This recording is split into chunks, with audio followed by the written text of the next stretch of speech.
doctors, chairperson, and speakers. On behalf of the Mongolian Term Nebaoicon, in association with Nebaoicon, Northeastern branch of the Association of Otolaryngologists of India, it is my privilege to extend a very warm welcome to all of you at the Midterm Nebaoicon 2025. This is truly a historic occasion, our first ever conference in Mongoloid. And what makes it even more special is that it's not just the ENT fraternity, but several other departments who have come together to exchange ideas, knowledge, and experiences.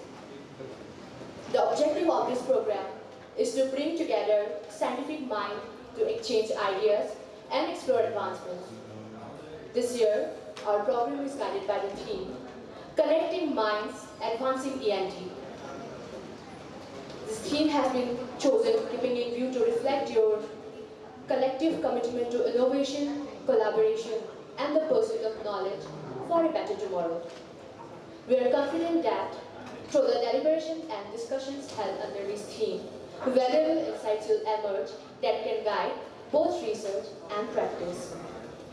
We assure you 2 days of enriching discussions, thought-provoking orations, and of course, some good food and entertainment too. So without any further ado, let us immerse ourselves into this exciting journey of scientific program. To start off, we have our first session on unraveling the causes of dysphagia and its analysis in a clinical study, which will be presented by Dr. Shafil Kafi, MMHO1, Mongolian Civil Hospital. I request Dr. Kafi to please come forward. And the session will be chaired by Dr. Vidyut Chandra Moral, Senior Most ENT Surgeon, Mongolian Civil Hospital, and Dr. Ilora Chaudhuri, Senior ENT Specialist, Mongolian Civil Hospital. I welcome all of them to please come on the stage.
I would like to thank everyone present here that you have come from a distance place and all and you enjoy our background and also our Khalpa resort and enjoy different places tomorrow. I would like to start my presentation unraveling the causes of dysphagia and its analysis in a clinical study. I would like to thank Moral sir and Laura ma'am for sharing me.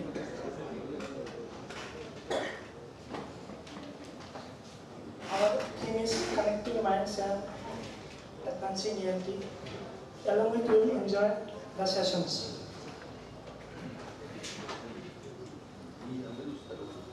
In a dysphagia case, in a patient's perspective, only he can understand what is going on him.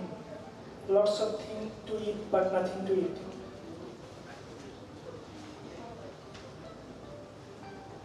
There is difficulty with swallowing of solid, liquid, or both. It is due to one or more phases of swallowing. It mainly arises as a complication of another health condition. Like if there is a foreign body weak bone, then subsequently there is dysphagia.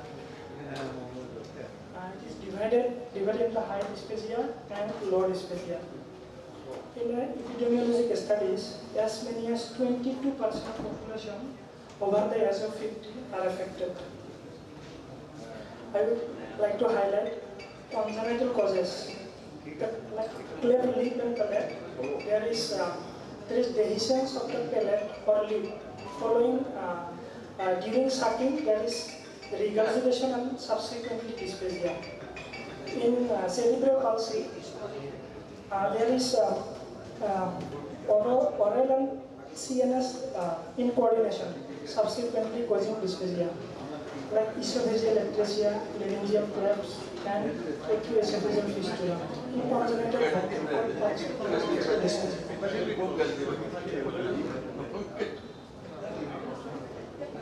in dysphagia musuria, there is aberrant right subclavian artery constricting esophagus, causing dysphagia.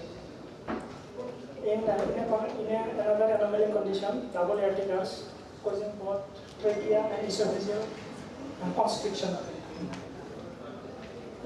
Infective causes are acute and chronic conditions of pharynx and larynx, like acute pharyngitis, acute tonsillitis, and then acute laryngitis. Various neck infections like rectopharyngeal abscess, paropharyngeal abscess, peritonsillar abscess, leading dysphagia.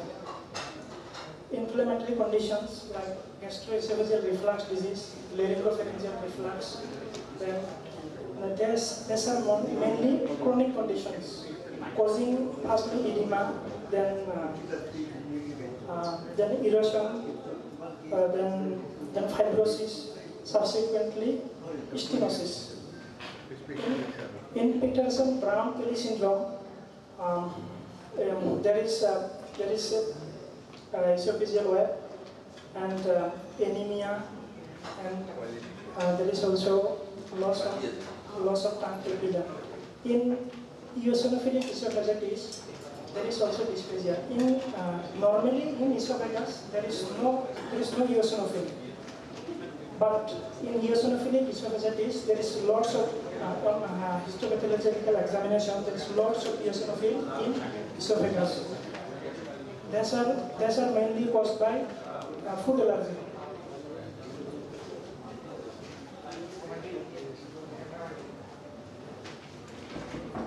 This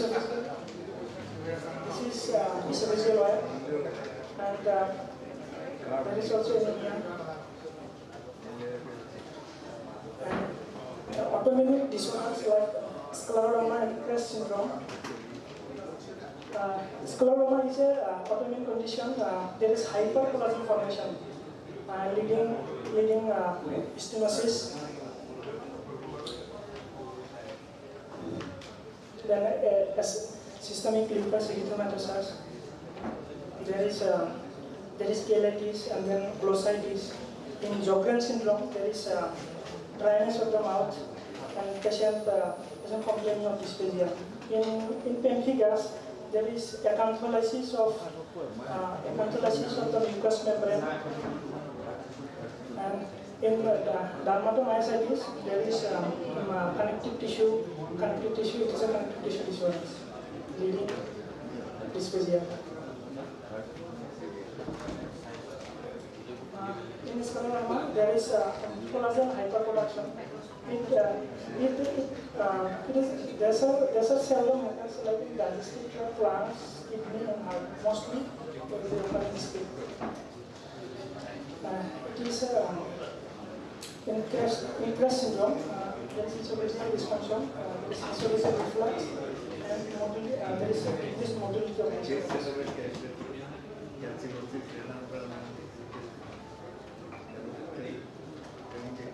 Traumatic conditions, foreign body, food bolus, obstruction, cystic bands, both acid and alkali, and head and neck trauma. Neoplastic conditions are both benign and malignant tumors cause dysphagia, may cause. They cause either mechanical obstruction. The tumor may be intra or extraluminal. In extraluminal, like mediastinal mass or lymphoma, and then there may be neuromuscular invasion. Severity of dysphagia and complication depend on size and site. Esophageal motility disorders, eclasia cardia. Eclasia cardia, there is myenteric nerve plexus absent, dysfunction in lower esophagus, leading peristalsis and dysphagia. There is stenosis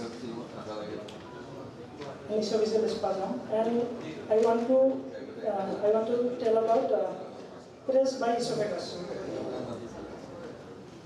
It is due to aging, which affect all areas of swallowing. In oral phase, there is loss of teeth, tongue connective tissue, reduced strength of mastication, weakness of velopharyngeal reflexes. In pharyngeal phase, there is dysfunction in elevation of larynx. There is pharyngeal transit time prolongation. And esophageal phase, there is esophageal sphincter relaxation time is increased. This is a finding found in presby dysphagia. In one case, I have seen there is phonatory gap. There is phonatory gap, and a patient has a hoarse voice also. Neurological conditions are CVA, Parkinson's disease, then multiple sclerosis, motor neuron disease, myasthenia gravis, vocal cord palsy. I want to highlight multiple sclerosis. In multiple sclerosis, there is dysfunction of myelin, fatty layer of a neuron. In multiple sclerosis, this is normal. This is a normal case, and this is a multiple sclerosis case. If you stimulate from nasal mucosa to pharyngeal mucosa with a high frequency signal, there is increased corticobulbar excitability, expanded corticopharyngeal representation, which suggests that if there is neural degeneration after stimulation, the patient improves in symptoms. Amyotrophic lateral sclerosis. We know this person, Stephen Hawking, but some of us does not know he suffered from amyotrophic lateral sclerosis.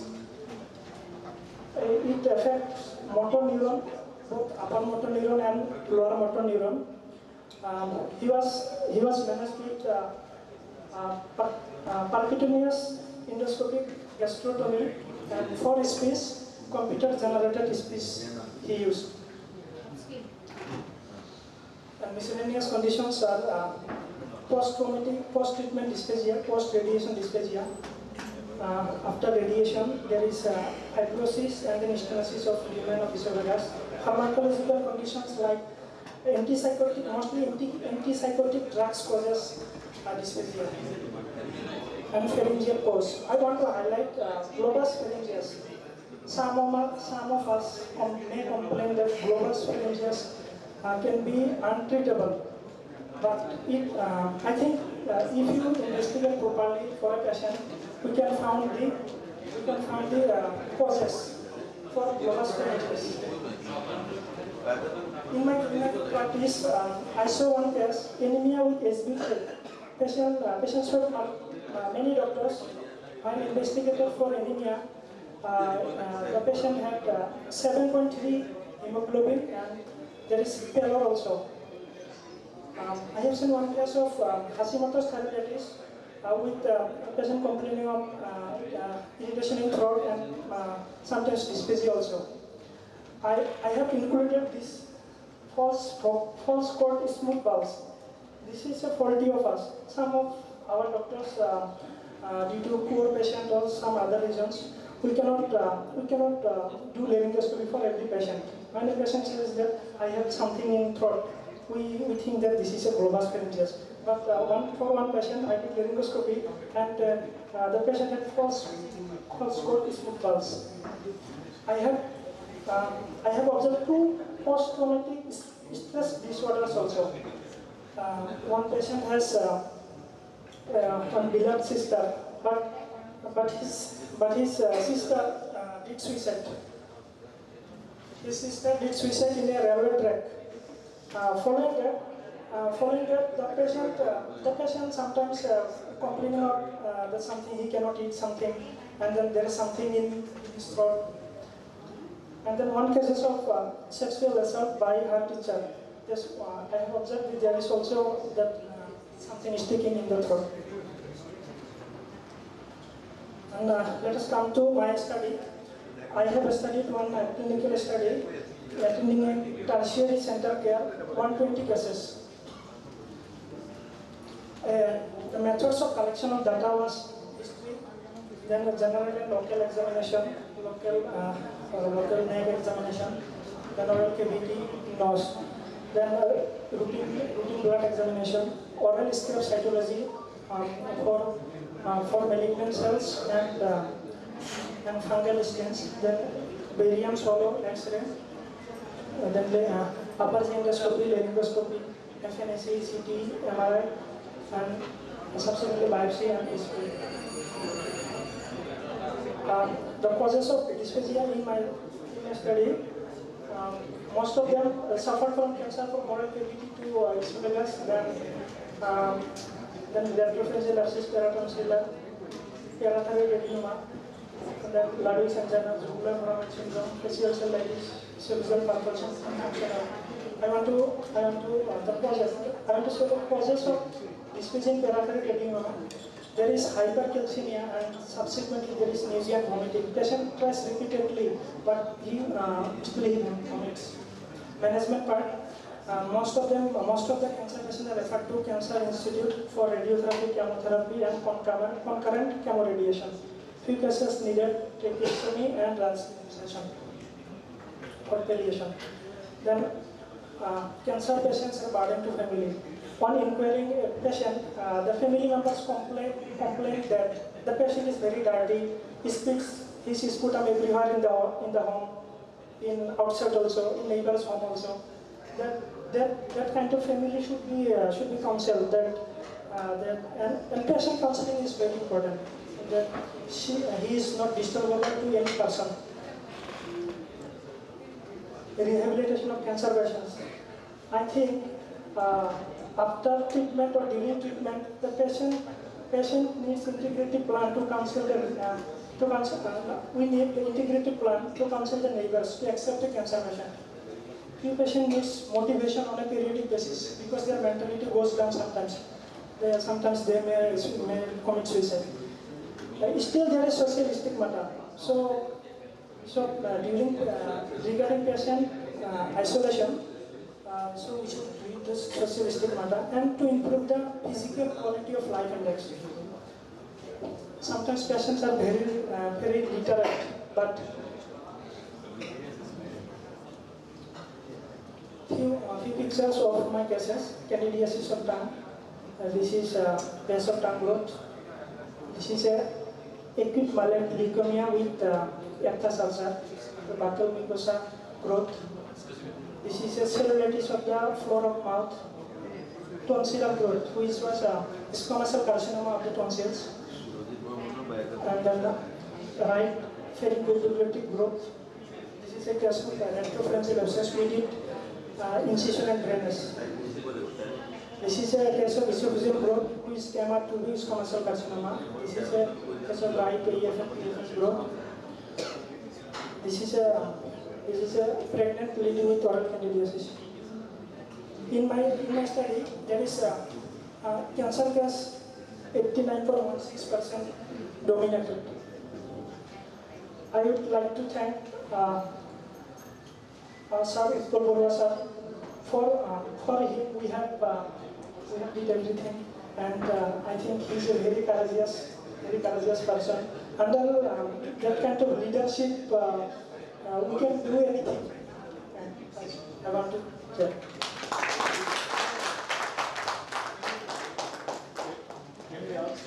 Life is incomplete without enemies. Sometimes I have questions on enemies. Any questions? Yes, I have one question. The microphone again. It is a very nice presentation.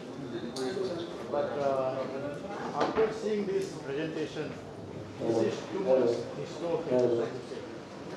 Usually in my practice, I have already.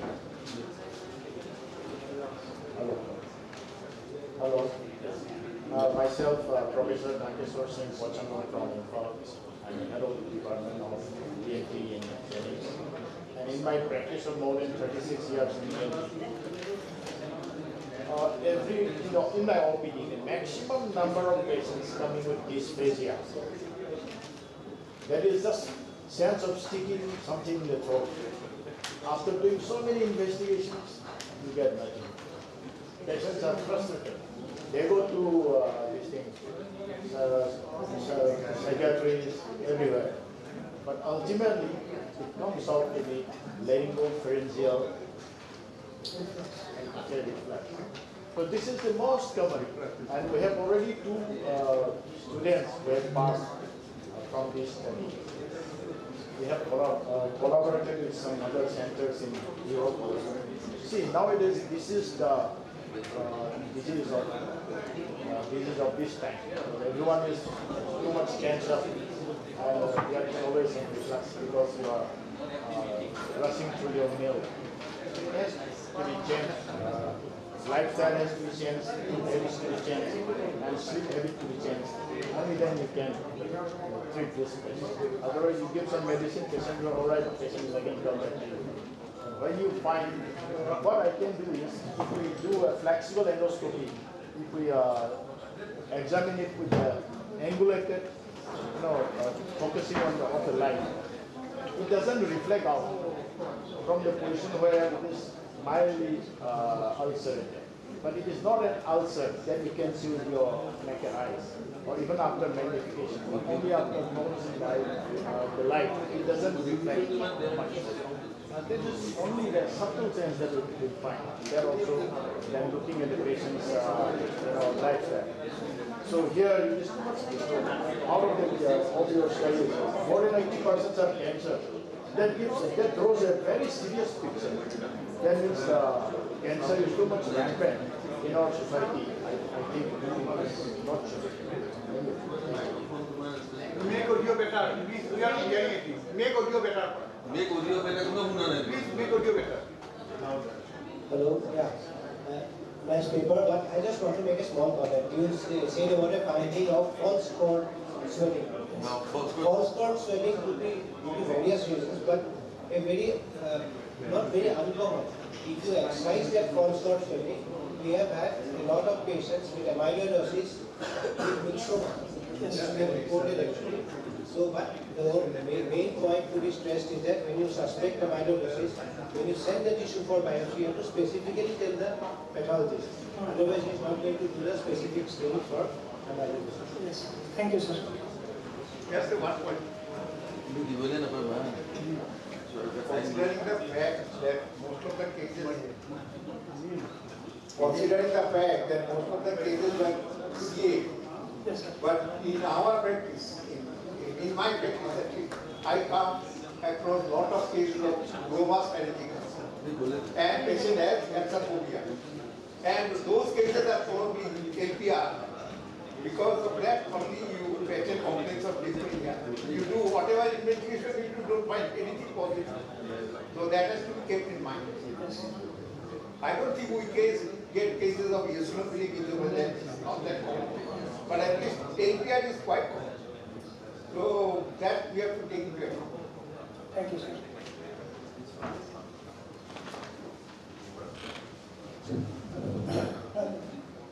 I think in my practice as a ENT consultant, I have been practicing in Norway for the last 25 to 30 years.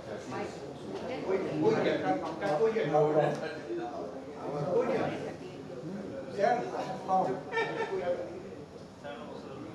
think more than 50%. Patients coming to my center, they are usually complaining of dyspnea. And on thorough examination and thorough examination and proper history. If you take proper history, you can bring out lot of things. So what I request my therapist to have a proper history. Proper history that we can have.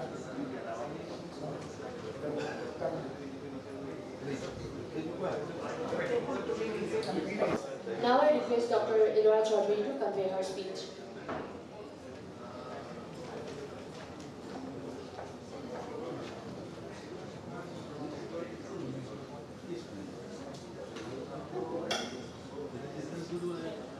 Thank you, Dr. Kafil, for your valuable presentation.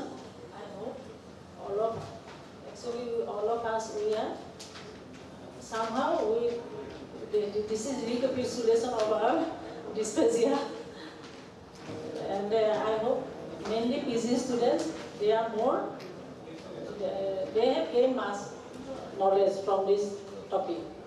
And thank you all. Thank you, Dr. Kafil. We are actually behind schedule, so next, I request next presentation. Thank you. And now it's time for our felicitation part. And I request Dr. Swagata Khanna to felicitate Dr. Shafil Kafi.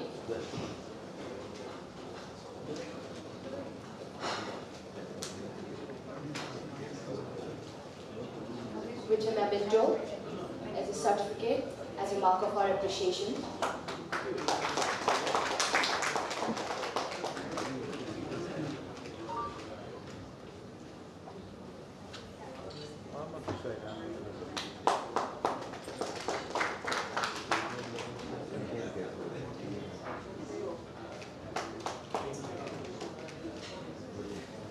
Thank you, Dr.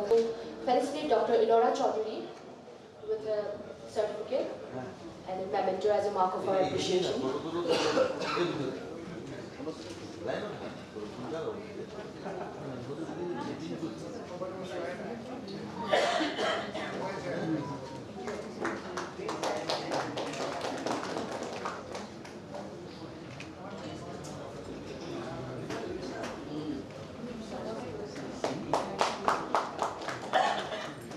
Thank you, Dr. Sharma and Dr. Chaudhary. Now I request Dr. S.B. Fukon to felicitate Dr. Vidyut Chandra Moral with a certificate and a memento as a mark of our gratitude.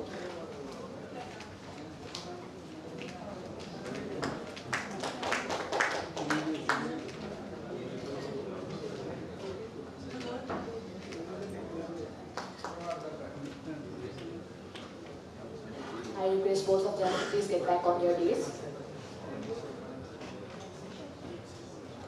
Moving on to our next session, which is on approach to a dizzy patient, which will be delivered by Dr. Surajit Borman, Senior ENT Surgeon of Guwahati, and the session will be chaired by Dr.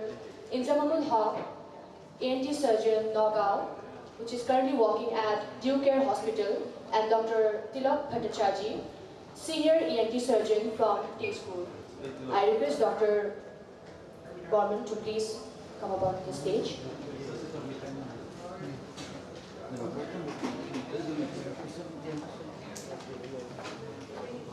Thank you, sir.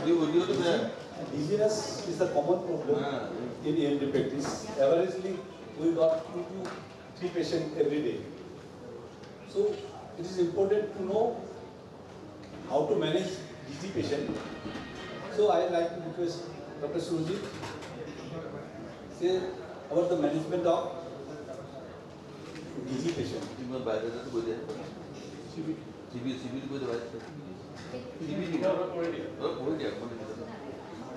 Dr. Surajit Normal sir is MS ENT, presently affiliation and Institute of Consultant Neuro-Otologist, Vertigo Care Center for Balance Disorder and Rehabilitation, Nightingale Hospital, Guwahati, Rajasthan, Guwahati. He experienced area of interest is neuro-otology for last 19 years. His honors and achievements are President-elect NES of India, faculty certificate course of Vertigo and Balance Disorder, Yarnokoya Medical College, deemed to be University, Bangalore. Ex-editor, Journal of ENT Veterinary Disease, Nebaoicon. Essential Memorial Award Oration 2024, Nebaoicon. N.H. Hiranandi, Best Consultant Award, Nebaoicon in 2017. S. Kumar Award, Best Junior Consultant Award, Nebaoicon 2007. I will just share one experience. I just met sir 3 weeks back in Kolkata.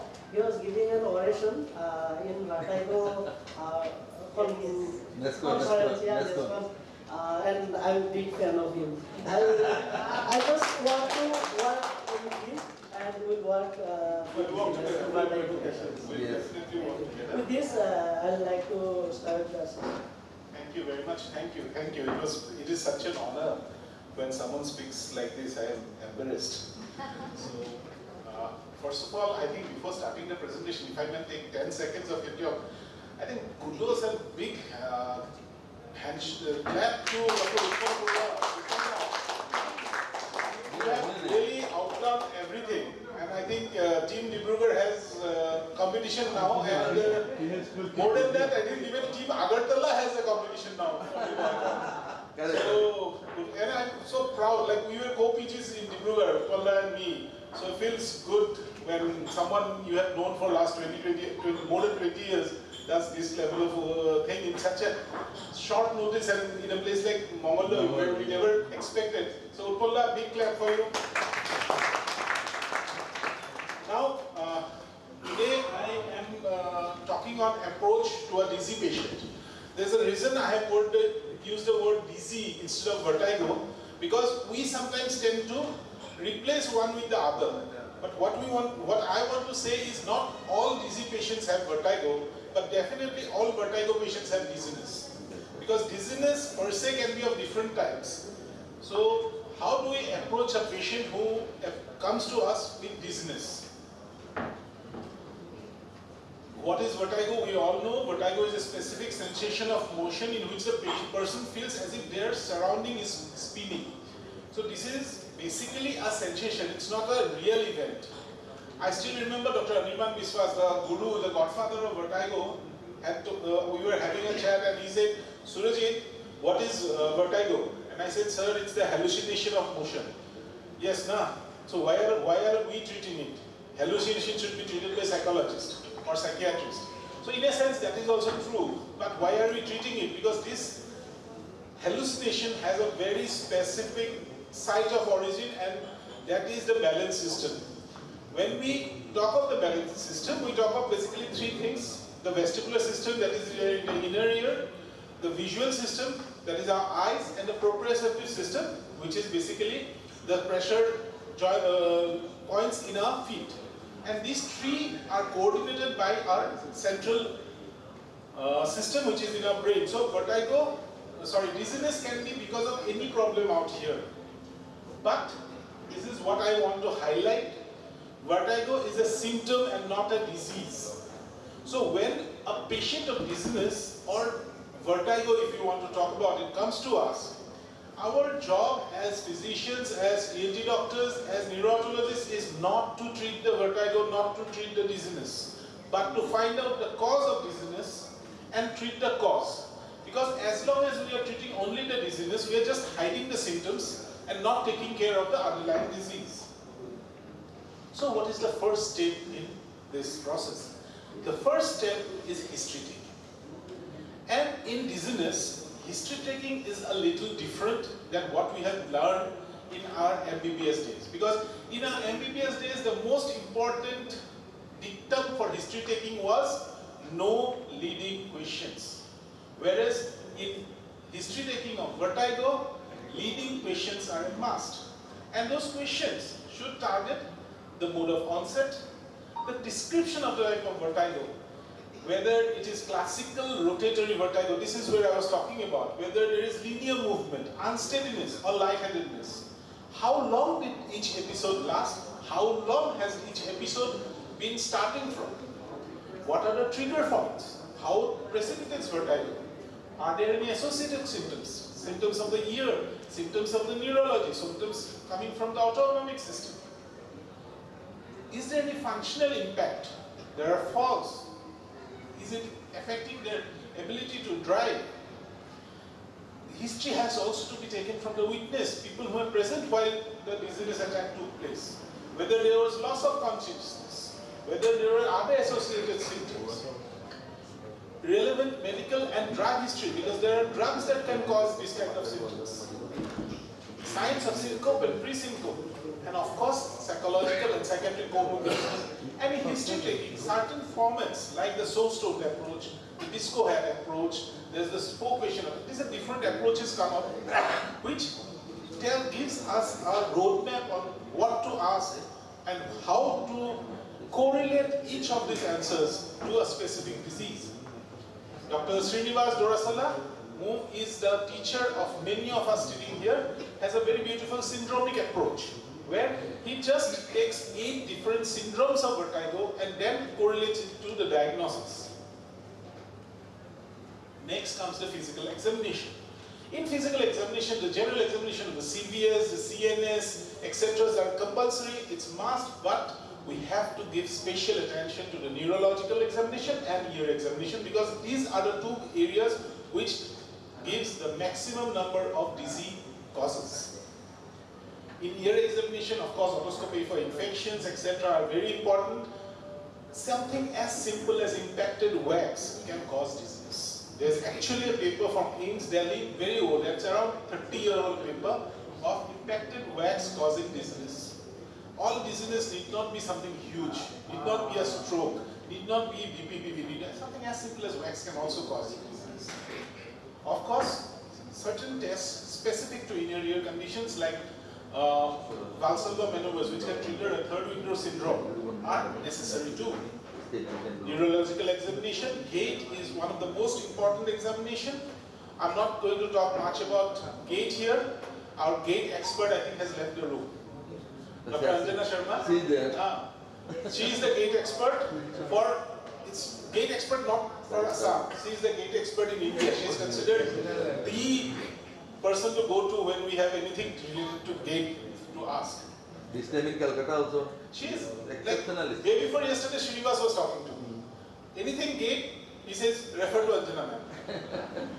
Cerebral signs are very important because, as we say, there are certain, I'm coming to that in a few moments, the red flag signs, which will tell us whether this needs immediate neurological evaluation. Cranial nerve examinations are always very important. Of course, eye examination. When I say eye examination, I'm not talking about the refractive error, whether the vision is 6 by 6 or not.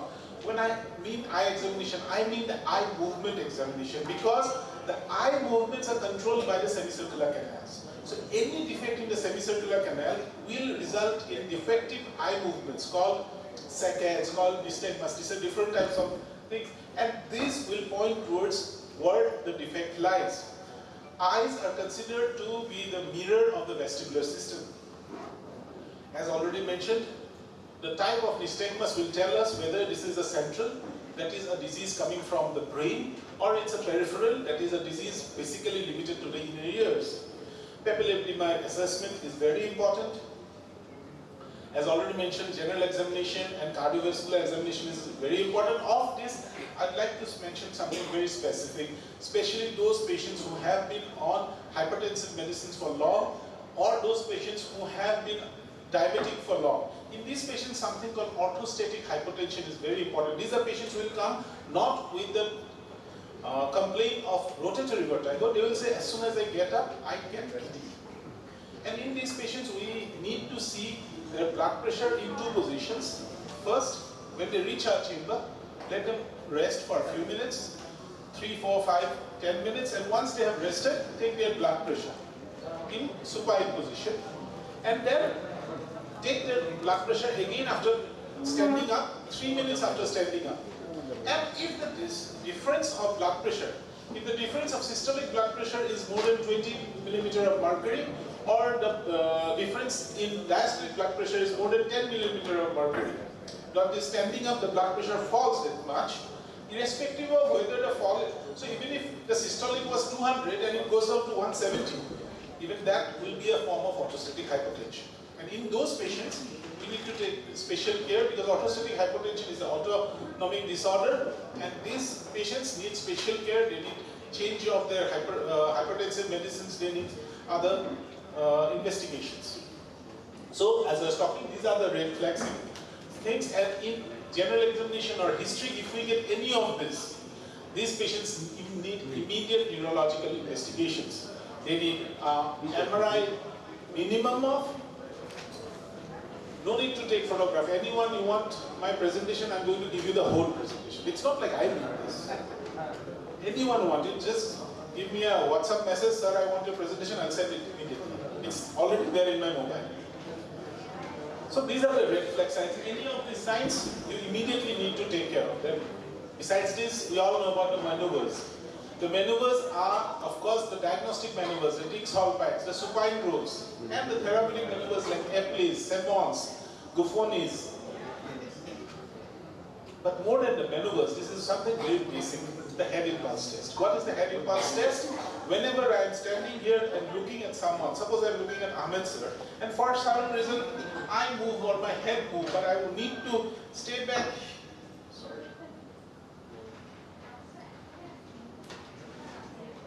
Sorry. So my body moves or my head moves, but I need to fix my gaze at Ahmed sir. The eye needs to move opposite to the head so that my gaze is fixed. Head impulse test basically tries to find out whether this reflex of mine is present or not, because this reflex is completely mediated by the semicircular canals and the what is called a vestibulo-ocular reflex, and this is a sign of a healthy vestibular system.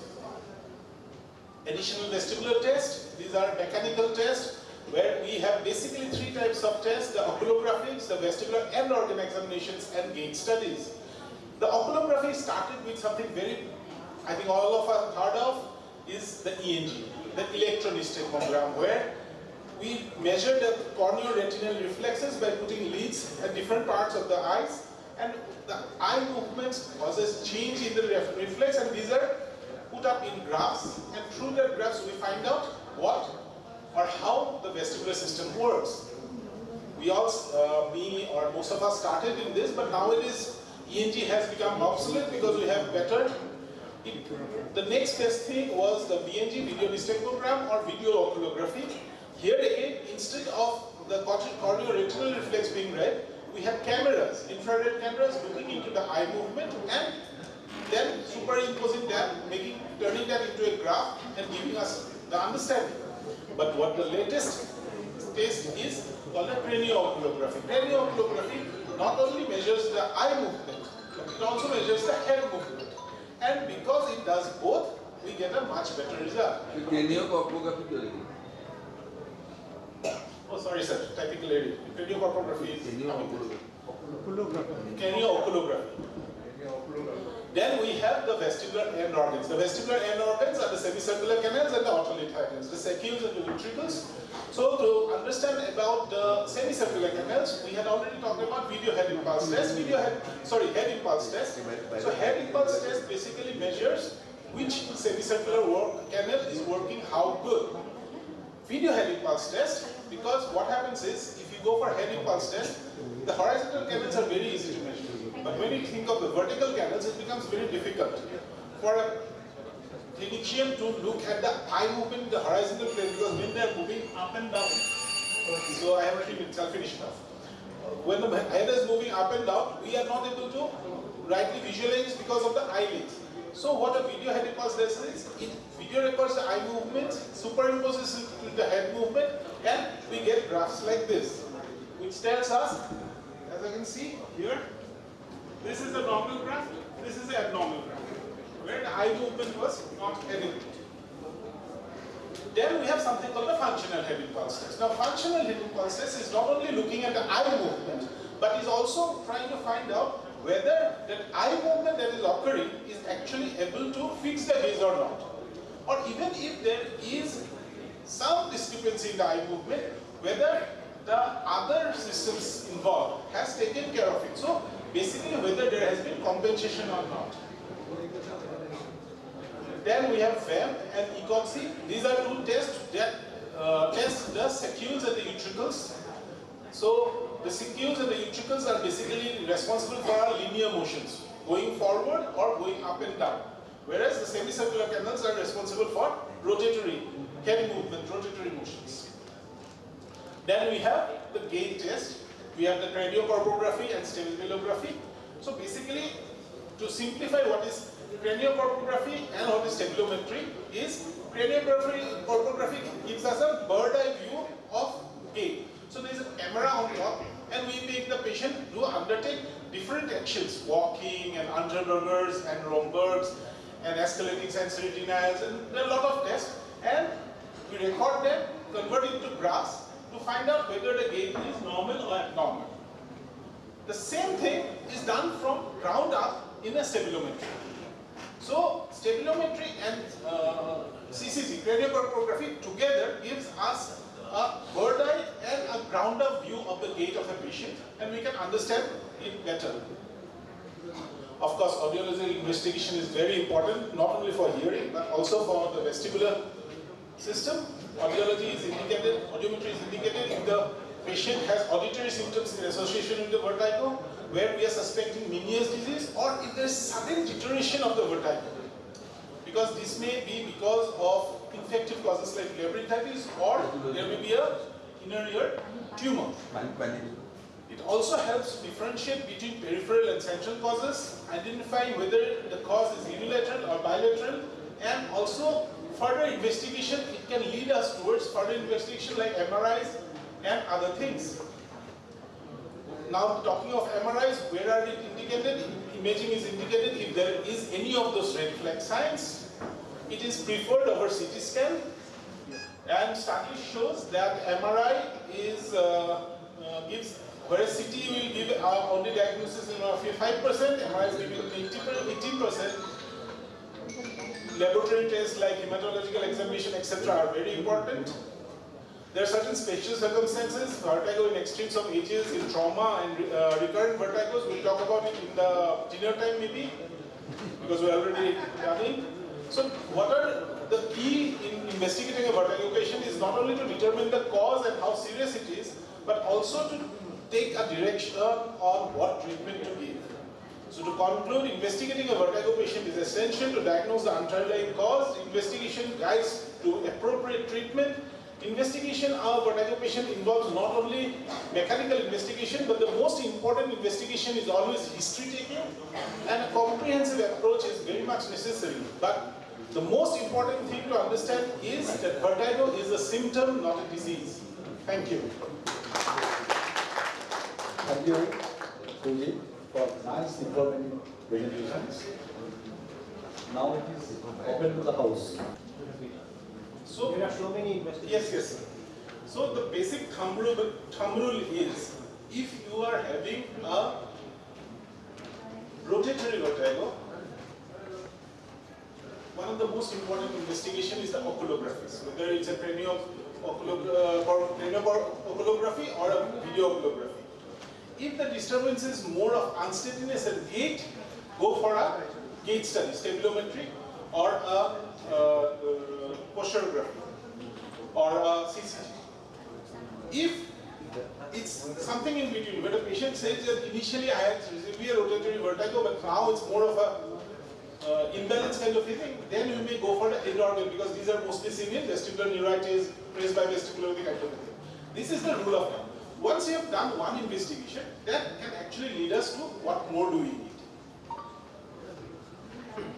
What do you think? Whether history, clinical examinations, and investigation, which one should be more important? Nothing is more important than a proper history. Therefore, William Oswald is the one told, if you sit with a patient and talk to him nicely, he will tell you the diagnosis. Sir, this is Alan Carey's dialogue, and may his soul rest in peace. Subodh Goswami sir, his favorite line, and he's, as far as Northeast is concerned, he is the guru of vertigo. His favorite line was, the most important investigation in vertigo is history.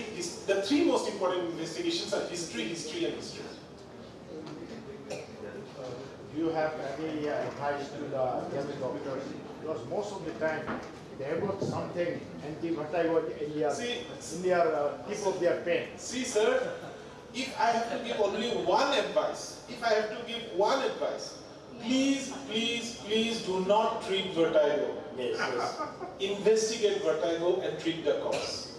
Very much right. I think tomorrow in the panel discussion, Anjana ma'am is going to show what happens when we mistreat an acute vertigo case with just anti-vertigo drugs. I'm just keeping it in suspense so that all of you are there in the panel tomorrow.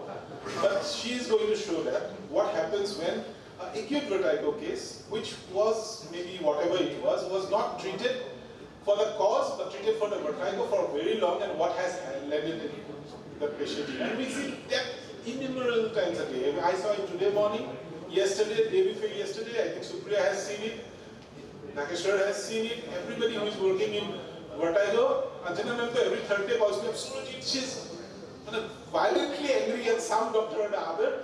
This people treated him with anti-vertigo drugs for 20 years, and he has this, he has that. I think she sent the patient to Nayan Jaishankar a few days back. You are very right. Yesterday I got a patient. She is a sister of where I have worked. Where I have worked. No, I know it. Where I have worked. She came to me, I want to discuss with you. She brought her daughter also doing physiotherapy training in Turan. So what happened to you? You are nice. No sir, I am feeling something wrong. Actually, why she is wrong? She has been referred to a neurosurgeon, right? Famous neurosurgeon. She has even anti-epileptic drug. You can't imagine. Not that of your mind. But they give you a measure, Eptoin. And ultimately 7 drugs, I still remember. Have you stopped? Yes.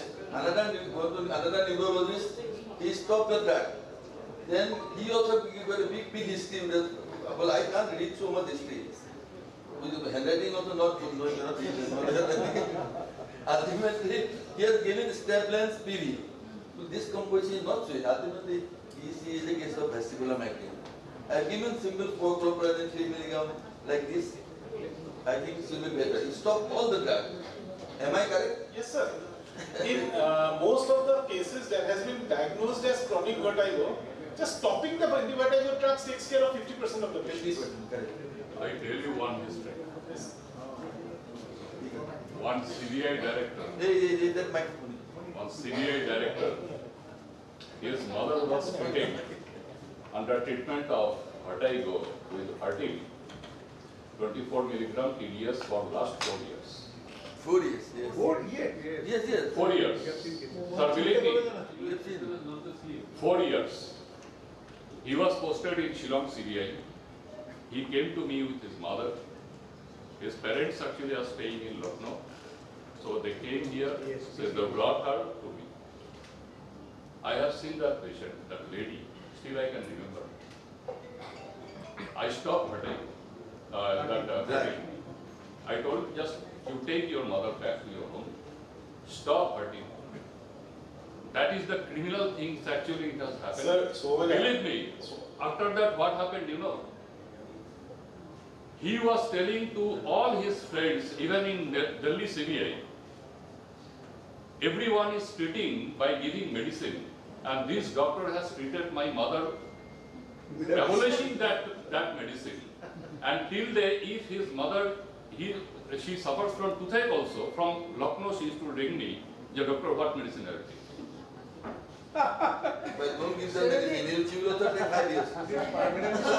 So I have seen it happened in 2018, 2019. Hurting without knowing anything. First चक्कर आ रहा है तो hurting. Sir. And hurting कभी-कभी ऐसा देते हैं. It is a homeopathic dose. 4 milligram TDS. Am I right? 4 milligram, 8 milligram TDS does not have any function in the body. I'll tell you, May 14th, 2025.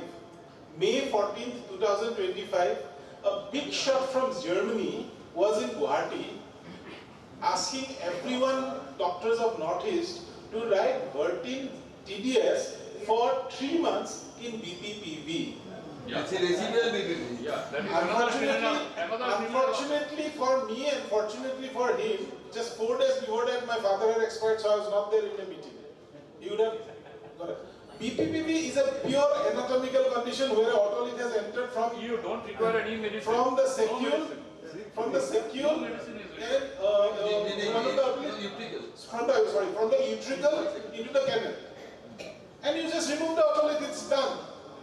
At the maximum, if it's a repeated BPPV, we may think there is something wrong in calcium mechanism, so give him magnesium or vitamin D3.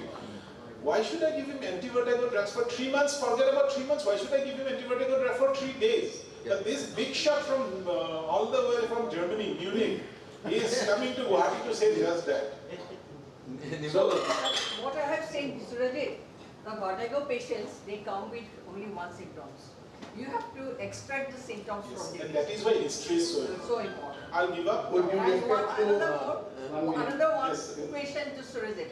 Why nowadays we don't do the caloric testing? I'll answer that, sir. So, why do to answer the question why we did not do the caloric test, we have to answer why we did the caloric test. We did the caloric test because that was the only test available at that time which should isolate the two vestibules, right and left. Now, with the advent of video head impulse or functional head impulse test, not only are we isolating the two vestibules, we are isolating each canal separately. Since we are doing that, because see, we have to understand, caloric test is a highly morbid test. more by the one canal only. And horizon, and more than that, sir, it's a highly morbid test. So where we can get much better information with a much easier technique. Why do we do that? Doctor, No, that- with respect to no, hormones and another doctor is respecting vertigo, the which you are telling is a completely theoretical.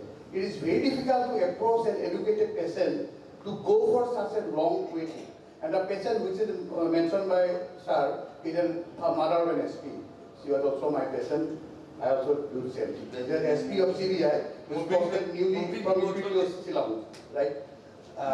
So Now he has back again. So it's very difficult to convince a vertigo patient to tell that because earlier 3 years back while I had that problem, some doctor given me a few tablets and I become alright. Now you are asking me to do this thing that after I take a long history.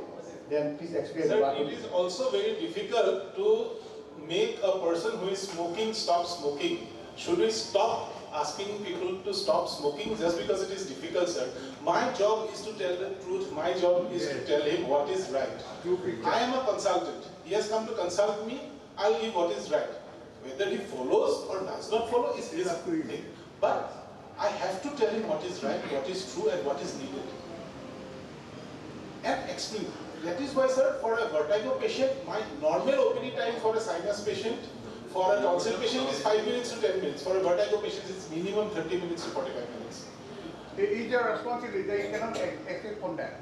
Yes. Being a good doctor, you must be a good human being too. Yes. So you have to must be able to convince. Yes, sir. That you should do this and should not do that. Right? Yes. There is empathy and counseling. Empathy and counseling. That is why, sir. That is why. The vertigo patient, sir, the 4 steps of vertigo management. Step 1 is empathy. Step 2 is vestibular rehabilitation. Step 3 is medicine. Step 4 is surgery. Shojit, you tell me. Everyone is here. Just you tell me how many minutes used to take getting the history from the patient. Tell me. How many of us will take details history from that patient? In a medical college, क्या हुआ है? कान में पीप आ रहा है, otoscope में देखा, yes sir, लिखो, जाओ, next patient. It is the fact, if you go through the literature, every Indian doctor used to spend less than 5 minutes. Average 5 minutes to a patient. You see the literature. You see in the Lancet. Every Indian doctor used to spend 5 minutes with the patient. I should contradict. That is why we are keeping because the NMC has given specialty clinic after no. Sir, NMC has given many things in the website. It is very important. NMC has given many things in the website, but who is going to follow that question guideline? Let us stop the question. We'll be behind that. Let's stop it because we are already running more than 1 hour late, and most importantly, we have to have the cultural evening at night. Specialty clinic, it is not special. It needs time. Yes, sir. Thank you. Thank you, sir. Very nice presentation.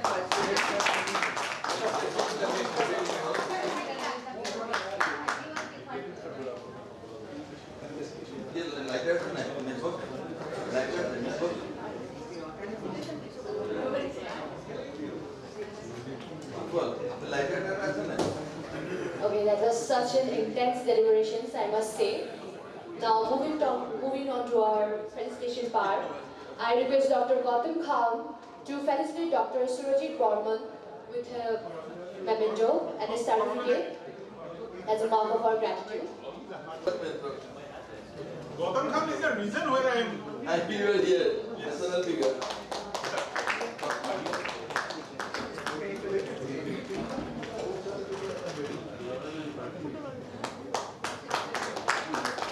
So I am lauded. And now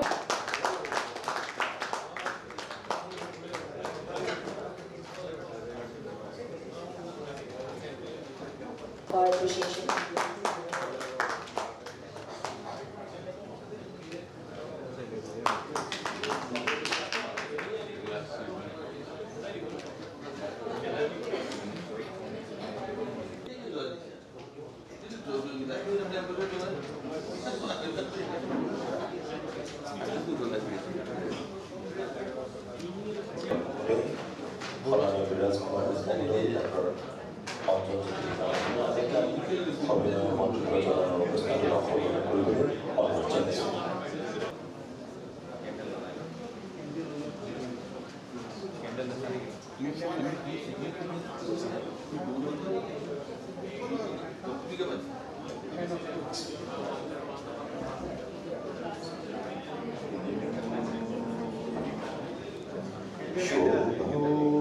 करोति कल्याणम् आरोग्यं सुखसम्पदम्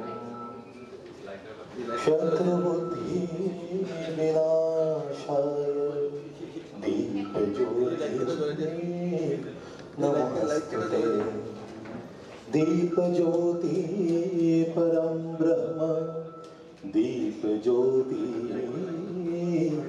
जनार्दनम् दीपो हरतु मैं पापं दीपज्योति नमस्तुते सर्वे भवन्तु सुखिनं सर्वे सन्तु निरामया सर्वे भद्राणि पश्यन्तु मा कश्चित् दुख भाग भवेत् हरि ओम ओम सहनो भवतु सहनो भुनक्तु सह वीर्यं कर्वाणि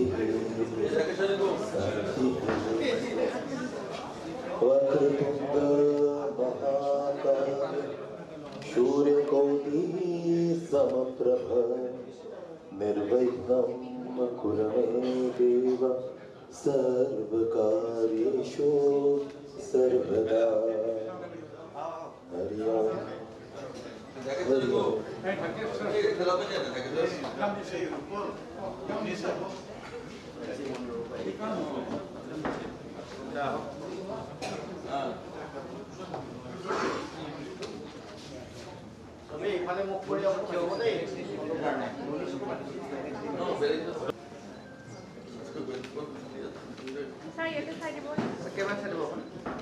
Anjali বাইদেউ আহক আপুনি ইমিডিয়েট ক্লাছ প্ৰেচিডেণ্ট আহিব লাগিব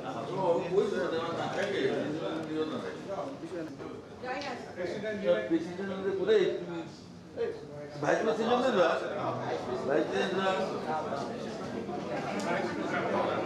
President-elect Subamoy from Shillong.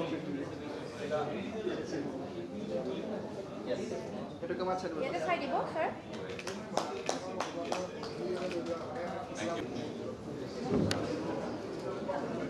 Respected honorable members,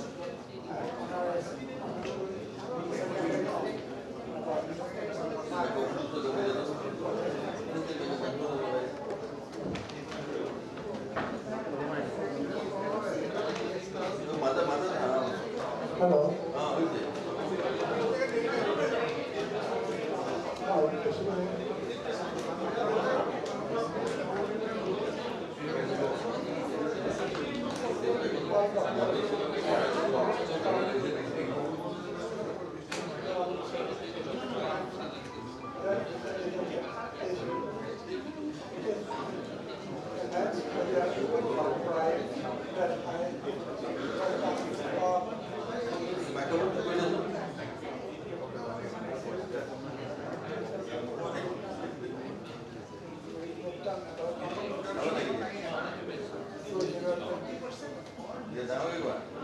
held for the first time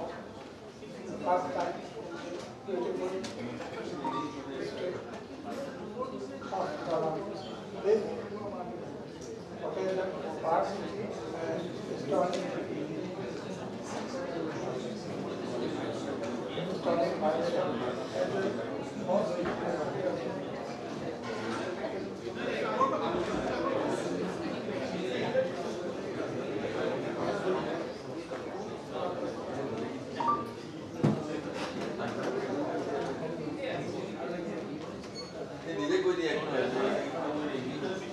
We are especially honored to have with us our honorary president and honorary secretary whose unwavering guidance and vision made this event a reality. Also my heartfelt gratitude to the pharmaceutical companies for their generous help and support. The Term Nebaoicon 2025 is said to be a remarkable event featuring high-quality academic session and prestigious late Dr. Nebaoicon Memorial Oration, easy poster presentation and vibrant cultural program. Together, let's make this gathering a remarkable and enriching experience for everyone. On behalf of the Memorial Center, Nebai, I once again extend a warm welcome to all of you. Thank you for joining us and being a part of this historic event. Welcome to Term Nebaoicon 2025.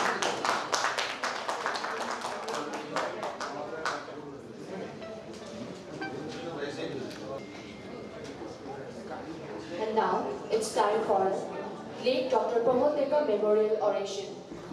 The session will be delivered by Dr. Quddus Ahmed, Senior ENT Surgeon, Dispur Hospital, Guwahati.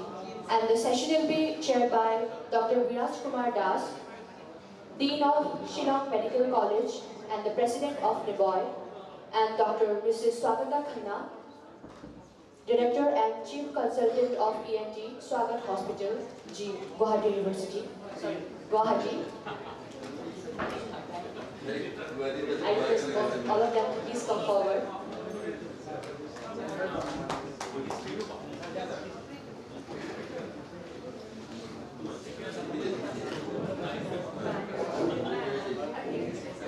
The lawyer will have a 2-minute talk before the oration. I ask both of them to please come forward.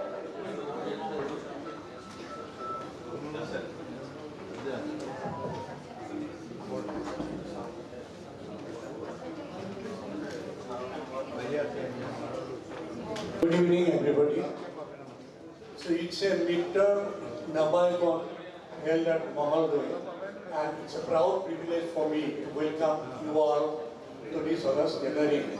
And I must be thankful to Dr. Woodpur, who is a lone person here in Mahaldoy, and he's a very silent worker I have seen so far, and very nicely he has organized everything. Any audition, any commission, please excuse us. On behalf of him, I do apologize. Everything is done nicely, only the time constraint is the problem. So that way, he is a little behind us. Anyway, this is a 2 days program, and we are highlighting our academic potentiality with our junior staff. So after taking over the charge of President of Nebaoicon, I had a commitment that whatever we do, it should be by the junior faculties who should be exposed to the national level, who have their potentiality. So now I am observing, and I am really delighted to say that our junior faculties, because of this endeavor, has come to a height of national level, like Dr. Surajit, my jewel, Dr. Anjana, and so many who have gone to a height of national level.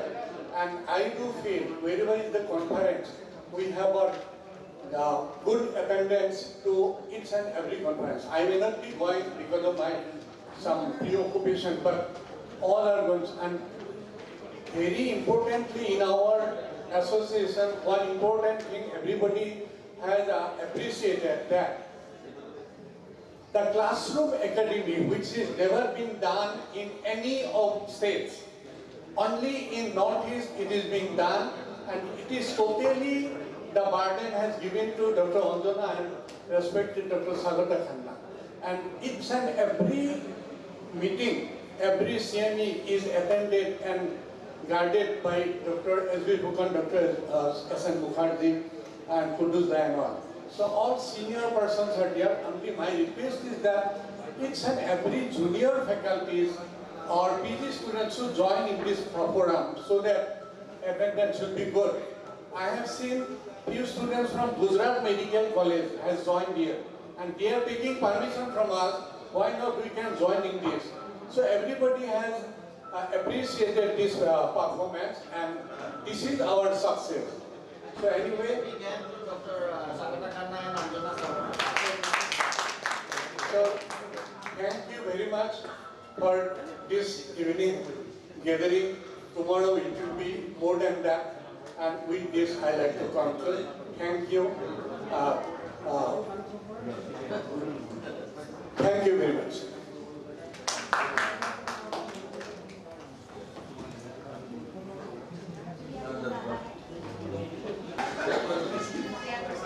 Thank you for your presence. Respected Naval President Sir and the distinguished honored faculties, guests, and all my colleagues in your and my teachers, and the organizer of Meet Nebaoicon. So standing before you, I feel very privileged and proud because after taking charge of as an honorary secretary since last few months and all, so we have achieved a lot of our defined mileages. So notably, I should take the opportunity to highlight few of our achievements that Nebaoicon has achieved till now. It's already the Dasar has mentioned the Nebaoicon classroom. So it's an exemplary for the national level. A lot of the national faculties are associated with our Nebaoicon classroom, and their participations and all are, though not very highly satisfactory, but in days to come it will be more and more beneficial, what I feel.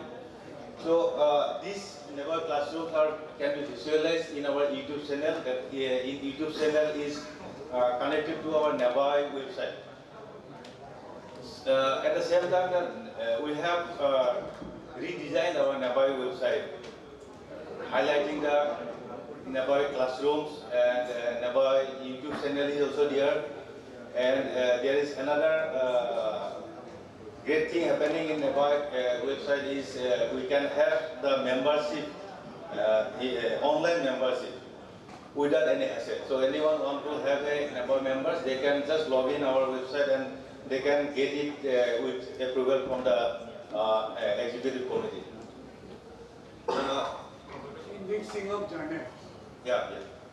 And another achievement we have achieved is Nebaoicon journal. Already one journal has been published with Springer, and the second one is coming. And in very soon we are going to index the journal. Maybe in next year our journal will be indexed. So some other progress has been made to incorporate the history of Nebaoicon, and there is some committee has been formed to incorporate the histories, and one committee has been formed to look into the Nebaoicon constitution and the modification of the bylaws if we need so.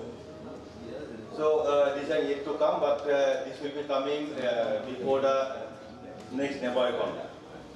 Lot of conferences have been was there last 7-8 months.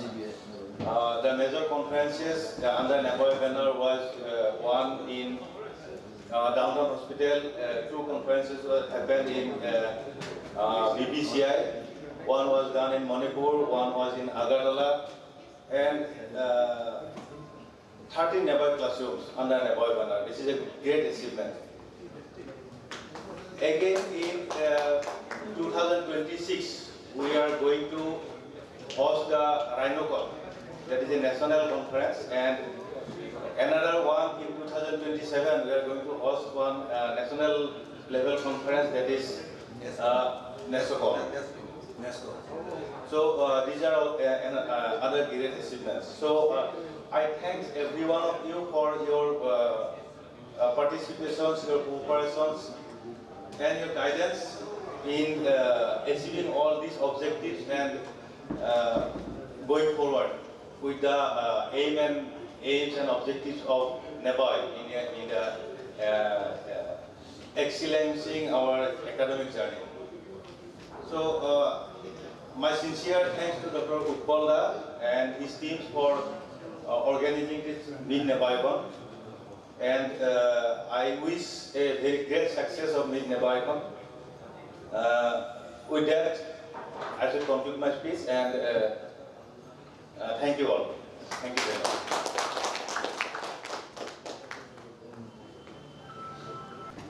To share this session in the cherished memory of Dr. Pramukchandra Dekar. I knew him very during my service in medical college. He entered and came to join ENT department of Guwahati Medical College as a postgraduate student. A very down-to-earth and a very honest person, I met him there.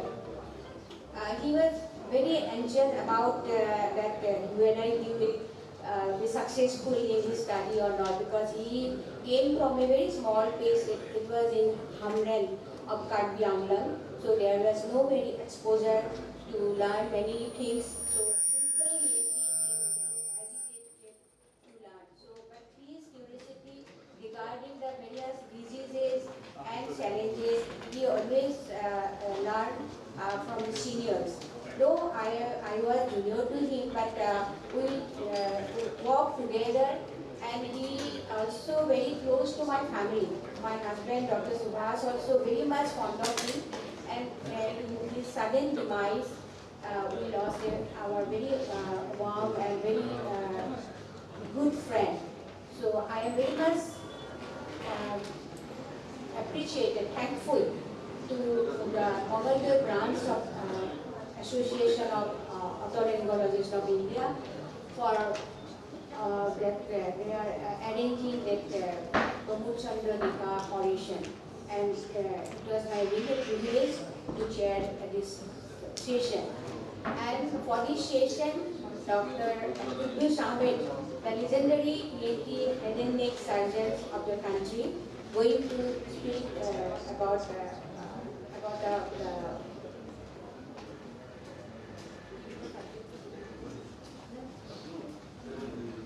he is going to speak about appendix surgery. So may I now invite Dr. Kudus Hamid to start his oration. Thank you so much.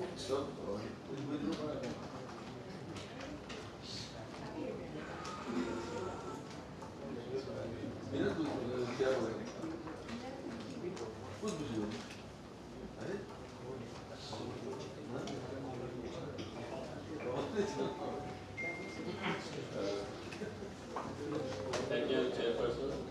I'd like to thank the organizers of this Term Nebaoicon for having invited me to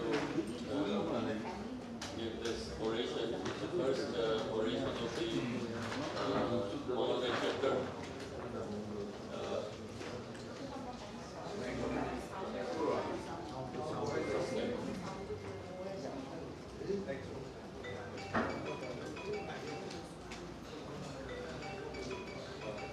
So the late Dr. Mohammed Memorial Oration. A few words on Dr. Mohammed before we move with the talk itself. Dr. Mohammed was born on 5th December 1953 and died in 2020 during the COVID pandemic. He did his MBBS from Assam Medical College, Dibrugarh, from 1971 to 1976, and did his post-graduation from Guwahati Medical College in 1988 to 89, 88 January to 89 December from Guwahati Medical College. His parents, father was late Lalit Chandra Deka and mother late Savitri Deka. His family members, his wife, Mrs. Anima Deka, son Siddhartha Shankar Deka, daughter Arundhati Deka. Siblings Nirok Ranjan Deka, Nandita Deka, late Pradyut Deka, and Nalini Ranjan Deka. He did his schooling from Mohammed Government Higher Secondary School. He did his Assam State Service and retired as a Joint Director of Malaria Government of Assam from Guwahati. So with these words, I'd like to dedicate this talk to late Pramod Deka.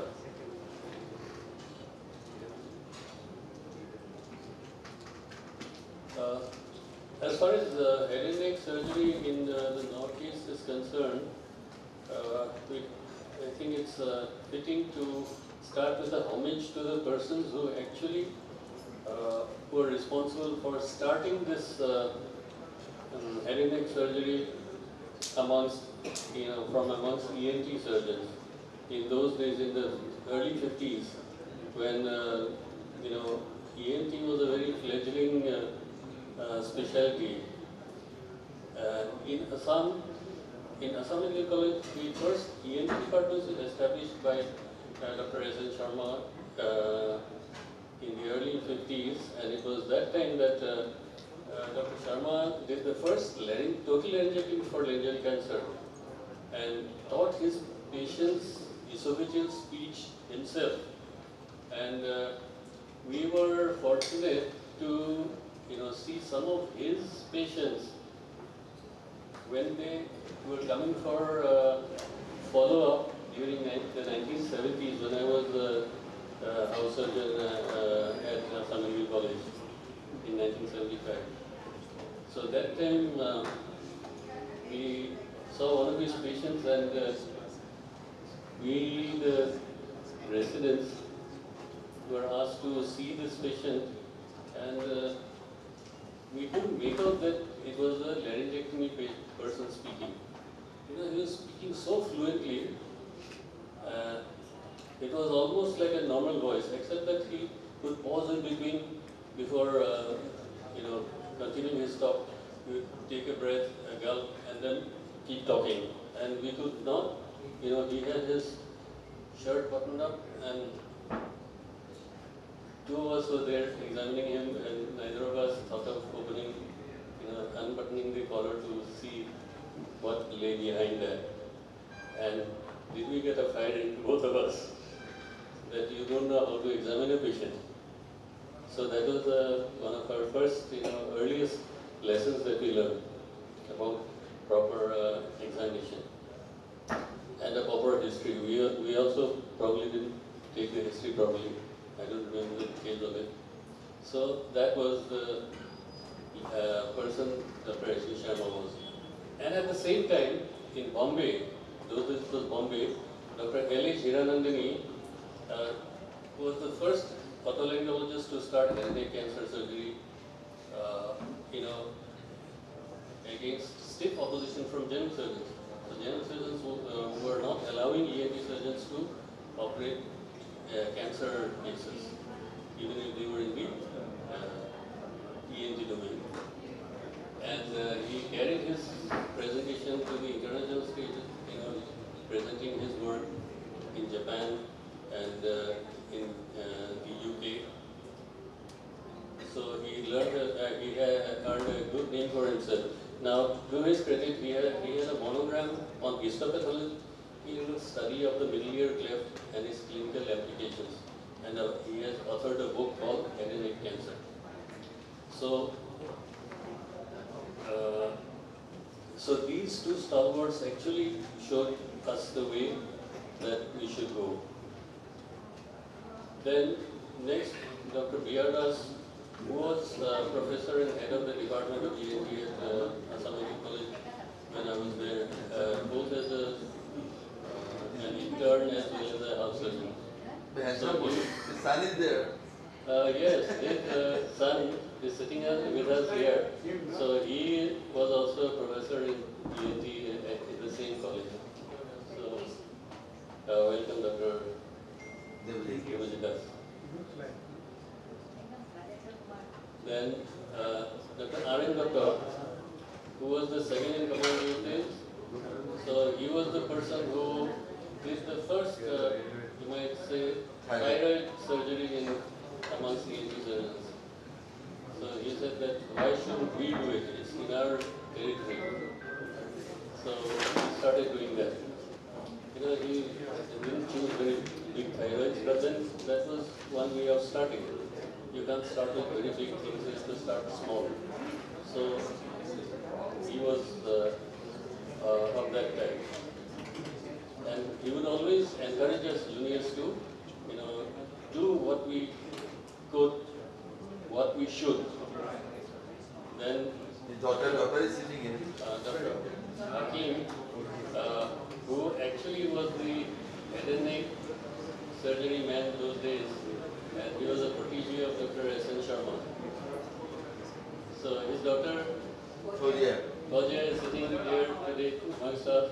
So, hello, Dr. Fauziya.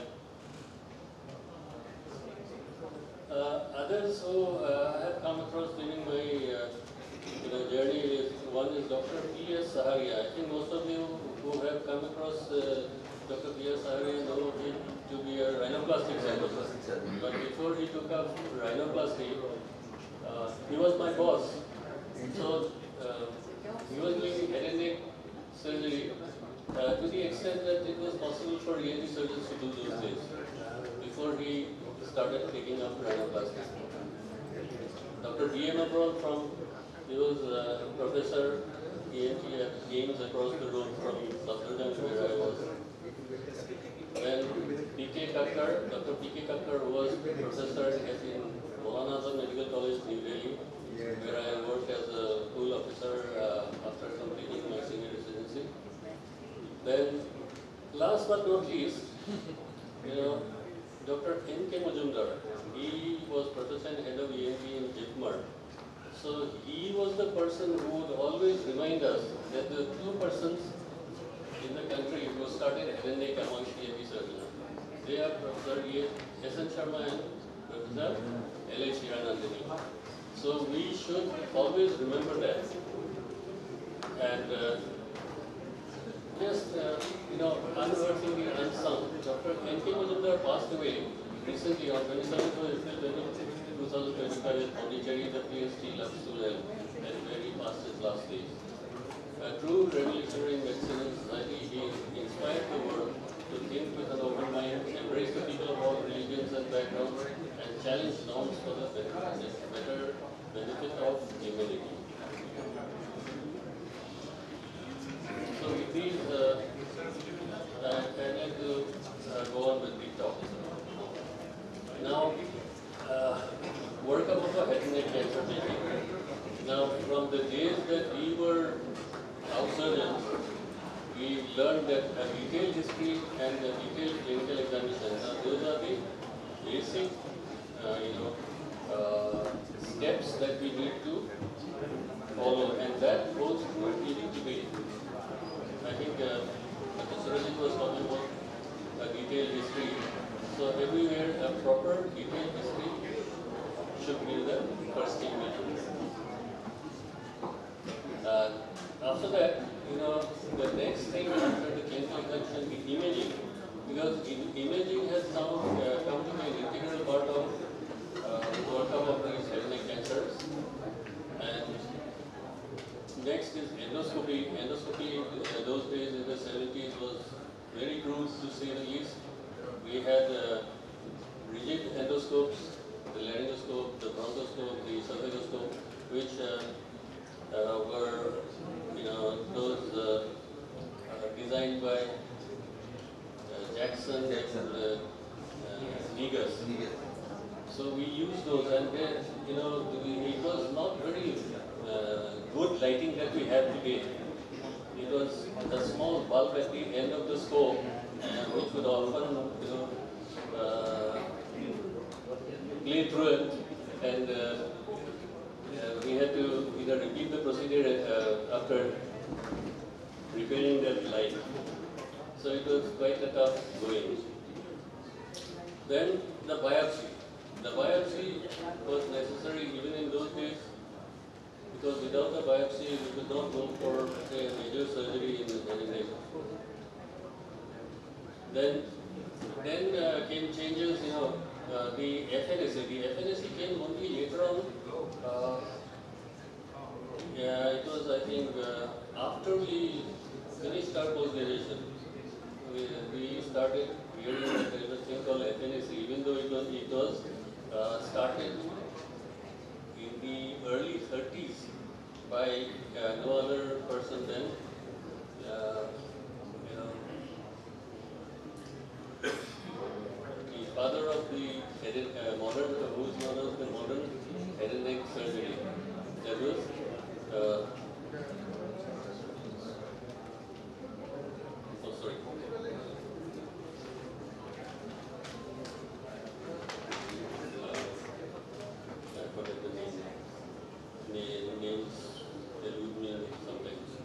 So, FNAC. Then core needle biopsy. When FNAC fails to give us a proper diagnosis, core needle biopsy in accessible areas can give us a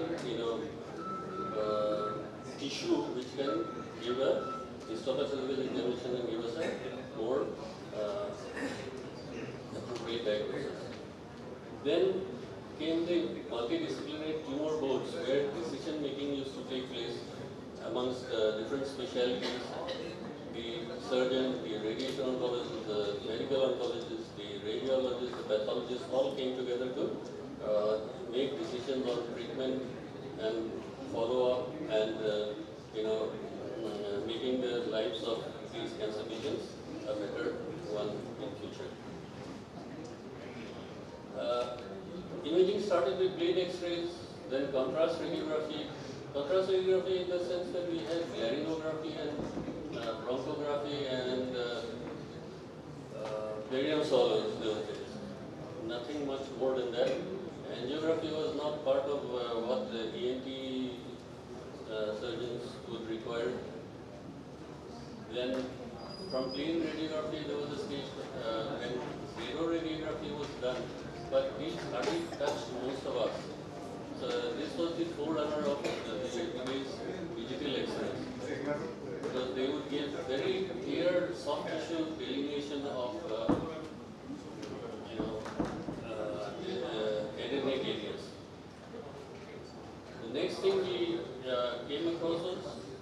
the tomography, the CT scan, which was originally termed as CAT scan. CAT scan stood for computed axial tomography. So before computed axial tomography, there was the linear tomography, the hypocyclonal tomography, which didn't make much headway. In Nebaoicon Cancer Institute, when I was there in the early 90s, there was a linear tomography machine, and we used to do some tomograms from there before the CT scan came in. It gave us very, a slightly better image than plain X-rays, but then nothing compared to the CT scan. At the same time, the MRI also was developed. MRI was known as the nuclear magnetic resonance in those days, earlier days, but the name was changed to MRI because magnetic resonance imaging it became. And from NMR, which was the domain of nuclear medicine physicians, it suddenly became the domain of radiologists. Then ultrasonography also started making its presence well. It was first used in abdominal diagnosis, and it was later on only that the neck, especially in thyroid. The thyroid, it is the first choice in imaging in the thyroid, and also helps guide our FNAC. Nuclear imaging came later on, first with the linear nuclear scanners and then the gamma cameras. Then the latest imaging techniques that we have now are the functional imaging, which are the PET scans, the PET CT, the PET MRI. So these are images of some of the machines that we have. The first was the CT scan, the MR machine, which most of us have seen. This is gamma camera. This is the gamma camera which is from the Cardiac Cancer Institute in Guwahati. So, PET, first the PET CT, because PET itself doesn't give a very good picture. So it has to be fused with the CT image to give us the exact location of the pathology. The PET MRI is a new kid in the block, and I think the first one in the Northeast is in the State Cancer Institute again. 18 FDG is the radiotracer which is most commonly used. Other radiotracers are also used. Now recently this gallium Jota has also come to Guwahati in RT hospital.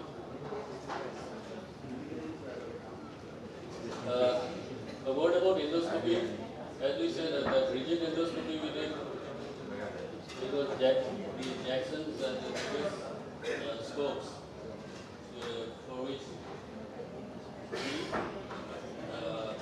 larynx, esophageal bronchus areas were examined. The nasopharynx was, gray area, but there was an instrument called the Yonkers speculum. This allowed us to peek into the nasopharynx through the mouth, retract the soft tissue. And there is a nasopharyngoscope also.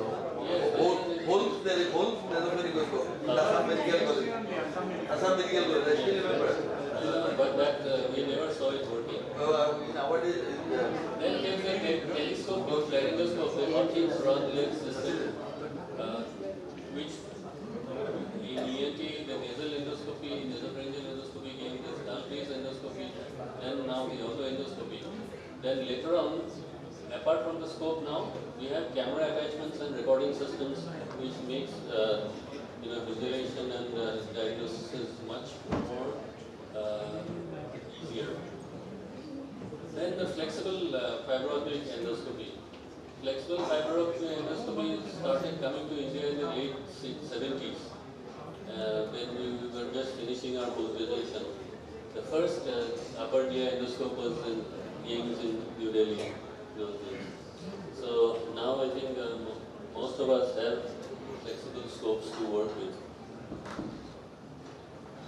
Yeah, these are the various endoscopes that have come into clinical practice. These are the Jackson laryngoscope. This is one type of Jackson laryngoscope with the detachable blade. This was mostly used for guiding bronchoscopies or guiding the difficult intubations. This is the esophagoscope, bronchoscope. This is the Hopkins Rod scope, the upper GI scope, the bronchoscope, and the nasopharyngeal laryngoscope. This was the inverse speculum I was talking about. You will see through this, in this axis, and out through in this area, we will see the nasopharyngeal. And another thing is, you see, this instrument is, I think, going out of fashion. But bullseye lamp, for the old timers, we still use it and find it quite useful. Apart from the rod lens endoscopes that we use. Now, biopsy. Biopsy, the histopathology examination, and when histopathology we thought was the last word, but it was not the last word because a lot of diagnosis was missed, and this is probably this or probably that was the pathological report. So later on, immunohistochemistry came into the picture where immune stains were used to stain the tissues. Different cancers or tumors will stain with different chemical agents. Then molecular studies, and now even genomic profiling there, next gen imaging or the profiling. FNAC is a Hayes Martin. Hayes Martin was the person, Hayes Martin and Ellis was his pathologist. The surgeon and the pathologist worked together to develop this FNAC. But this also didn't gain much support from colleagues. It is only towards the end of this 20th century that it came to be widely used. And in the beginning it was direct FNAC, but nowadays most of us who do a guided FNAC, we don't miss the actual area of that we are looking for. The core needle biopsy, where FNAC wouldn't give us a diagnosis, core needle biopsy, where open biopsy we used to do before in the neck. So many of these open biopsies can be avoided if we do a core needle biopsy. So we get a core of tissue and histopathology and the other examinations can all be done with this tissue. Multidisciplinary tumor boards for treatment, for follow-up, and for deciding who goes for treatment, and normally are advised palliative treatment. Treatment modalities, surgery, radiation, chemotherapy. Now, when these fail, then wherever feasible, targeted therapy, immunotherapy, and now AI in cancer therapy is coming in a big way. And the post-treatment follow-up of these patients is very important. These are the patients who will be there with, for their lifetime.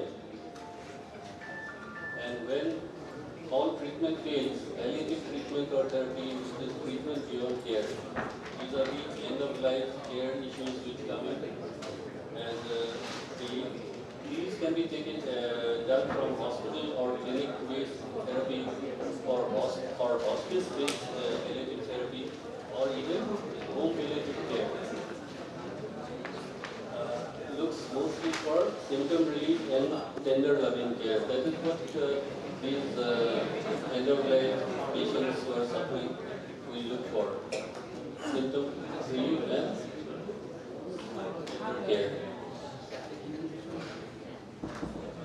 I think we talked about this. Earlier, a total laryngectomy was the answer to all laryngeal cancers and radical neck resection in case of a positive lesion. And in early cancers, open partial laryngectomy. And axillary cancers, total or subtotal maxillectomy. Now there is a paradigm shift in this. In oral cancers, now oral cancers was out of bounds of ENT for a long time. Only recently, after the ENT surgeons have aggressively taken up head cancer, that oral cancer became part of ENT domain. Sinonasal tumors, so now they are endoscopic and open resections are done and reconstruction is also possible. Skull-based tumors for pituitary and other skull-based areas, the entered skull-based, the lateral skull-based, they are all now, and now even the, okay, we will not go into it. And minimal access surgery, endoscopic laser,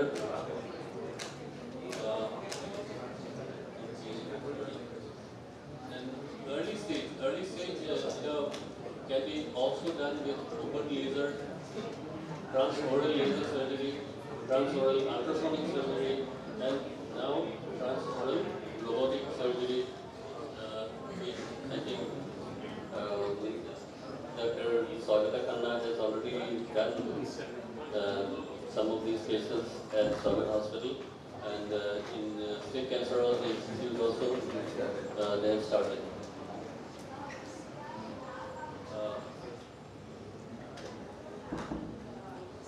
Earlier it was radical surgery. Now we have modified radical surgery, modified neck dissection, and selective neck dissections in node-negative patients.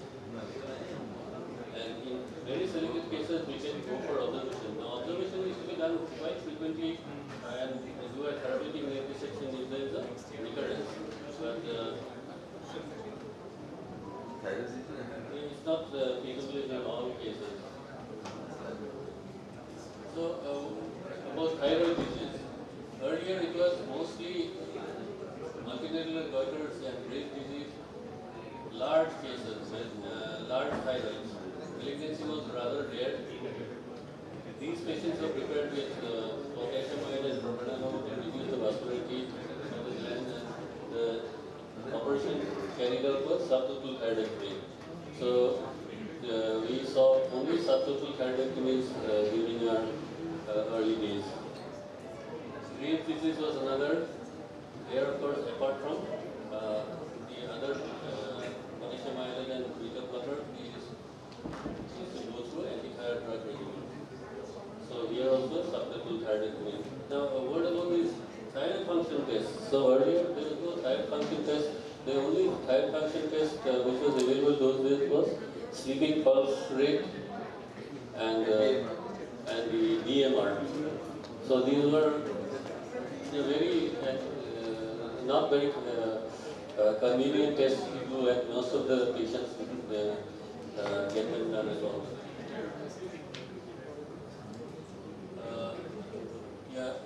Nowadays it is mostly nodular thyroid disease, solitary thyroid nodules, and malignancy is becoming more and more common, and especially the capillary CH thyroid.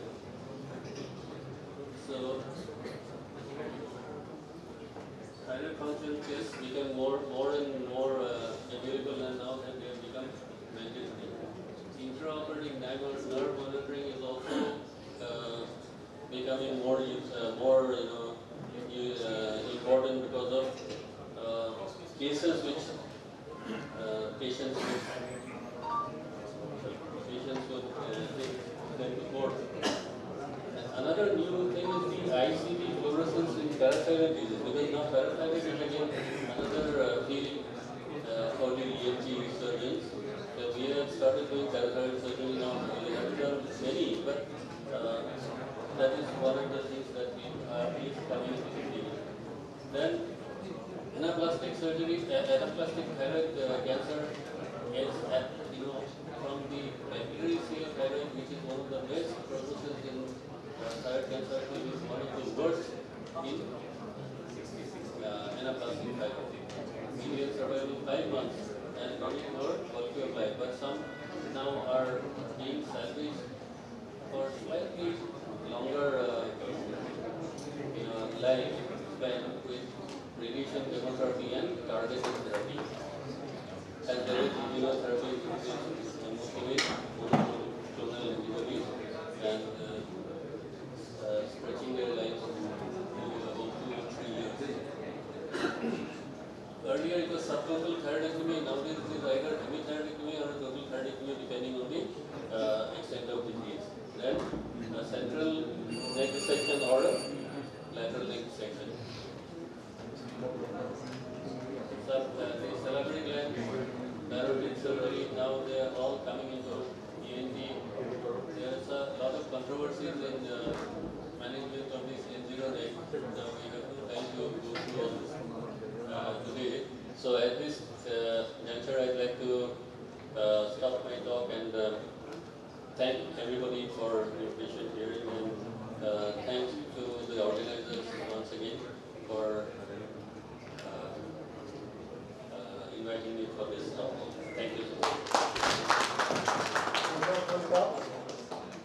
Dr. Purvodaman. And because it is the audition, there should not be any question. So thank you. Thank you.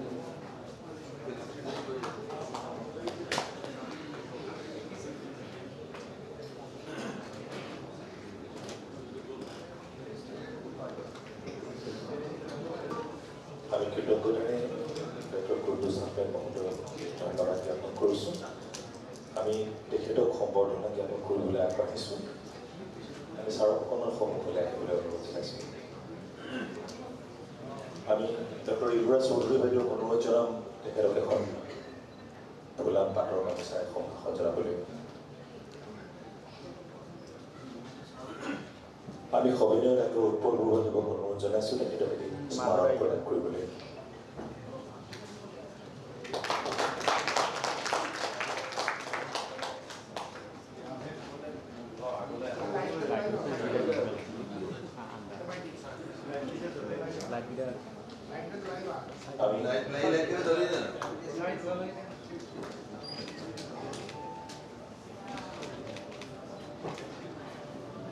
Doctor Utpal Baruah মহোদয়ে তেখেতক এটি স্মাৰক প্ৰদান কৰিব। আমি doctor আফাজুল হক তেখেতক অনুৰোধ জনাইছোঁ এখন মানপত্ৰ প্ৰদান কৰিবলৈ ডক্টৰ আহমেদ ছাৰক। ডক্টৰ ছাফিক কাফি মহোদয়ক আমি অনুৰোধ জনাম এখন অসমীয়া বান কাহিৰে তেখেতক সম্ভাষণ জনাবলৈ।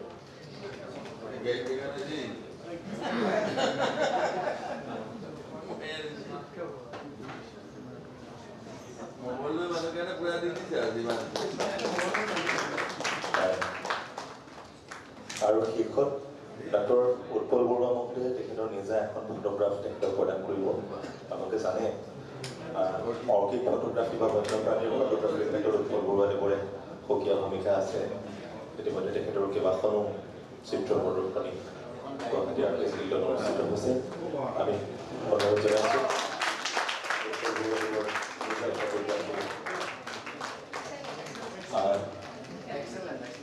ইয়াৰ পিছতে আমি শ্ৰদ্ধাৰ ডক্টৰ বিৰাজ কুমাৰ দাস আৰু সন্মানীয় স্বাগতা খান্না বাইদেউক সন্মুখলৈ আহিবলৈ অনুৰোধ জনাইছোঁ। তেওঁলোক দুয়োগৰাকীকে আমি সম্ভাষণ জনাম। Now we're going to initiate to respected Mr. Biraj Kumar Dasar and Mrs. Dr. Swagata Khanna Madam.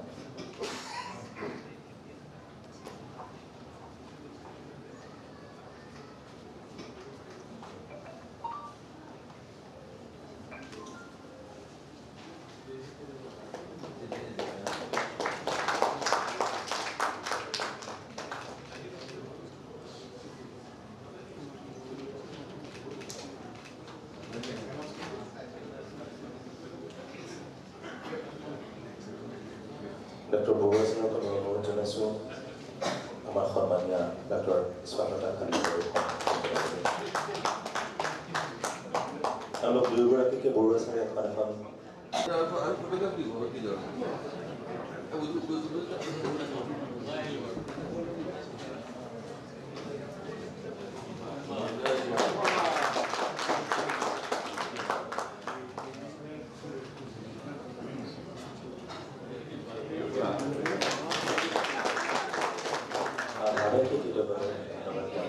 পৰৱৰ্তী ছেশ্যনলৈ আগবঢ়াৰ আন এটা সংবৰ্ধনা অনুষ্ঠান আমি ৰূপায়ণ কৰিম ডাক্তৰ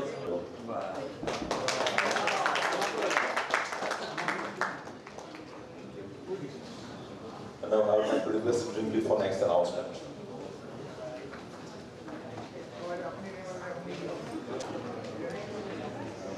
Ladies and gentlemen, before we move on to our next session, I have a delightful announcement to make. Tonight we will be gathering once again not for discussions or presentations, but to celebrate togetherness, talent and culture. We warmly invite you all to join us for the cultural night, followed by the banquet dinner. Thank you. Move on to our next session on revision surgery in otology and overview. The session will be delivered by Dr. Gautam Khao, Senior ENT Surgeon, Guwahati. And the session will be chaired by Dr. S.B. Fukan, Senior ENT Surgeon, Guwahati, and Dr. S.N. Mukherjee, Senior ENT Surgeon, Guwahati. Thank you.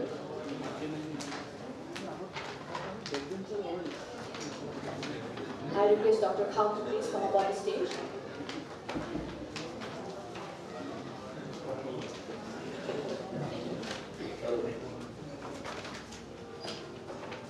I think Dr. Khan needs no introduction because he is a mentor of many people. Even today I told that Sunajit, Rahman, Vivek Agarwal, Devika Borwa, he is a mentor of all. And to speak, his topic is really different actually. Fallacy of resilience surgery autology, very difficult. Because the autology, you can clear the cholesterol of happening, but giving a hearing is a very difficult subject, particularly in any form of happening. I think we let's start because I guess both of those start the topic.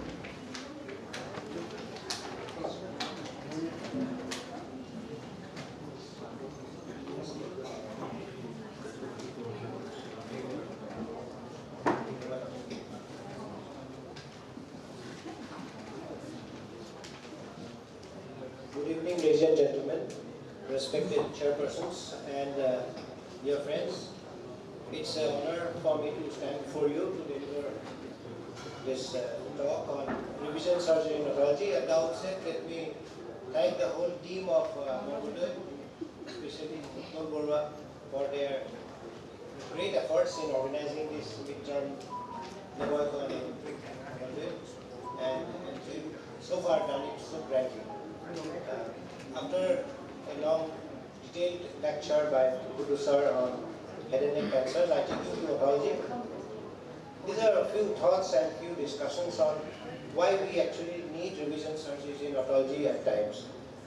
So, the commonest reasons I believe for revision surgery in otology is when you have an incomplete or inadequate initial surgery. There could be disease progression or recurrence, or you may end up with some surgical complications, or there could be prosthetic failures, device failures, or malfunctions. The commonest scenarios that you all must be seeing are a tympanoplasty which has failed with a persistent perforation in that person's octoria. There could be a circuloplasty revision because the hearing did not improve as much as expected or explained to the patient. There could be revision mastoid surgery, again for discharging ears, a revision stapes, obviously for non-improvement of the hearing, or maybe a late deterioration of a hearing which was of a successful stapedotomy. There could be failures in cochlear implantation and a few other situations as well. So we'll just take you to some cases to look at this sort of scenarios. This is a very old video, in fact. where somebody had done a mastoidectomy, not in the Northeast, in one of the elite centers elsewhere in India. The patient had a persistent doctoria, and when we ultimately explored, what we did find is this, that there was a corner septum, which did not get opened, and the person actually did not do a proper, did not do a cortical mastoidectomy in the true sense. He left behind cholestoma, and so the surgery was incomplete, the patient did not get relief. And these are situations, we will discuss why these sort of situations happen in real life. This is another very old, in fact the boy was class 10 or 11 when we did it, now he's an engineer. So he also had a surgery done elsewhere in some big hospital elsewhere in India, and then he came with a persistent doctoria. Then what we had, the video may not be so good, it's a very old video. You have a dehiscence of the dura, and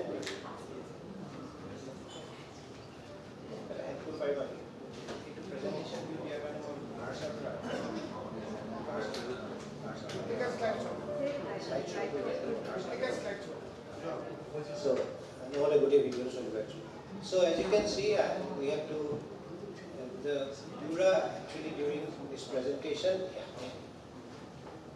was coming into the view, and it was obstructing the field of the operative field, and that is the reason probably the surgeon had to sort of, this is the dura which was coming in, that is the reason probably the previous surgeon actually sort of did an incomplete surgery with cholecystomy left behind. When we drilled, I asked one of my assistants to hold the dura in place so that we could drill properly and get a well fashioned mastoid cavity.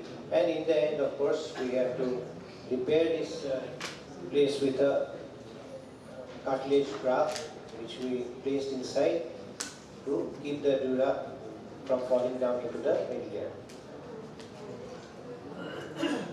into the mastoid cavity. Sorry, not here. So this is how the cartilage has been placed in gradually into the space, and we have put soft tissue, etc., to reduce the cavity. So this was another interesting story where somebody had apparently written that mastoidectomy has been done, and when we open, we find that this is the external canal, this is in the area of the mastoid, and you see a cholestoma which is down below. Now what has happened? What has happened is that the person actually, unfortunately, did not drill into the mastoid, he drilled lower down. And the mastoid was a virgin mastoid, you can say there's nothing, no disease here. What he drilled was in the somewhere lower down and could not find the mastoid. There was a breach in the external auditory canal, and this is a secondary cholestoma which has happened.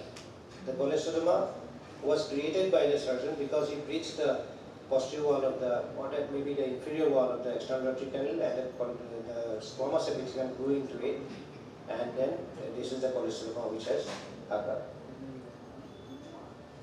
This is a situation which can occur. I do not blame the previous surgeon actually in the true sense. Tympanoplasty was done and the control hole was done. As you can see here, you see the aditus patency and the surgery was done. But because probably of the eustachian tube malfunction, over time the patient developed a retracted TM and had persistent rotoria. And again, when we widened the mastoid antrum, you could see the cholestoma was there. So this, you cannot blame the surgeon if you see a situation like this. This could have been the progression of a disease process, because ultimately the patients who get some ear infection usually have a dysfunction of the eustachian tube, and that could be one of the reasons why this patient actually developed cholestoma later on. Tympanoplasties are actually the bread and butter surgeries for everybody. All of us do it. So nobody can actually claim to be a 100% successful tympanoplasty surgeon. You will always have failure. Maybe it may not be immediate. It could have, it can come later. So once I was asked by one of my junior colleagues that this is a internal tympanoplasty, as you could see, we are living behind the mucosa. I am not showing any failures here. What I want to stress during the tympanoplasty surgery is that no step at tympanoplasty is less important. Every step is important. If you talk about the elevation of the flap and about skeletonizing the handle malleus or putting the graft properly, even ironing the graft in the end, taking time so that you have a snugly fit, even the little bit of overriding of this flap or the graft over to the squamous epithelium of the external radical would end up with granulations. You will have a weeping ear for a long time. So to avoid failures, we have to be very meticulous at every point of time, even though it's the tympanoplasty, as I said, is a bread and butter surgery. All of us do it all the time. But to reduce our failures, to improve our results, one has to be meticulous in all the steps. And this is, let us take you to stapes surgery. This was a stapes done by a person who was known to me, and he sent the patient that I could not get a desired outcome. And then when we opened, we found that the stapes is lying. The curettage has been nicely done. The exposure is very good. The superstructure has not been removed. So we fished out the stapes piston, and then in the very beginning itself, then I could see the fenestra is not very nicely visible, but we took a measurement to see whether the piston length was good, whether the piston was short, so that that is the reason it fell off. Anyway, the superstructure was there in place. It was not removed for whatever reasons, and we had to remove the superstructure and widen the fenestra which was there. And then when we were widening it, we had to use the skitter because we found that there was actually a little bit of obliteration of the foot plate, because of which probably the fenestra was not made. Then we placed the stapes piston and could get the desired outcome. Similarly, this is one of my patients who had a stapedotomy long time back, then complained of reduced hearing. So we explained to the patient there was definitely reduction in the hearing. So we opened, and when we saw, we said we'll do an exploratory tympanotomy, and we saw that the long process of the incus was getting eroded, and the stapes was moved, and the piston was moving up and down. So we took out the piston, and then we used cement over the handle of malleus, the incus, and to restructure it, to make it tougher, to make it a little bit more strong, so that you can put the piston back. And then, so this is something which can happen when you have a long-term follow-up of stapes patients. You may be having a very good result, maybe 5 years, 6 years, or even 10 years down the line, because this is a lifetime thing. Similarly, this was a patient where somebody had done a very nice tympanoplasty. The patient had an absolutely good dry ear, but the patient's complaint was that my hearing, I want some improvement in the hearing. Again, we did not promise anything. We said we'll have to look into it. We did an exploratory tympanotomy again. When we lifted up, we saw that the malleus is fine. You can see the stapes head, but you can see that the incus is actually not in touch. So you can magnify it and you can see it. So again, here we have used glass ionomer to restructure the thing. So this is a magnified view. So after that, once the setting has been done, we can see the movement, as you can appreciate, I believe. So this is how you can sort of get a good outcome. So in the end, this is a vestibular schwannoma which was done long time back by somebody else, and the patient gradually had a recurrence. So in this patient, you cannot blame the previous surgeon that you have done a bad job or something, because it may have been a subtotal removal, because this is a disease where you need not go for a total removal. And so since the patient by that time had lost her hearing completely, and when you see a very good recording in the ear surgery, you can well understand this was his recording. He's obsessed with the recording. So anyway, this is actually fast forward, that is why it is looking like this. So the point to be stressed is that not always it is the surgeon's fault. Sometimes it is the disease process which is like that, which may lead to a recurrence or a revision being necessitated. So what are the commonest causes? The commonest cause is actually, to be very truthful, inadequate training or experience. But that experience or training or good experience will not come in one day. So when we do not have the adequate training or experience, it's always good to work with a senior or a mentor.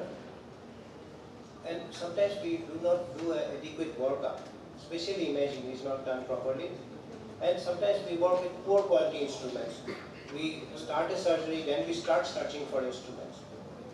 And we scold the OT sister that you did not put this thing in place. It's always good to have a look at your OT, what instruments are there, what you'll be needing, what will be the sequence of your work, so that you do not have an issue while doing your surgery. And you should always have a pre-op checklist of the instruments that you are going to work. Sometimes if you are going into too many places, you work with a new anesthetist, you are in a new work environment, then your outcomes may not be as good as you have in your known place or your regular place.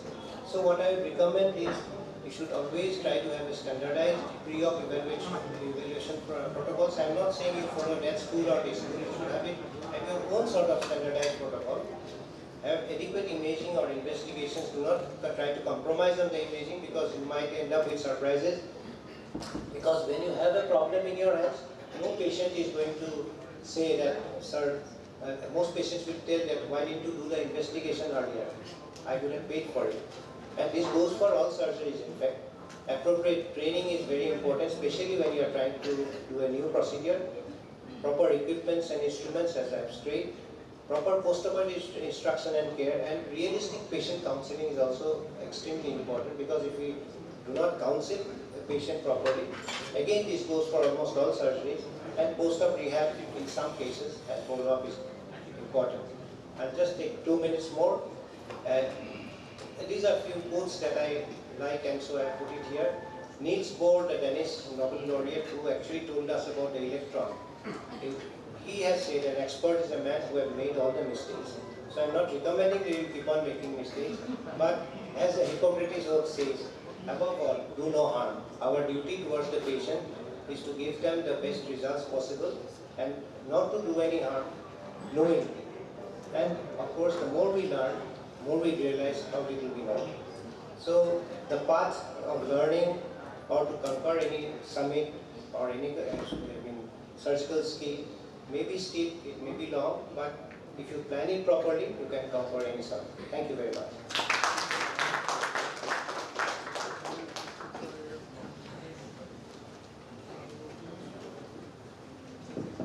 Thank you. Over the subject nicely. Now it is open for discussion.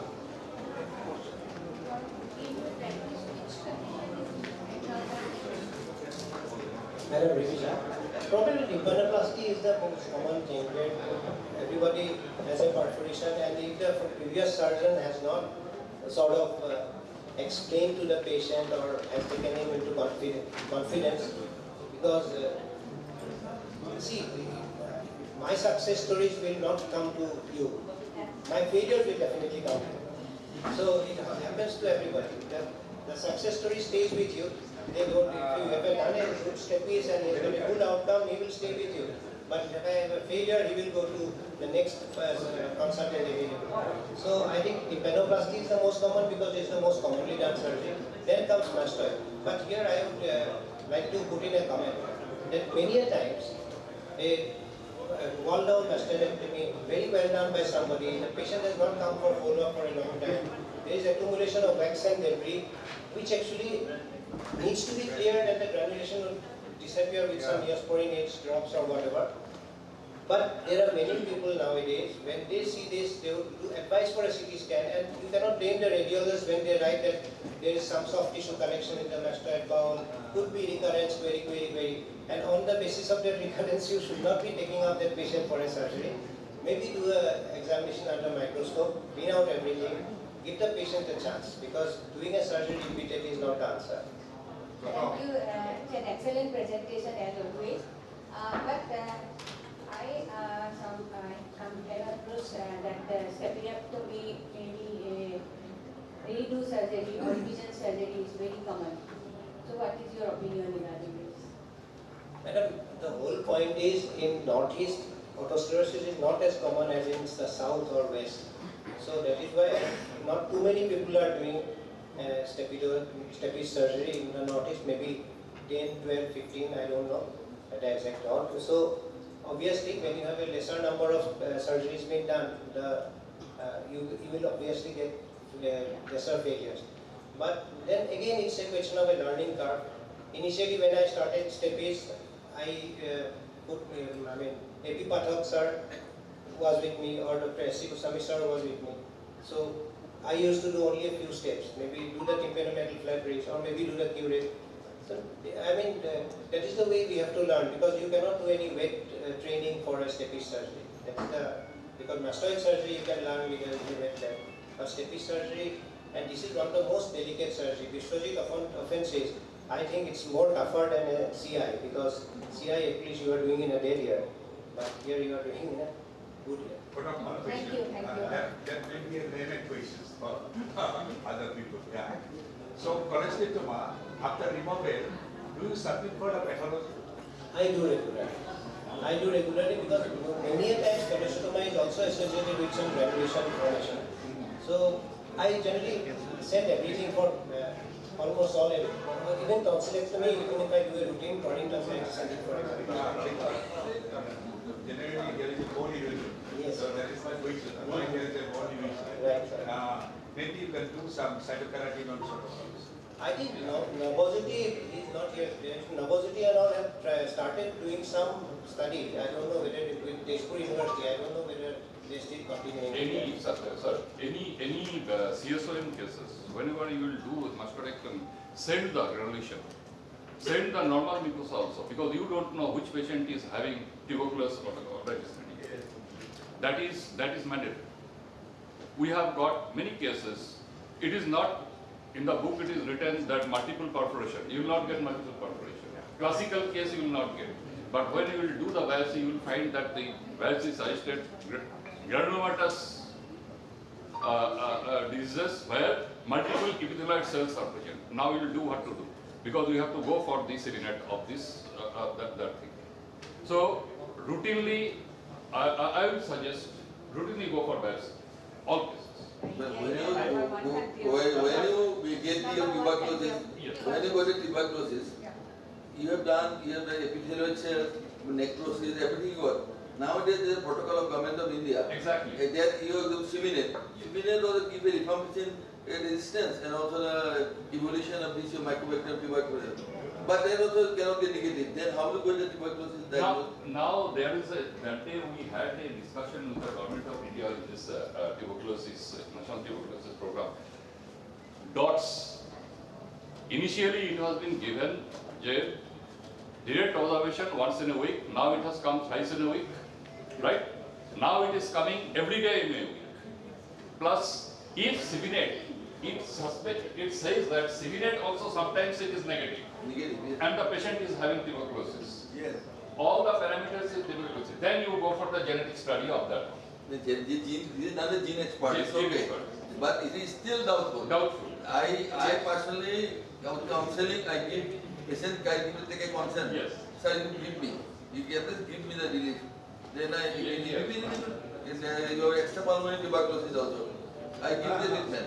Every consent. Very difficult. Now it is very difficult. Very difficult. If you go to identity 3 guideline, you will be confused. You cannot treat. Whom to give, whom not to give.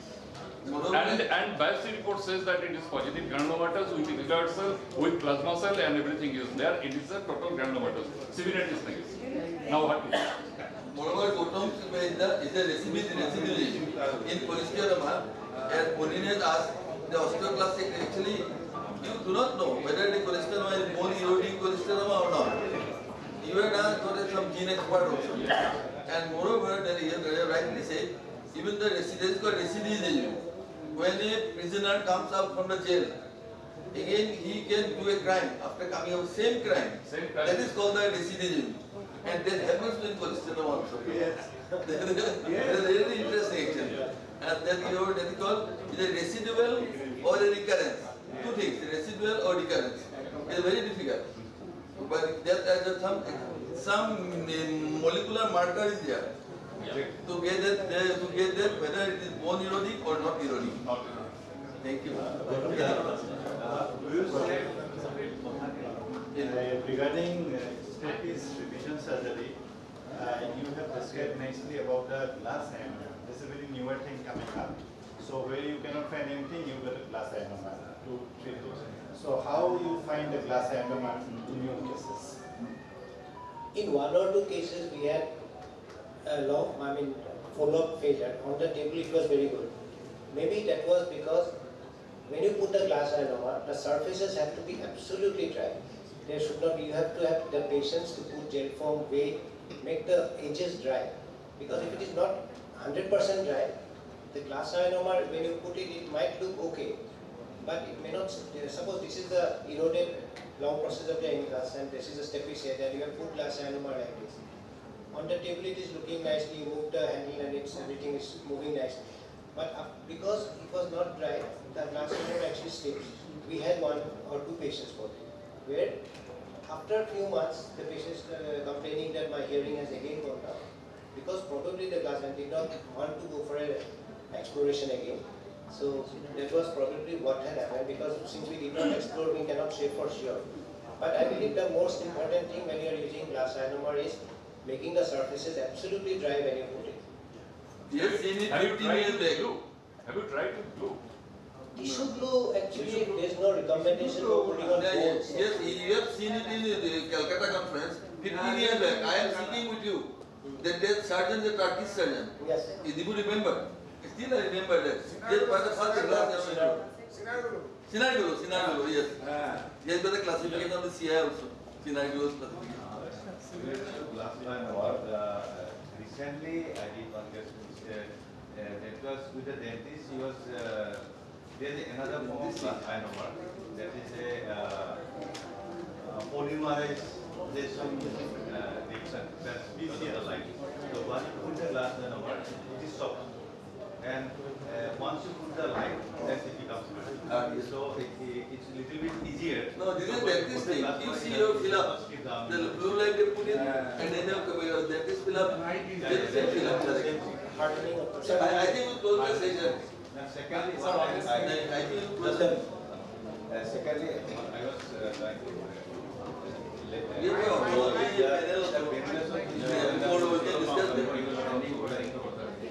what percent of cases you find in underdiagnosis? Maybe 90, statistically I cannot say for sure, but 90% you get cholesterol as well. But for granulations and Granulation, tuberculosis, actually, most of the time tuberculosis does not come as a surprise. Whenever we have tuberculosis, it was ill-granulation, the patient had you could not correlate the pain that was happening. So, tuberculosis was more or less a home diagnosis, but it was confirmed by the. So more autology or panel is there. You can discuss more. I think here, or this is waiting equally. I think your next session. Sir, good evening. Very nice presentation. So just one question. So do you have any audiological and radiological red flags post-surgery that will just warn you that this patient might need a revision plan when the patient comes back to you? Any audiological or radiological red flags which will just... I actually do not follow any sort of red flags as you have suggested. I think this is a good idea. But whenever after surgery, just like say when you have a patient complaining that my hearing has gone down, I had once reopened the stapes within a couple of days because the patient was complaining of a lot of giddiness and it was not going down and the nystagmus was there. Then I realized probably it was a long piston because then that was only one case that I had done. But I do not follow any particular. Any case where you have done a very good tympanoplasty, AB gap has reduced, then after some time came back with a mixed loss, will it warrant you something? This could happen, but no, I have not sort of, I do not have any game plan, as you are saying. Or sir, some post-surgery, one patient has gone to any other young surgeon, he has done a CT, and there was very minimal recurrence or say residual, but with a good aeration of the middle ear, and the hearing is also good. So will you open up the case at that time? This is a very difficult decision. I don't think one should maybe follow up and explain to the patient. Maybe explain to the patient frankly. Diffusion will tell you that this is cholesterol. Diffusion with an MRI will tell you that this is not residual mucosal edema, this is cholesterol. But my question is that without any bone erosion. Right. And if there is some bone erosion, I think it is a very valid point that you have made, but I do not have a definite game plan that I do like this. So you will follow up with that? I think that is the thing I do. Thank you, sir. I think I will conclude the session. But just one line. Last I attended in Vijendra's workshop. Vijendra now fed up with the doing polystatoma surgery. All revision cases, yes, 70% comes with the revision cases. And what he has done, hearing improvement, you only try hearing. That he nicely showed how with L-form is between the medias, incas, rotae, but he told that it needs only patience. Without patience, you cannot do the hearing improvement surgery. That's the point. I think I will do this. Thank you.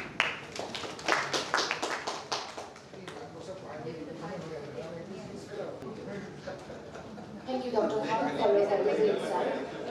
Now, moving on to our felicitation part, I request Dr. Nebaoicon to felicitate Dr. Gautam Khan with a memento and a certificate as a mark of our appreciation.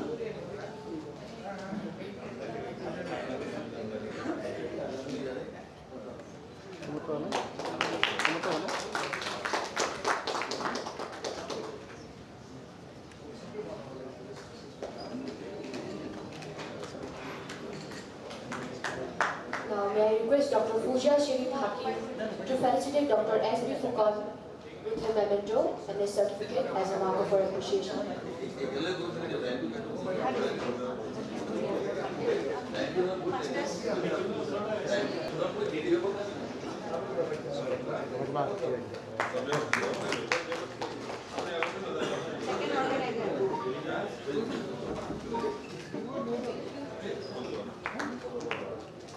Now may I request Dr. Viren Sharma to felicitate Dr. S.N. Mukherjee with a memento and a certificate as a mark of our appreciation.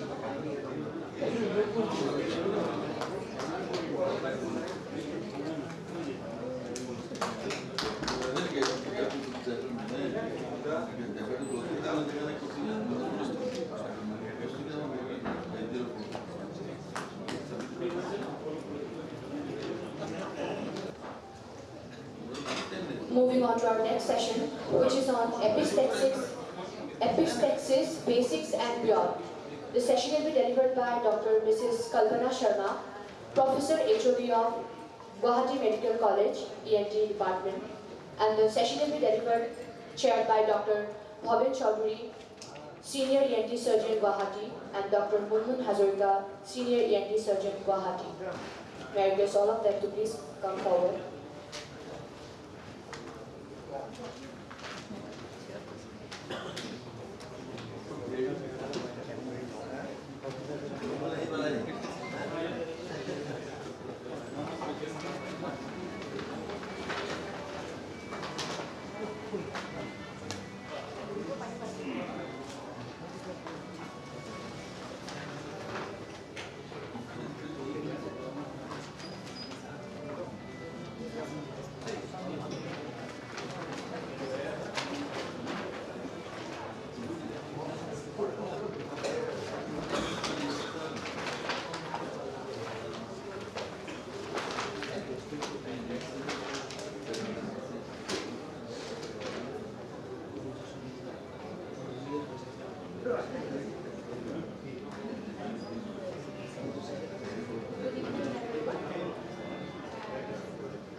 Today, our Dr. Kalpana Sharma ma'am will present before us a presentation on epistaxis, basics and beyond. Epistaxis, which is a common ENT emergencies, which every day. So with a bimodal distribution, it has a incidence rate of 60%, but most of them is cured by primary care. So I request Dr. Kalpana Sharma ma'am to present before us the various aspects of epistaxis. Over to you, ma'am. Thank you. Big thanks to the organizing committee. I'm very honored as well as I'm very happy to be present here with the August gathering and talking to you about epistaxis. But the thing is that the evening has started with beautiful talks from the dysphagia and it has ended just before with revision surgery. What will be epistaxis? The basics, I think everybody knows. It has started with Hippocrates, who knew about the anteronatal packing, who knew about the application of cold fermentation, or who knew about the nasal and compression. So this is to start with the basic. Then there are so many people who have gone through epistaxis because they had the interest, like we know about Morgan-King, we know about Lidl, and too many people. Finally coming to 2 persons who have done the arterial ligation. But is it necessary to go for arterial ligation and not? Let us see. The majority of the patients who suffered from arterial epistaxis are being from the nasal septum. And for everybody's, just to recapitulate, the arterial confluence in the nasal septum. So all of us, we know what are the arteries is there. As because it is a system from the both external and internal carotid system, it is coming through a long way from the posterior part of the nasal cavity to the nasal septum, and it is forming an arterial arcade in the nasal septum. The epistaxis is more common from the nasal septum. Then we are getting the venous bleeding, which is coming from the retrocolumellar vein, which is thus in front of the anterior septum. But this vein crosses the floor of the nasal cavity to go to the lateral wall. So it also has a very long course inside the nasal cavity. So this is a diagram just to show about the vessels. What is the dynamics? Why we are getting bleeding? There is an arterial arcade, not only a single arcade, there are multiple arcades of anterior and posterior ethmoidal arteries inside the nasal cavity. There are the sphenopalatine artery coming from the most posterior part of the nasal cavity, and it is getting anastomosed with the ethmoidal arteries.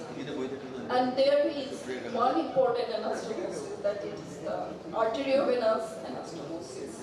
And this is causing a lot of problems.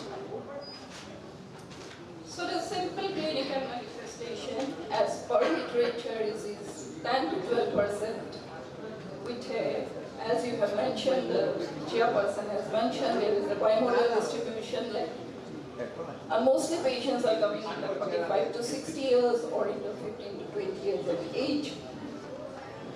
A small number of patients, they have a definite blood dyscrasias or blood vessel abnormality or local nasal pathology to give rise to epistaxis, while majority of the patients have epistaxis is without any cause. But I have some reservation regarding this as per literature because some of the causes we are finding in almost all cases. Certain comorbidities like the sneezing, coughing, straining or pregnancy, lifting or nose blowing. Everybody knows there is a sudden rise of vascular pressure and this leads to epistaxis. So we know it is very clear from the film. Looking into the duration is shortly with venous bleeding while it is prolonged in arterial bleeding. Now everybody just correlate that there is a definite correlation of epistaxis and hypertension. And it is more so in elderly patients. But what happens in hypertension? There is a progressive replacement of muscle tissue in the tunica media by collagen tissue. There may be large vessels calcifications, or there may be localized ischemia. So this is actually the arterial pathology which is giving rise to bleeding in elderly patients due to hypertension, and they are the patient, they will need much longer hospitalization. The next group of patients, they come to us with bleeding diathesis. They have a clotting defect, they have an increased fragility of the capillaries, there is a deficiency in the platelets. This group of patients, they will come to us with prolonged bleeding after trauma, surgery, or dental extraction. So there will be bruising or bleeding into the joints, there may be menorrhagia, there may be postpartum hemorrhage.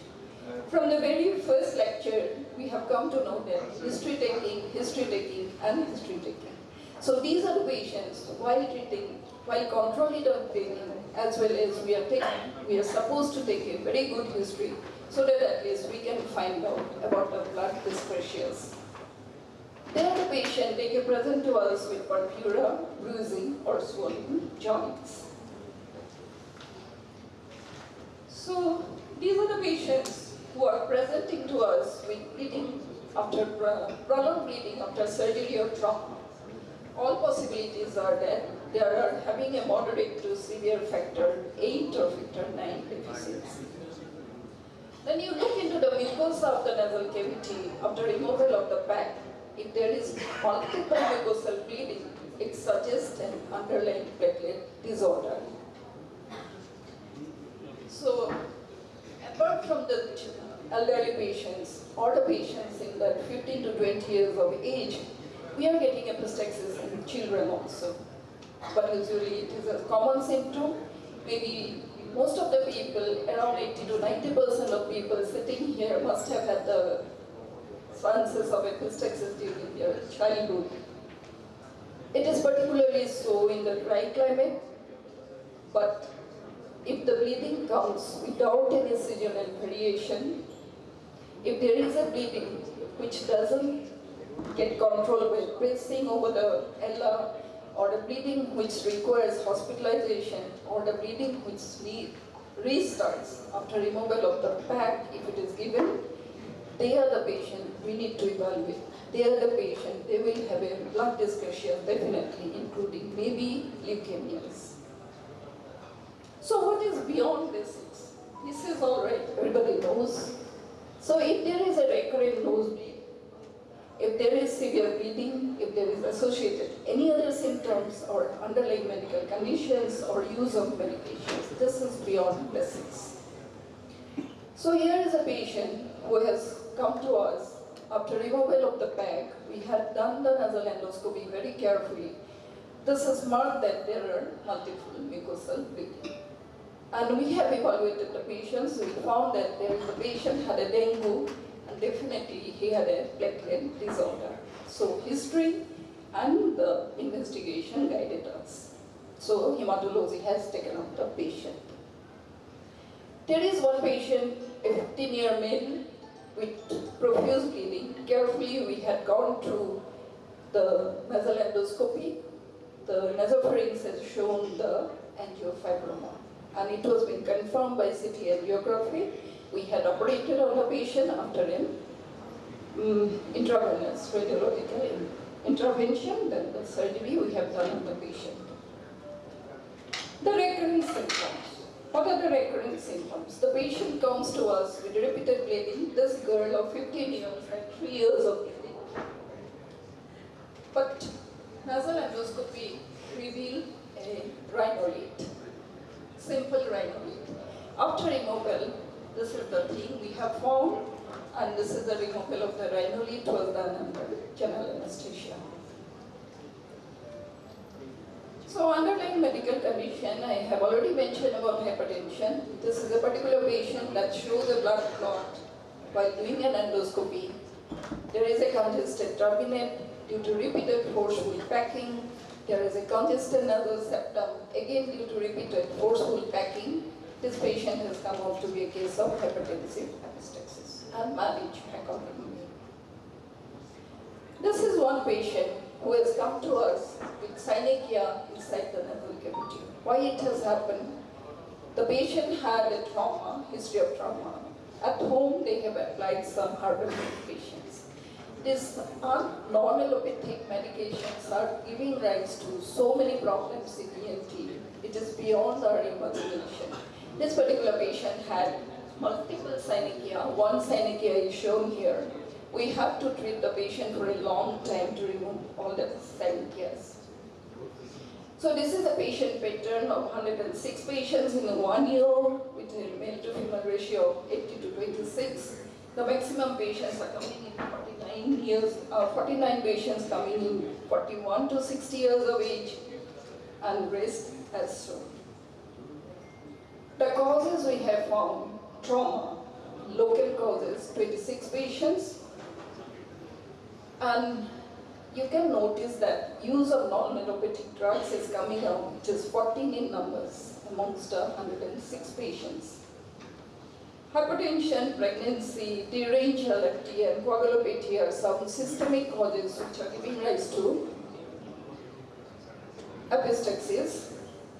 So that no definite cause or idiopathic cause, you can just see that out of 106 patients, only 12 patients. So it shows that every patient had some cause, some underlying cause, which is giving rise to epistaxis. So that is the thing I want to stress here, that you should go for at least some minimum investigation so that we can just find out the cause of the epistaxis.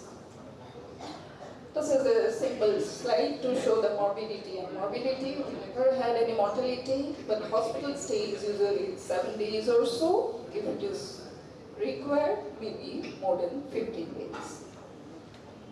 The clinical management, what we are doing here in our hospital is a nasal packing, maybe the conventional and anterior nasal packing, what everybody is doing, or mostly we are using a Marocin.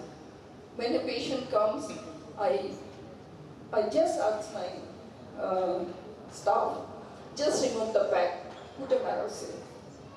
The first step is they say Marocin doesn't work. Why it doesn't work? Let us see. It's a very good tool. I want to impress upon everyone. Put a Marocin, simple Marocin into the nasal cavity, sleep for 5 days comfortably. You can remove the Marocin after 5 days. Do a nasal endoscopy and find out the cause. Here you can see in 3 pictures. One picture, some injection is given. One picture, water clot is being put. The third picture, some ointment is put. It should not be done over a Marocin. Should not be done over a Marocin. Why? The property of the Marocin is to absorb the blood, whatever is there inside the nasal cavity, get swell up, then it will give the pressure. By infiltrating some nasal saline solution or some water clot or some ointment, you are just destroying the property of the Marocin. So simply put the Marocin and forget everything. The patient reacts very nicely. Only few monitoring you are supposed to do with the patient. Rest of the patient you can see better, pulse and BP regularly, pack cell volume, hemoglobin, PTCT and platelet count. These are the simple investigations for all the patients. Rest according to the patient's history and diagnosis will end up other investigation into the panel of investigations. When the patient needs a blood transfusion, do they need a blood transfusion? Yes. One who continues to bleed every time the pack is removed or the Marocin is removed, or one who keeps on bleeding with the pack in situ. So they are the patient we have to plan for immediate blood transfusion. Otherwise, not.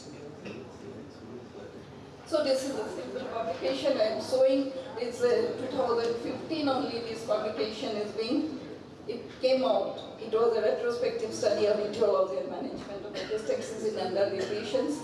Why I am putting it here, it still holds good after 10 years. The trauma was the maximum cause in that 10 years back in elderly patient. Now also it is the same.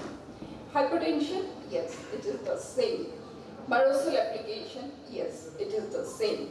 So 10 years back, what we had done, we are doing that, but we are looking into the nasal cavity after the removal of the pack by nasal endoscopy thoroughly now. And that is giving us the maximum result. Thank you.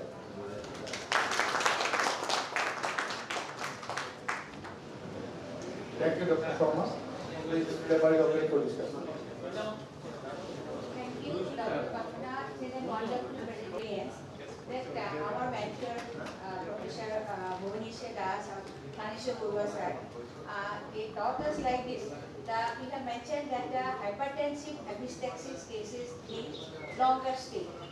So, and with antihypertensive medicines, patients sometimes not properly, they are not properly responding.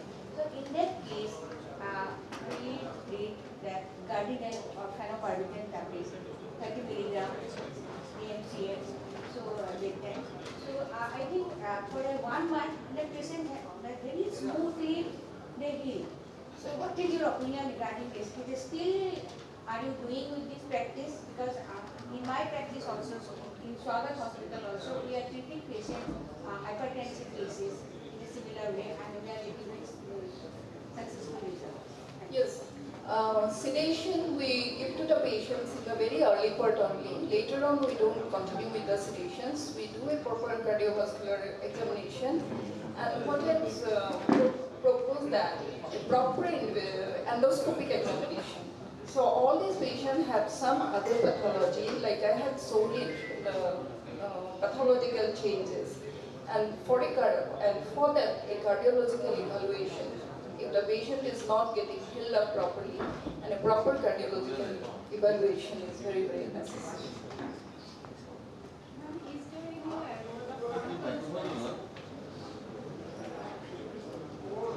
pharmacological aspects in epistaxis? Do you want to highlight it? Yeah. So everybody is giving the bottom solutions locally, tranexamic acid, systematically. But I don't think if you can find out the cause, like if we go back to our slides, we are seeing that local causes, trauma is the cause, and that is why idiopathic causes only we have to think about the pharmacological thing.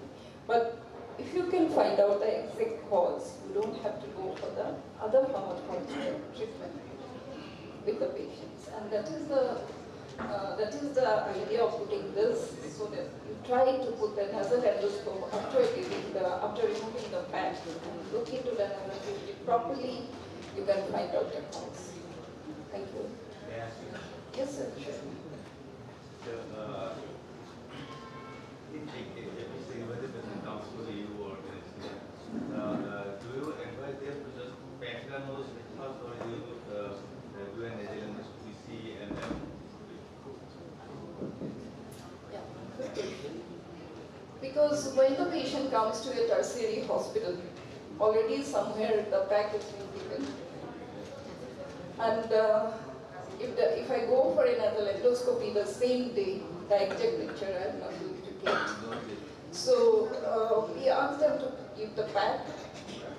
Doing a nasal endoscopy, so far they can do, give the pack under proper visualization. I ask them to give the pack under proper visualization. It is not that blindly you are going to give the pack. So this further endoscopic evaluation will be done after removal of the pack, maybe 24 hours, maybe 48 hours into the cause. So it is, yeah.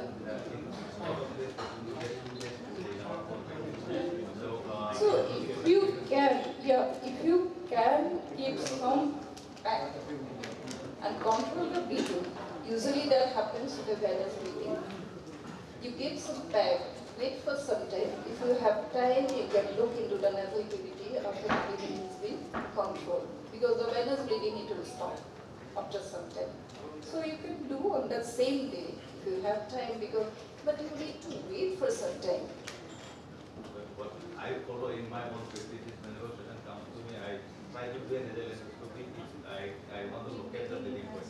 Yeah. If I cannot control that. That is not in tertiary hospital. No. That is in your chamber. You can do tertiary hospital. This is right. They already packed and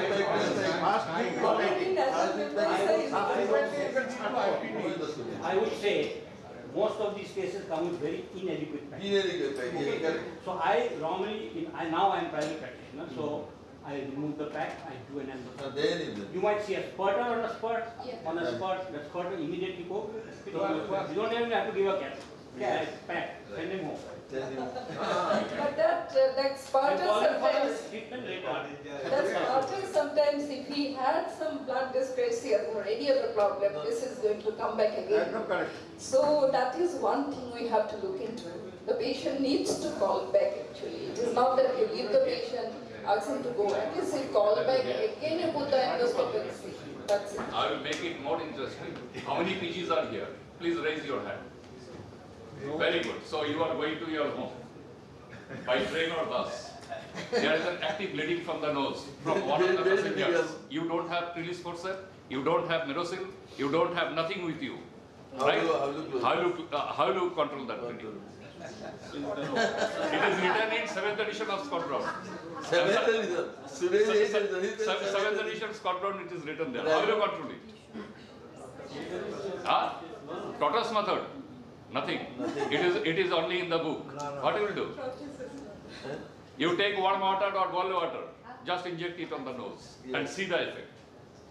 See the effect. Thank you, Dr. Sharma. I have done it in 2 cases. And then it asking to stop here. Thank you, Dr. Sharma. Thank you so much.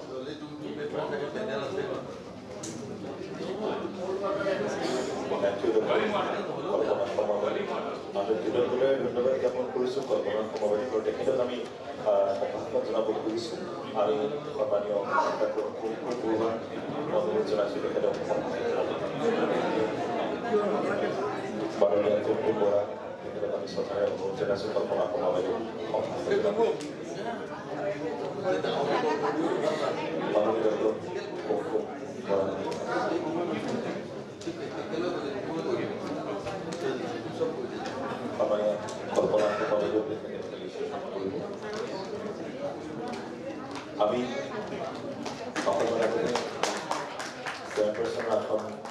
গ্রহণ করা অনেক চৌধুরী একটা প্রবীণ Chowdhury sir ক্ষমা পেলে একগুলো অনুরোধ জানাইছোঁ তেওঁলোকৰ সমকান্ত হাতসমূহে তেওঁলোকক ক্ষমা জনাব আৰু সন্মানীয় ডাক্তৰ মণিপুৰ জড়িত ক্ষমা জনাব ডাক্তৰ অঞ্জনা শৰ্মা বাইদেৱে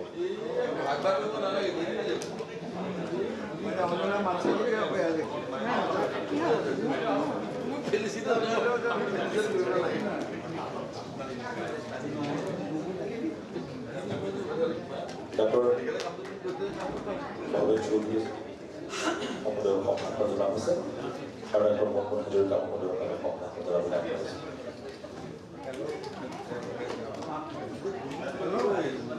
জিনিসটা রাখা দেন আপনার কাছে পরে নিব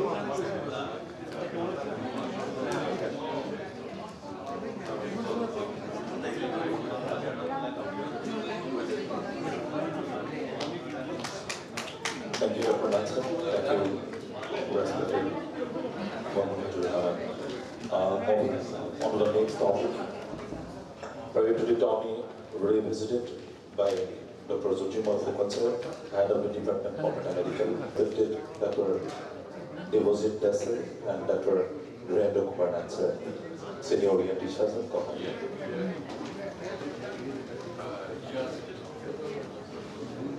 Our পরবর্তী pediatric Tommy revisited. সম্মানীয় চটিয়মত ফুকন মহোদয় মুৰব্বী অধ্যাপক বৰপেটা মেডিকেল কলেজ তেখেতে বক্তব্য আগবঢ়াব আৰু সম্মানীয় ডক্টৰ দেৱজিৎ দাস আৰু ডক্টৰ বীৰেন্দ্ৰ কুমাৰ নাথ মহোদয়ে অধ্যক্ষতা কৰিব এই অনুষ্ঠানত।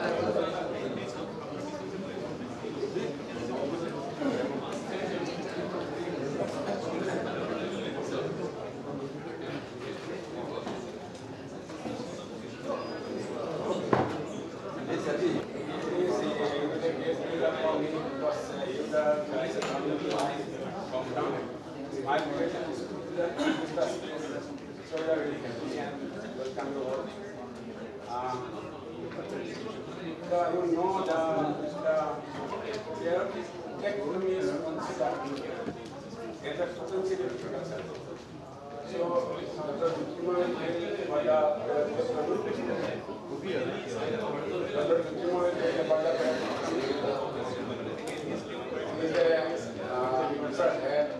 Department of TNT and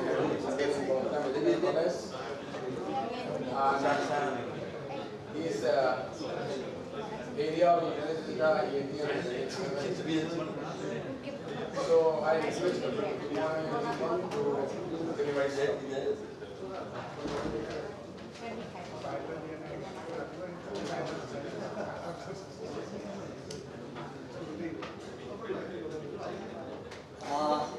Good evening, respected chairpersons and delegates present here.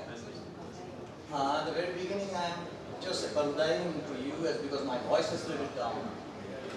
Today we are going to discuss about the robotic surgery and our humble endeavor to get some new touch to it, if at all we can come to some positive deliberation to the subject. So,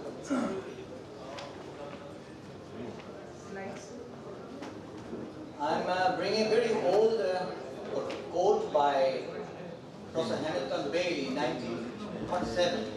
The reason of bringing this quote is that the pathology and its fallout in any sort of therapeutic surgery, whether it is benign or as a malignant, still amusing us, as because it changes its character. And even in recent years, when it's been said that there is translocation of the genes, even if somebody has come to a definitive surgical procedure or treatment, because of those recent advancements to detect the translocation of genes is going to change the whole paradigm, and it's changing. This is the first recorded and available picture of parotid tumor. You can well imagine what was the size and what was the region. And because those days parotid was not been addressed, as because no advancement of anesthesia. As we all know, the anesthesia came into action after Second World War. And this is a very old picture being preserved in a guy's hospital. His tumor size was around 2 feet. And you can find a hole out here. He used to cock it and he used to take out the spurious collections early in the morning. Then probably some surgeon came forward and just chopped it down within 5 minutes. But those days, this surgery used to take life because of bleeding. I'll come to that. Then coming back, why we need revisit to the surgeries? You see, the art of surgery is evolving every day, every night. And how we are going to develop it? We have to give our new concept, and then we have to modify the previous techniques. That's why we must revisit, and we must know the history of a surgical procedure, how it got evolved. Valuable insights are to be obtained from revisiting, and that we have to inform to the development of new ideas. If we go back, it was in 1765, just imagine, around 280 years back, the first record of parotid was done, and it was Haitian. And unfortunately, nothing happened in this subcontinent, that is Asia. Everything happened in Europe. And it always amused me how people think, whether somebody is thinking in Canada, thinking in Europe, or maybe in South America.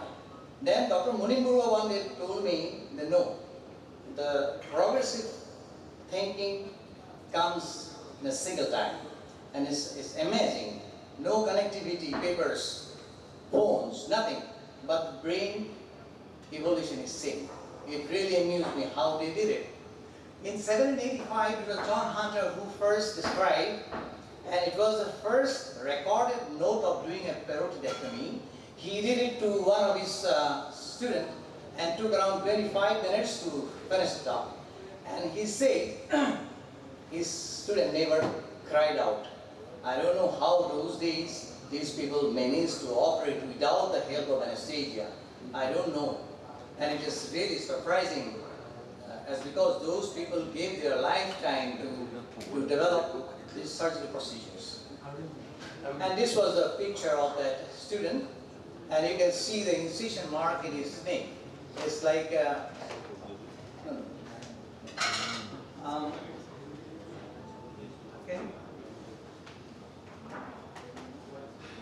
okay, you can see this is like at that time there was no Bailey. It looked like a Bailey's incision.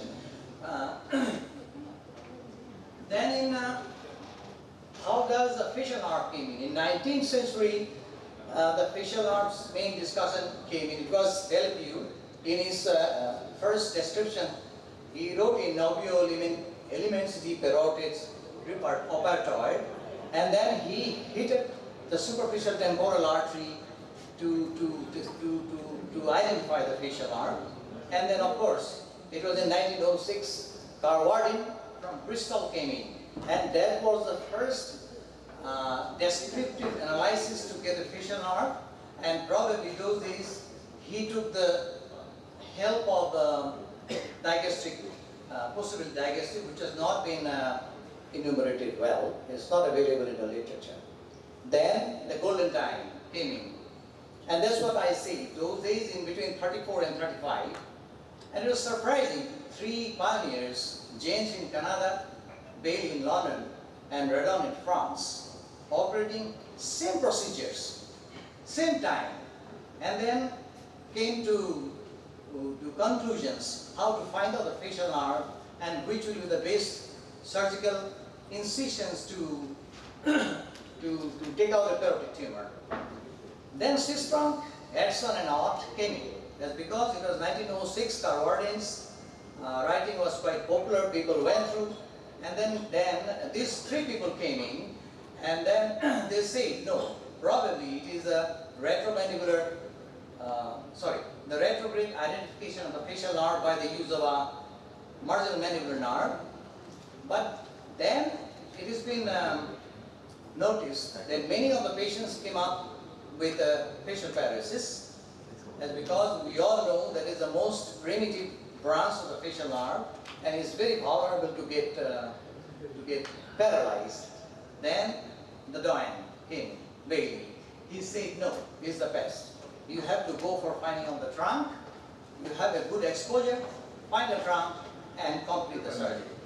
So they came in with all their incisions. You can find out that the first was 1912, 130 years back.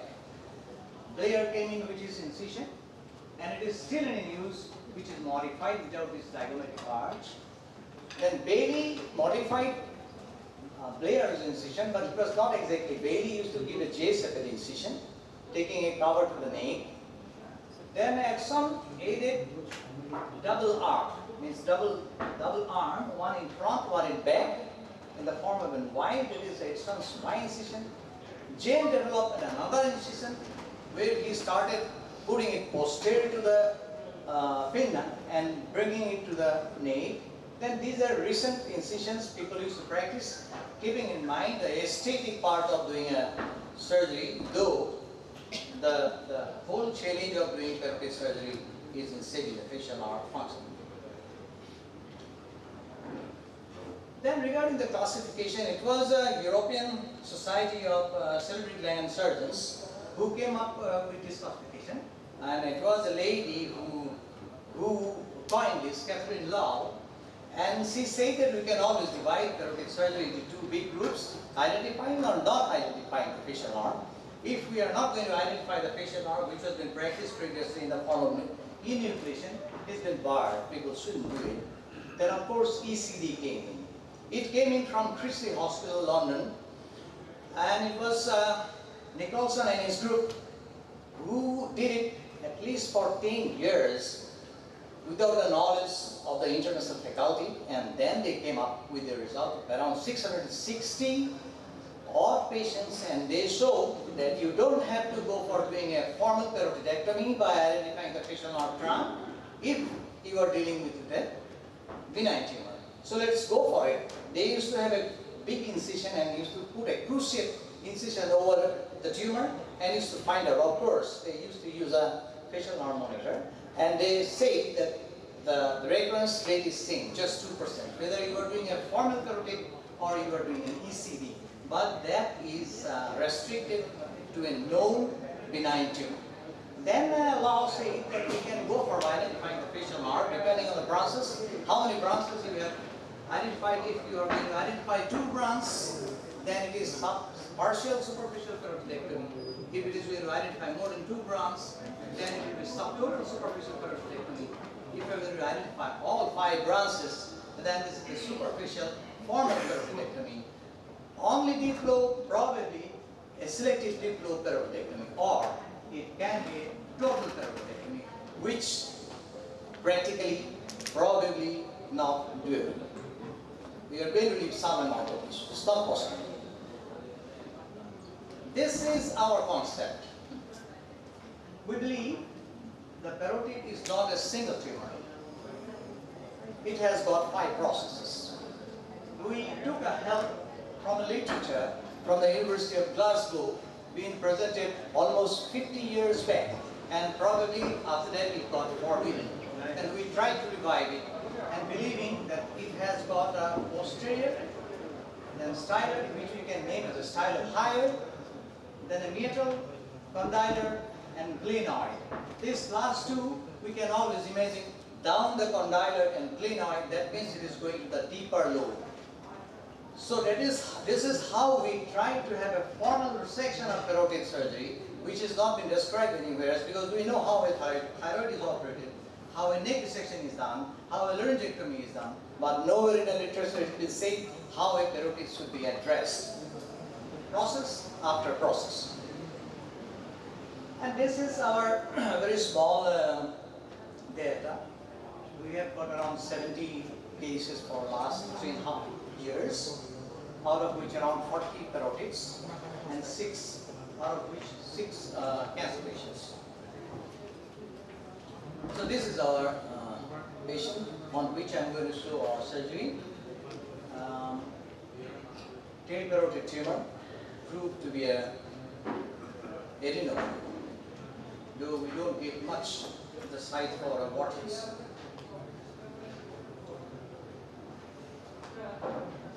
So we used to put a cervical incision on it. That's what we are marking, the angle of the mandible. And we're going to start our incision on the labule, reaching the upper neck ridge, taking care that we are not going to put our incision over the angle of the mandible. It's always important to have less bloody field, and we try to preserve a greater auricular nerve always. We know that probably it means for first 6 months, after that patient never complains. Then we go on relieving the tissues from the sternomastoid muscle, and we keep going to take out the posterior process of the parotid tumor. Then eventually the posterior digastric is going to be exposed.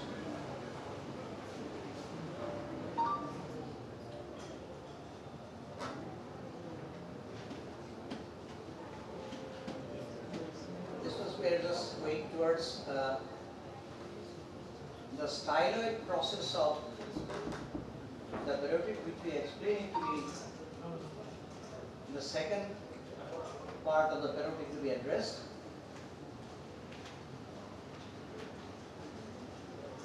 Then keeping the SMUS above, we go back to take out the tissues from the front of the cartilage, that is the tracheal point. And here you can see, after removing the tissues over the posterior digestive, we can easily trace. You can see this nerve. Can I fix it? Can you see this nerve? This is the branch to the posterior digestive, which is very easily traceable. See this? This branch is going to take us to the main branch very easily. We don't have to struggle, because no tissues in front. This is the branch way, and we are in the main trunk. This is the main trunk. This is the branch.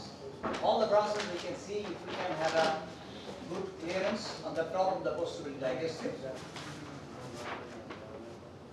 Again, this is highlighted. This is the nerve taken to the main branch. After that, like other formal thyroidectomy, we are going to resect the tissues over, taking care.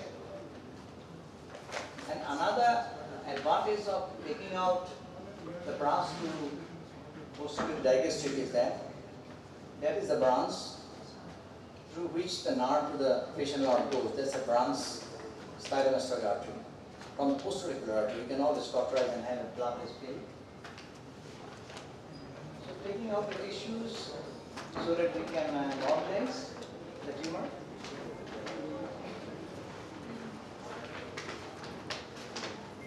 Just showing you the branches again, one more. Can you see this? This is the branch to the posterior digestive. This is the branch to the stylohyoid muscle, and you can easily trace without going to the main trunk. And we do this as because getting the difference between getting a branch to the posterior digestive and the marginal mandibular is that if we are going to go back to posterior digestive, that is a non-expressive branch. But if we are going to find a branch which is marginal mandibular, mind it, that is the most vulnerable expressive branch of the facial arm. So we have started doing this, and it's very easy. All my residents have started doing it very easily. So we can do it. I'm just showing you. See the posterior aspect? This is the tracheal pointer. If we are going to go by tracheal pointer, then we may have to go through these tissues again. While doing a cancer surgery in a carotid, the important issues for us, if we are going to operate in a hybrid, the possibility of recurrence is because of, not only because of leaving tissues, but also because of leaving intracarotid glands. So we will be very careful in finding out the facial arm. We should not hamper the tail. So we can always go for doing a formal thyroidectomy posterior, then styloid, meatal, glenoid, and condyloid. So we are proposing this thing. I don't know how much it will be. And this is the final result of this patient.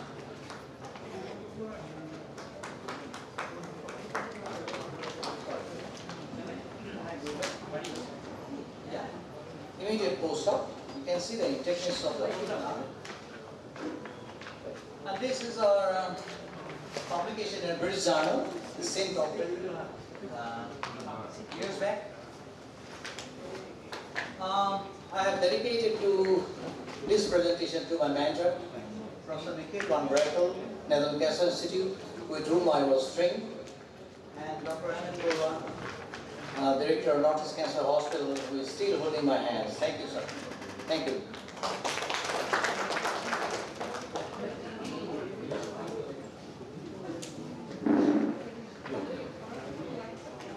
Thank you, Professor. Thank you, Dr. Moy.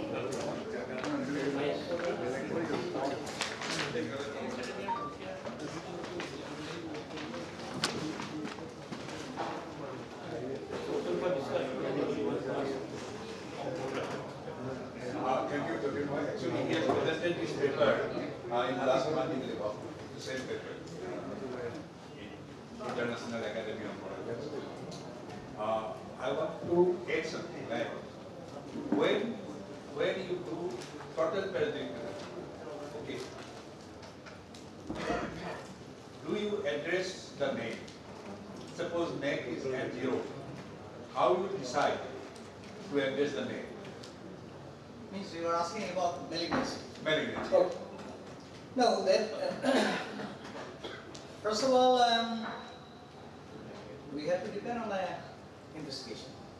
If I'm suspecting, okay, I'm going to put an investigation. And then probably we can always get help from Milan state. And probably it will be something other issues to be discussed. Even then I am telling you. Probably we have to go for Milan this classification of FNX reports. If my pathology people are interested of giving a comment on the parotid disease. If it is even a non-diagnostic, then probably I am going to rely on those radiological investigations. And those radiological investigations, if says there are some possibility of malignancy because of fuzzy borders, if we are going to take help from MRIs, provided there is no facial palsy, no neck, no pain, the age is less than 54 years.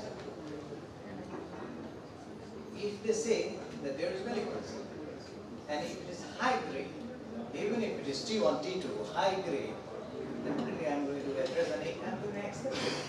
The incision I am going to take down, a little bit more, maybe down, lazy J. And then I am going to address this because my field of interest will be 2 and 3.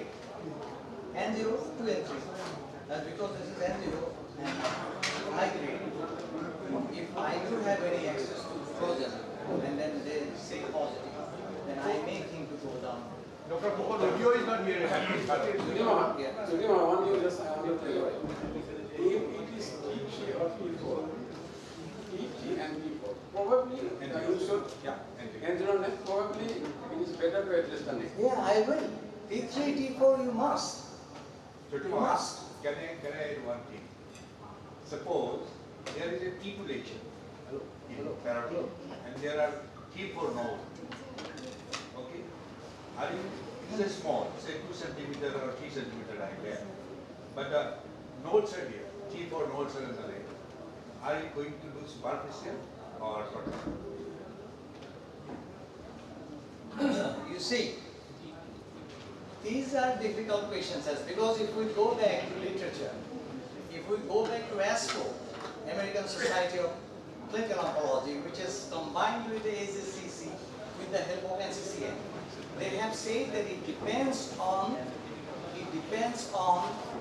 the grade, not always the stage. But if there is no positivity, then probably we have to go for doing a total parotid. Exactly. Yeah, we have to go for doing a total parotid and a neck dissection, formal neck dissection. Because there is an interparotid node. Yeah, that's what I say. Because once that is the first echelon group. Okay, so these are second echelon or third echelon. So that is very important. Once there is a node, maybe T2, T3, maybe low grade or high grade, you have to. T3, T4s, the most important thing is not always with the, though I don't know, people from cancer hospital sitting here, but because there is still controversy for margins. But T3, T4 recurrence is always because of intraparotid node. So bed has to be taken. Regarding FNS, not in the surface. It arises from the medial and posterior aspect around 1.25 to 1.3 centimeter from the tip of the mastoid. Yeah? When it traces, you are tracing over the surface of the digestive. Yeah. So it is always like the digestive. If this is the digestive, you'll get it here. You'll get it. But the extraparotid. That is extraparotid. That is the important. What I am asking is the digestive muscle is like this, and nerve is on the surface of the leg. No. So just because you are going this. No. No, it is arising from here and piercing like this. It's piercing like this. Yeah. Posterior and medial aspect of the posterior digestive. Posterior and middle, then you have to detect the digestive leg. No. You see, this is the nerve muscle attached to the tip of the mastoid. You get it attached here. You can see. Yes, because the stylohyoid muscle is down the level of the posterior digestion. Stylohyoid, two muscles are there. Stylohyoid muscle, isn't it? That's because Ralin bouquet has three muscles. The stylohyoid will be coming down, and you can see the branches there. One will be going to the post-auricular first, then second comes out to the stylohyoid, third comes out to the posterior. Our concept was that we can always go through all those branches, because another constant is, if you don't find, you can always find the stances. Then on the top of the stances you can have the buckle branch. But the issue is that all those branches are expressive branches. What is the heat to identify the specific branch? Just clear it, you can see. Flash it, we used to flash it, train your eyes to see. That's because it's not a small branch, you can see. If you intend to see it, you can see. We trace the diagram, you don't see that. Yeah, the intent is real. Yeah. One thing where I say, suppose you are doubtful in the table, better to what operation need to do. In level 2B, if you address it like a frozen section is available, level 2 if it is positive, then you go for total peroneectomy and all the MRLD. Total peroneectomy is not going to be dictated by only the nerve, only the nodes.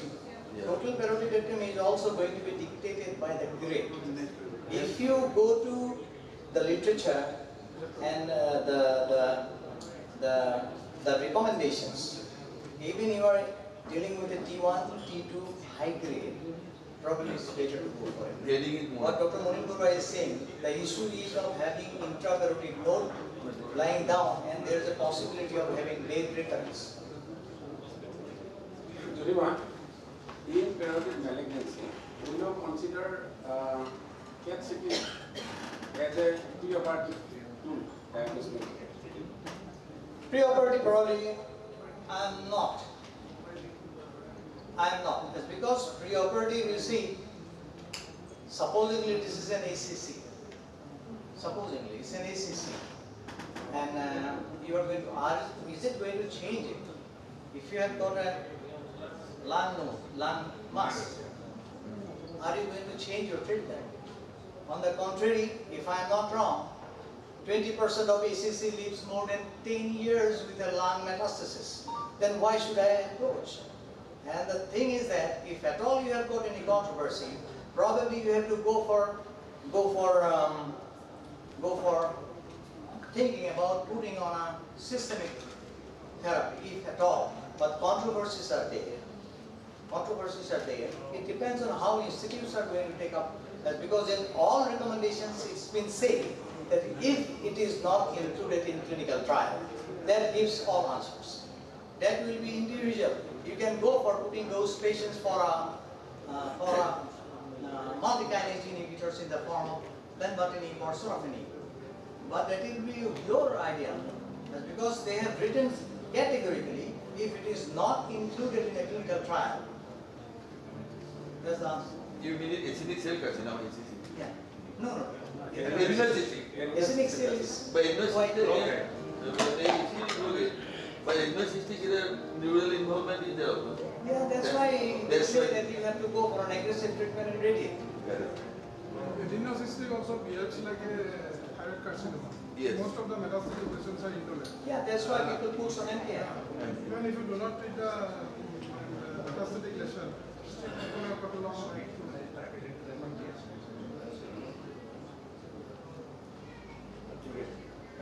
Thank you. Yeah. Thank you.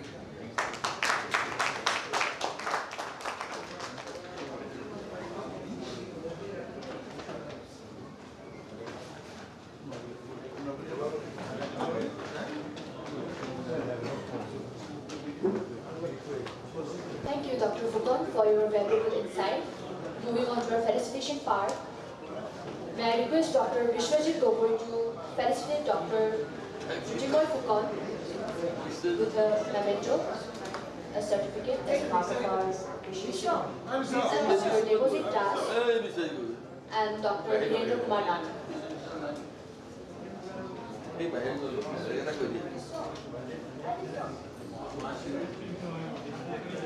Sorry. I request Dr. Apurva Sharma to felicitate Dr. Jujimoy Fukong, Dr. Jagdish Kras. Vishwajit Gogoi sir is here. Come to the center.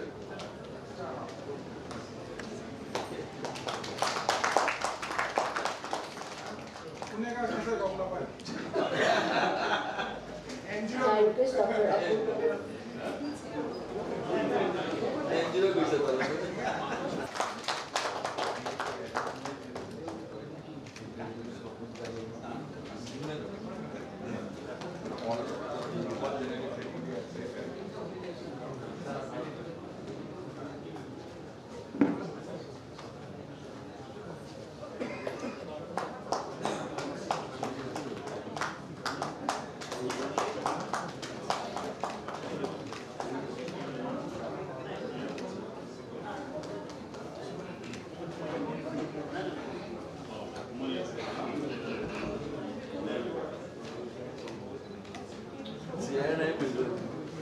ENT department, and the session will be chaired by Dr. Mohanis N. Chitri, Deputy Superintendent and HOD of ENT department, Sikkim Manipal Institute of Medical Science, Dr. Kameshwar Lahkar, Senior ENT Surgeon of Nalbari. Over to you, sir.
Sir, thank you. Thank you very much. Good evening. I think all of you are having 75% stomach empty. Should I finish it within 5 minutes? With permission of your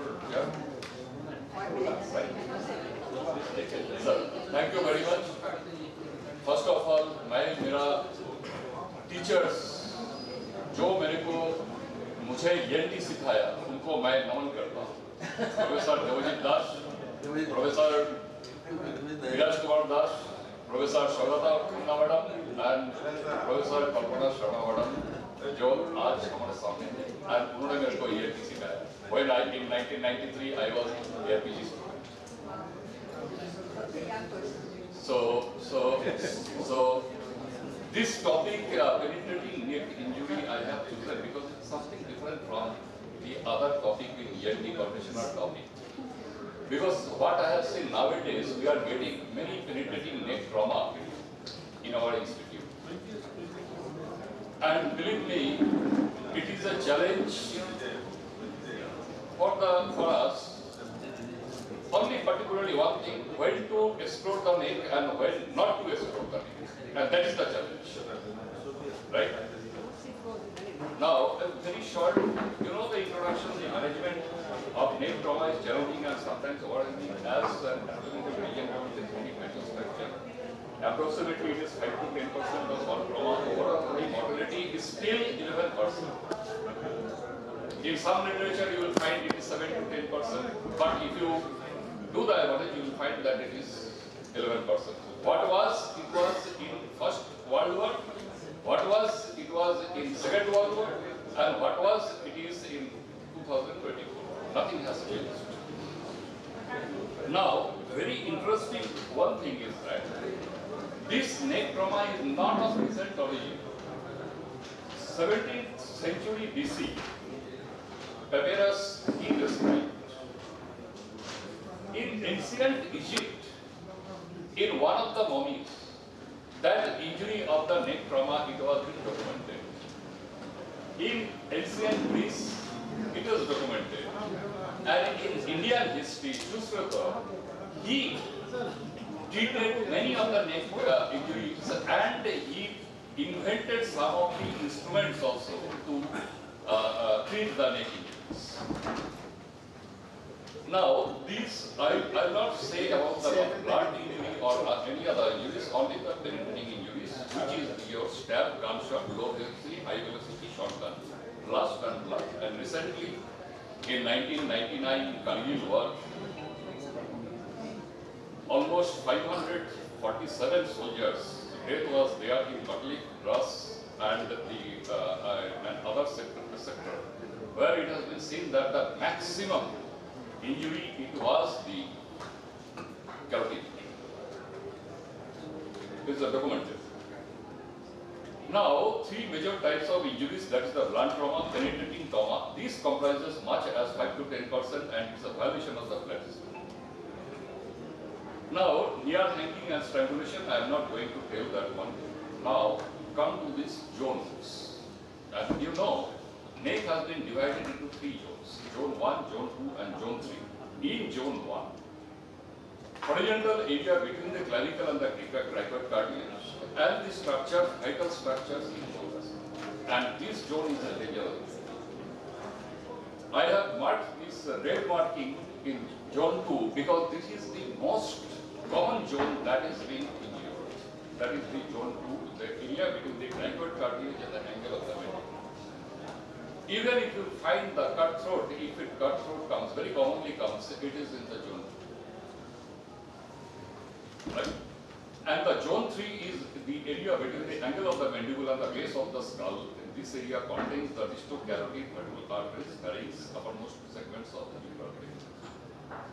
In 1993, month of May, myself and Dr. Nikhil Srinapati was in the casualty department of Dalton Hospital. In that night at between 10:30 p.m. to 11 p.m., one renowned surgeon was brought in the casualty with a gunshot. Every surgeon has been called within half an hour. All surgeons came. They are about to approach the next exploration. And one senior surgeon, he told in front of us, let us take the advice from our Guru, Professor late Jogesh Mohan. Sir came at 11:30 in Downtown Hospital, and he told, just after seeing that patient, the famous surgeon, he said, if you touch the patient, he is going to die, and if you don't touch the patient, he will survive. And that's the point. And that day, we came to know when to do the surgery, when not to do the surgery. And that is the experience. All neck should not be explored. So I think you know, many senior teachers knows about that. Now, all 3 zones contain major muscular structure. Zone 1 and 3 are diagnostic and surgical challenge. Most injury involved in Zone 2 and mortality is highest in Zone 1. Now, this is a part of epidemiology. That is the mortality rate of penetrating neck injury as high as 10,000. The most common cause of death from penetrating trauma is obviously it is the sclerotic. Right? So I am not going to touch all these things. I am coming to the interesting points. Some of these are the 5 chunk primary survey. That is the ABCD. That is the airway, breathing, circulation. All of you know ABC. And particularly in neck, another 2 things have been added. That is the visibility and the experience. Right. Now, secondary survey. Look for the entry and exit wound of the firearm injury. Complete neurological examination and examine the peripheral nerves. That is important. And look for the cervical hematoma, subcutaneous lymphoma, blood in the nasogastric tube, and other injuries. Now, if there is any blood in the nasogastric tube, you have to be very, very careful about the injury of this, particularly in the proximal part of this. That is challenging because medicine like this. Now, this is, we have to see the guidelines of the National Emergency X radiography utilization study, that is the nexus criteria. Spinal cord injuries are unlikely to occur. And these criteria obtained only if patient is alert and awake, not intoxicated, has no signs and symptoms of neurologic injury, has no spinous process tenderness. That's the important one. Now, you have to see always two signs. One is your heart sign, or one is your soft sign. If the heart sign is positive, there is no other way. We have to go for respiration. Now, what are the signs? Signs suggestive of vascular injury, rapidly expanding occipital hematoma, severe hemorrhagic or difficult to control bleeding, shock refractory to fluid resuscitation, decreased or absence pulse, vascular fluid and shrimp, neurologic deficiency, Horner sign. If the patient has developed Horner sign, you have to explore that. Remember only. Signs suggestive of esophageal injury, massive hemoptysis, significant hematemesis and respiratory distress. And the soft side, minor hemoptysis, hematemesis, dysphonia, dysphagia, subcutaneous or mediastinal air, non-expanding hematoma. So these are the signs we have to think of that one. This is the cervical trauma. When to do the what type of this angiogram, I'm coming in that way. So I just follow this one. And the signs, vascular signs, shock, profuse bleeding, hematoma, evolving strokes, equivocal pulses, fluids, in the larynx, trachea, subcutaneous, emphysema, hoarseness, dry throat, respiratory distress, esophageal, neck pain, odynophagia, blood in saliva, and the fever. Fever, it will not come immediately, but if we keep the patient for 1-2 days, after that, if there is any chance of mediastinitis, the patient is developing, definitely you will get the fever. This one is the criteria that has been done by the modified Schieffer's classification. When, what to do? Minor endopharyngeal hematoma, laceration, treatment, observation. So this is the classification, and you have to follow this classification. If the patient falls under group 1, group 2, group 3, group 4, group 5, according to this classification, we have to take care of this patient. This one. For PGs, you may get this one in your short structure questions. Even if you want to go for the DNB examination also, you will get this type of questions. In which group, what type of things are given. Treatment. Now come to this one. It's a very important. Selective exploration and mandatory exploration. When to do exploration? One thing is very clear. If there is any breach in the platysma, you have to explore the vein. There is no way out, right? Now, this is one patient. Now see this patient very carefully.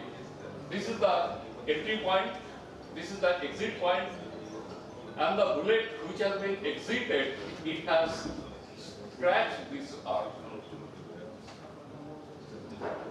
So this patient has got none of the vital structures has been struck up. इसको बोलते हैं राखिए वड़ी मारेंगे. Right? Only the thing is that this patient has developed this left-sided recurrent palsy, and for the time being, just it has got only right vocal cord palsy, and there is some odynophagia, nothing else. It has cleared all the carotid jugular vein in both sides. Nothing happened to this patient, right? And only I have observed the patient. 17 days the patient was under observation, and after that gradually, of course, I have started with this steroid with this patient, and after that the patient becomes perfectly all right. Manish, I think you know this one. It was in Sikkim. It was a big Another thing, whenever any penetrating, any injury of the neck or in the human body comes, don't forget to write the definite clinical features, because you are the person who will be summoned in the court after 1 year, 2 years, 3 years, and total MLC register should be followed. This is another case, and recently I did this case. This patient came from Arunachal. It is a bullet injury, and this is the bullet stuck in the nasopharynx. And the bullet has been retrieved, and we are fortunate enough because I am having virtual autopsy. This is the second virtual autopsy in the country, in negligence. So whenever any bullet or any injury is to come, I used to take the CT scan of that patient, and I used to take it into the software of the virtual autopsy, and there I can see that each and everything, what are the structure has been damaged. So this virtual autopsy and virtual autopsy. So this is the second virtual autopsy in the country. First is the AIMS and next is the negligence. So just take the CD, put it in the software in the virtual autopsy forensic department, and in that screen you remove the muscle, see the muscles only. You remove the muscle, see the muscles only. You remove everything, see the nerves only, which nerve has been damaged. So in that way, the forensic people used to guide me, which of the structures has been damaged, and how to repair, and what is the depth of the damaged structure. So once you will see that one, after that you will not go for any angiography or anything of this patient, just do that virtual autopsy and correct it. This is the ethmoid. Same. The bullet has entered into the ethmoid. We have retrieved it, and this is the patient. Now, if you see this one, this long this stick, it has been entered through the oropharynx, went to the occipital. Went to the occipital.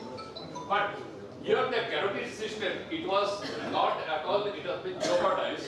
So, for safety reason, I just open the neck to retract the carotid, common carotid, both external, internal, and carotid in one side so that there should not be injury. And I just take it out and keeping behind this bone in the nasopharynx up to the occipital. And we did not have any other option how to obliterate that one. Even in the post-operative period, I cannot go for any suction clearance or continuous wash of this hole, because the child will not allow, and every time I cannot go for this general anesthesia of this case. So we have left it like this because we don't have any option. We took the help of the neurosurgeon what to do. Neurosurgeon also told that you cannot do anything. Cardiothoracic and muscular surgeon also, they told me, just what, you cannot do anything, just keep it like this. Very recently we have also removed one rod from the chest. We did not do anything of this patient because they are also athletic humans. Now question comes with the specific of your, if you consider that, if you think that there is some injuries in the proximal part of the esophagus, what you can go for iodinized contrast. But the problem is that if there is any leakage in the proximal esophagus and there is a seepage, contamination with iodinized contrast medium in the mediastinum, there is more chance of infection and mortality, morbidity. So what I will suggest, go for liquid barium, because liquid barium is inert substance. And if there is any type of small perforation is also there, if 1 to 2 ml barium goes to the mediastinum also, nothing is going to happen. At least the patient will not have that much of morbidity as the iodinized contrast will. So it is better to go for barium liquid, not barium swallow. Now, going to explore severe active bleeding, autonomic shock, expanding this hematoma and the others. Now, this is, I will skip this one because time is not, I have completed this one, so 20 minutes, now I will come to reconsideration, esophageal injuries. Now here, if it is delayed more than 12 hours, 40% mortality. If it is less than 12, 9% mortality. And critical evaluation, sensitivity is 80%, specificity is 64%. Same as that, medium swallow also, and the rigid esophageoscopy. Remember one thing, here flexible esophageoscopy, very good. But if there is an esophageal perforation, flexible esophageoscopy is of no use. You cannot identify. So these are the surgical options: drainage, primary repair, resection with anastomosis, medium swallow on the post-operative, mandatory. Thank you very much. Any questions during dinner? Yes. You BGS, you can take this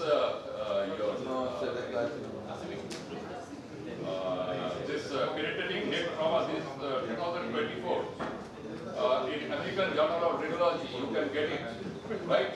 It will help you.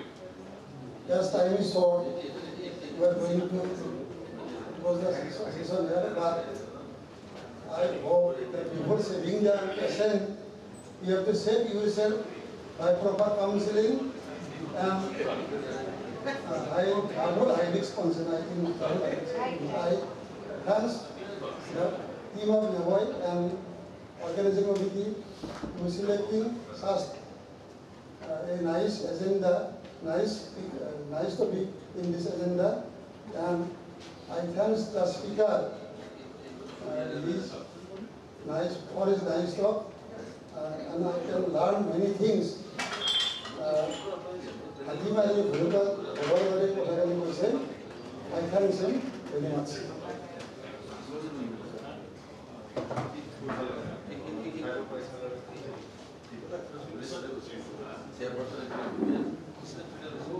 Thank you, Dr. Chakraborty. And next we have our panel discussion, early oral cancer case-based. And for the discussion, we have our moderator, Dr. Rajyoti Das, Chairperson Dr. Kudus Ahmed, Dr. Amin Borga, and our panelists including Dr. Anupam Das, Dr.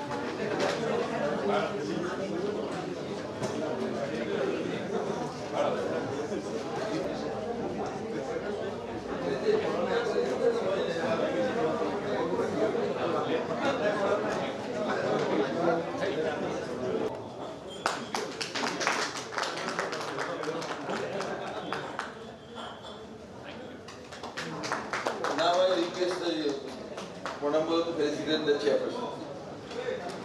Other chairperson is gone, the commission. Go to nobody.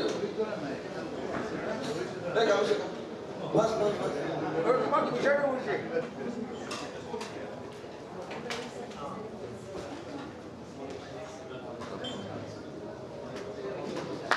Now, Commissioner, you will be felicitated by your own people from Nalbari.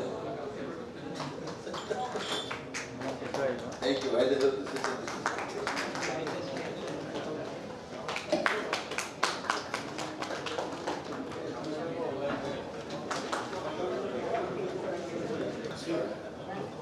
We have already got the panelists podium.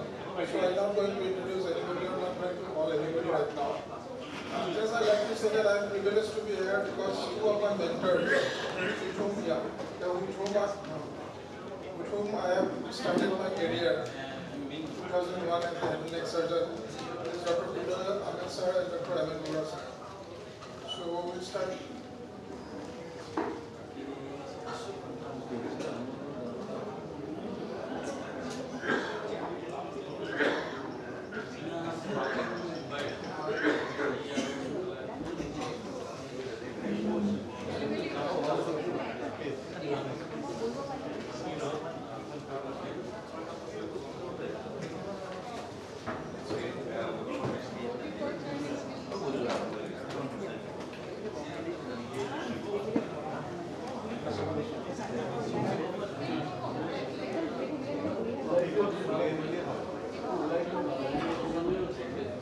So in better interest of time, I'm not going to go to the biodatas and all.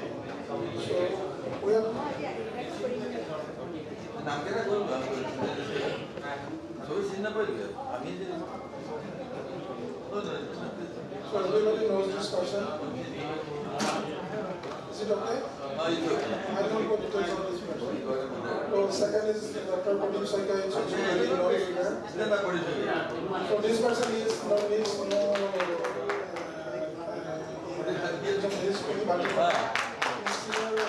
influence on radiology is based on matrix diagnostic center. Anup Kumar Das, he is senior oncologist. Anupam Das is my colleague, professor at Dr. Tripura Cancer Institute. Beverly Baxi is a consultant ENT surgeon, head and neck surgeon at the State Cancer Institute. So why we have selected this topic, the early oral cancer? Because oral cancer is one of the cancer that can be prevented, as like cancer of the breast or cancer of the cervix.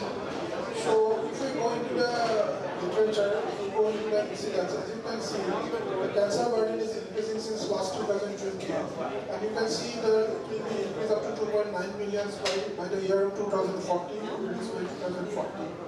And it is one of the common cause which is caused by the tobacco, both in the tobacco, in the smoking and non-smoking form. So if you go into the last part of the slide, you can see that there is 2,500 deaths per day because of tobacco-related disease. Smoking causes deaths 1 in 5 male and 1 in 20 in case of female, and this is all tobacco-related disease. So I will continue with the first case. So this is a case 45 years male, chronic tobacco users, daily user and by occupation. Notice this patient associated with cardiac sensation. My first question will be to my surgeon colleagues. Can you please give me a diagnosis very shortly, 1 or 2 words? What we can start? This is a violation occupying the right button mucosa adjoining the angle of the mouth. So if it cannot be scraped off, I would say this is a simple leukoplaque invasion of the involving the right button mucosa. Thank you. Mohammed, your comment? Yes, in leukoplaque of the sound, please. And the word homogeneous leukoplakia because that is important for the risk application. Clinically, all we agree that it's a patch of white patch, which is transverse leukoplakia. Now, being a surgeon, how do you approach the case of leukoplakia? Pradipta, you can start. Actually, if it is of short duration, first you take a history, then any other points you want to know? And the habit. Okay. Okay. And if it is of a short duration, then I don't think any more investigation or anything is required. Simply some sort of change of habit, taking more care of your hygiene, and I think some supportive medicine. Any other counseling point you want to add to this examination? Definitely, I will take the basis and I will take into group party. Yes. See if there is any weakness or any hardness if it spins, then keep the warning sign. Otherwise, slowly it will go, but always it takes time. But patient says that I'm worried, doctor, whether it needs to be surgically removed or we can observe. How do you consider those cases? In this case, I am not go for Can you have the sound? Required. I don't think any surgery is required in the first instance in this case. So how long will you keep this patient on follow-up? It depends on whether it is progressing or it is same or it is regressing during the course. Maybe 1 month. So you keep the patient on constant follow-up? Yeah, sure. Okay, Dr. Mohammed, anything that you want to like to add? Most of the cases in our practice, we see that these patients have been treated for around a year and a half, and they present to us most of the time with very good. So I go for a counseling.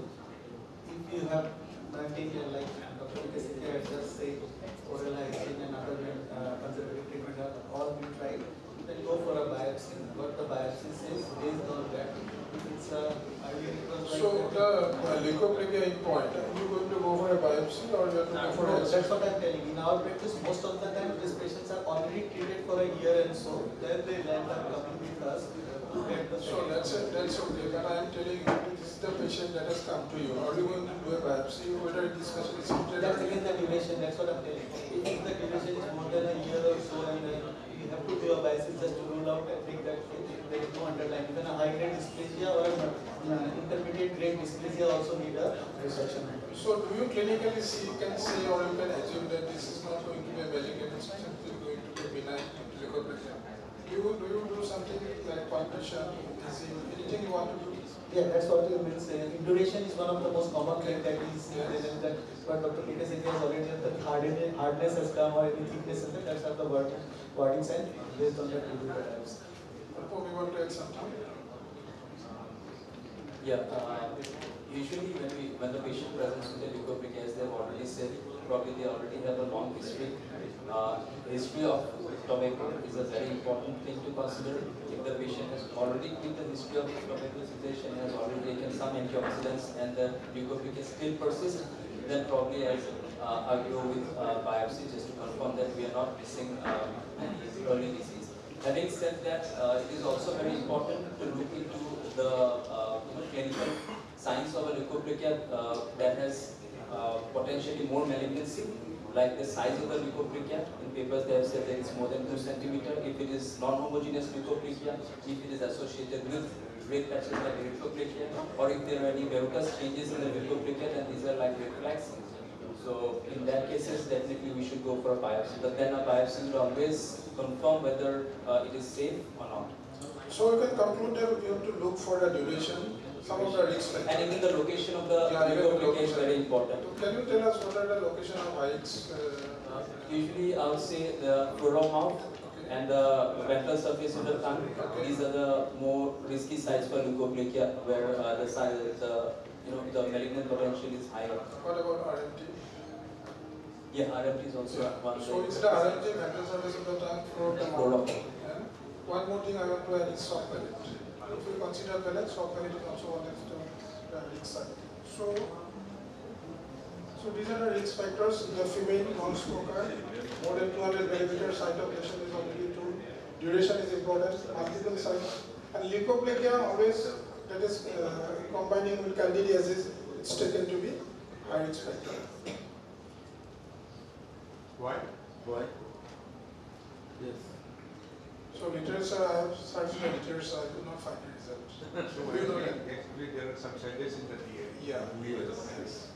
Because if you go on doing biopsy in those cases, you are not going to get anything other than the keratosis and all. Rajyoti? Sorry? Presence of erythroleukoplakia. So that is a different issue. So we are not going to Associated. Yeah.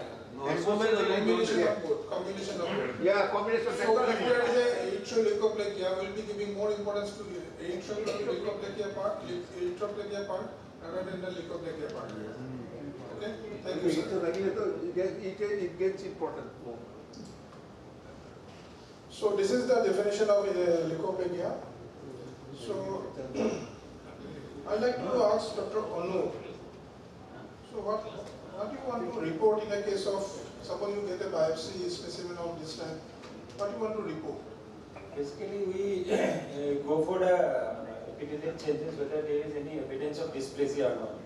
Usually in these cases, we see a thick layer of keratin, mainly parakeratin, parakeratosis, and with variable thickening of the underlying epithelium. So we should carefully see for dysplasia in multiple sections examined.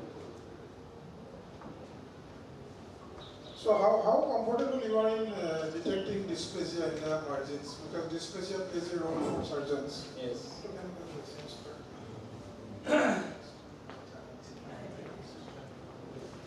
Yeah, we are quite confident. Like if the biopsy is adequate and properly oriented, dysplasia can well, like in a routine HLD stain slides, dysplasia can be detected, and the grade of the dysplasia can also be Okay, Dr. Devadeep, I want to know from as a surgeon, what you want to see in the case of, suppose you have sent this specimen to the pathologist, what you want to know from the pathologist? What are your clinical implications?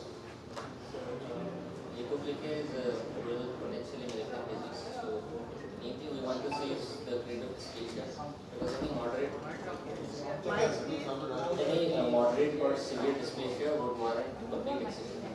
So, the one thing that is most important to us is the grade of dysplasia. Anybody in the panel who wants to go for a conservative treatment, other than surgical treatment?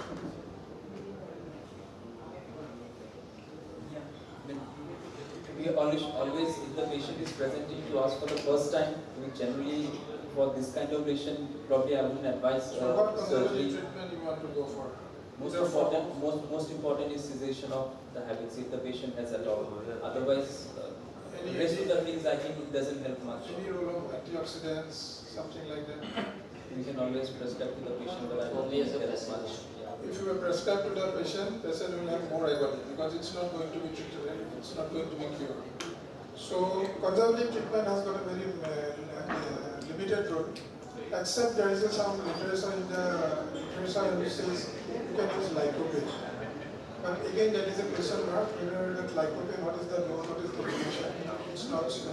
So as of now, what we take home message is that conservative treatment in the form of vitamins, lycopene, curcumin, whatever it is, has got very limited role. So one more point I want to say, that recurrent leukoplakia is always taken to be more seriously than the non-recurrent leukoplakia. Now, what modality of treatment, if you want to go for an excision, what modality of treatment you want to go? Whether you want to go to knife, you want to go for a cautery, you want to go for a laser, what will be your options like? If I plan a surgery, the first and foremost thing is always to go for a biopsy first and not to go for an excision first. Otherwise, we get so many patients who has gone for excision and then the report comes with a invasive malignancy. Then it becomes difficult. So always a biopsy first and then plan the surgery. If it is dysplasia, moderate to high-grade dysplasia, we will always go for surgical excision. For a non-proven malignancy, we don't generally need to take a big margin. I think 2 to 5 millimeter margin would be enough. And while going for an excision, I don't think it really matters whether we are using a laser knife or a diathermy. But what is important is that we should include the whole mucosa and submucosa so that the basement membrane is included in the specimen. And then we don't have to go for a repeat excision once if it comes out as carcinoma in situ or anything like that. I think that is more important than what instrument we're using for probably using a laser. We need to less fibrosis and granulation tissue formation. But yeah. Okay, Devadeep, do you want to add anything? Do you have any other observations? As sir said, the most important thing is complete excision. However, laser offers some advantages in the fact that there is less thermal spread and it has the advantage of also cauterizing the wound simultaneously. So if I have access to a laser, I would use laser, but the most important thing is excision should be done and it should be done completely. Yeah, main point is excision should be done, it should be related to margins. So this is one literature I found, a meta-analysis where they have said that laser excision along with carbonization is one of the good modality of treatment and it reduces the recurrence rate. So once there is a recurrence, so chances of malignancy is increased. So laser is one of the good tools for excision. So these are the Cochrane review in 2007. These are not completely proved. So this is a new technique that what I want to share. This is what is called handheld confocal microscopy for skin. This was a concept which was given by a doctor called Milan Radalex. He is based at Memorial Sloan Kettering Center in New York. He is a molecular class optical engineer. He has developed this technique of handheld microscope by which this was initially developed for skin lesions. As you all know that this Western country had cutaneous malignancy and all. After a many study, they have seen that if you excise all the cutaneous lesions, most of them turn out to be benign. So some of the patients undergo unnecessary surgery. So this is a microscope which helps us to give the diagnosis in different layers of the epithelium. So you can see the different layers of the epithelium, you can see the dysplasia of the margin, invasion of the margin. So these are the difference of microscope. You can differentiate between the normal epithelium and the low-grade dysplasia, high-grade dysplasia, and in some cases of cancer also. So this has been now in use in India also. The ACTED Center has ACTED Center of Mumbai, and the TMC Term Nebaoicon Center of Varanasi has already procured this one and has tested on many patients. So this is a helpful regarding to know the early dysplastic cells carcinoma in situ, at least in the margins. How much it cost? It's cost around more than 50 lakhs as of now. 50 lakhs? Yeah. In Canada, Tata Hospital, actually they have brought it. Banaras also they have brought it. They have started also because these are the camera fitted, microscope with the probe fitted in it. And this is second generation is already in the market, and that is the FDA approved already. And third generation has come out with a very thin like of microscope probe. It is very easy to introduce into the oral cavity. So he is the man behind this microscope, the man in the middle of the left side of the photograph.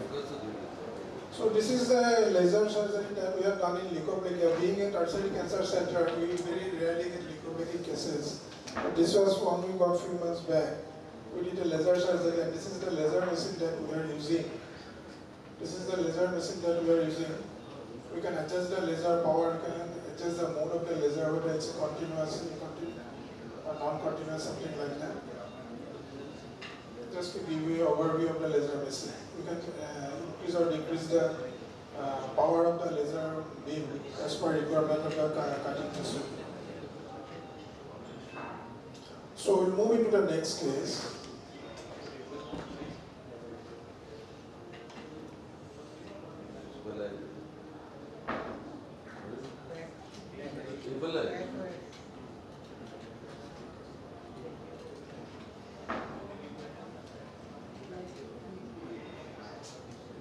So this is a case of 50 years male.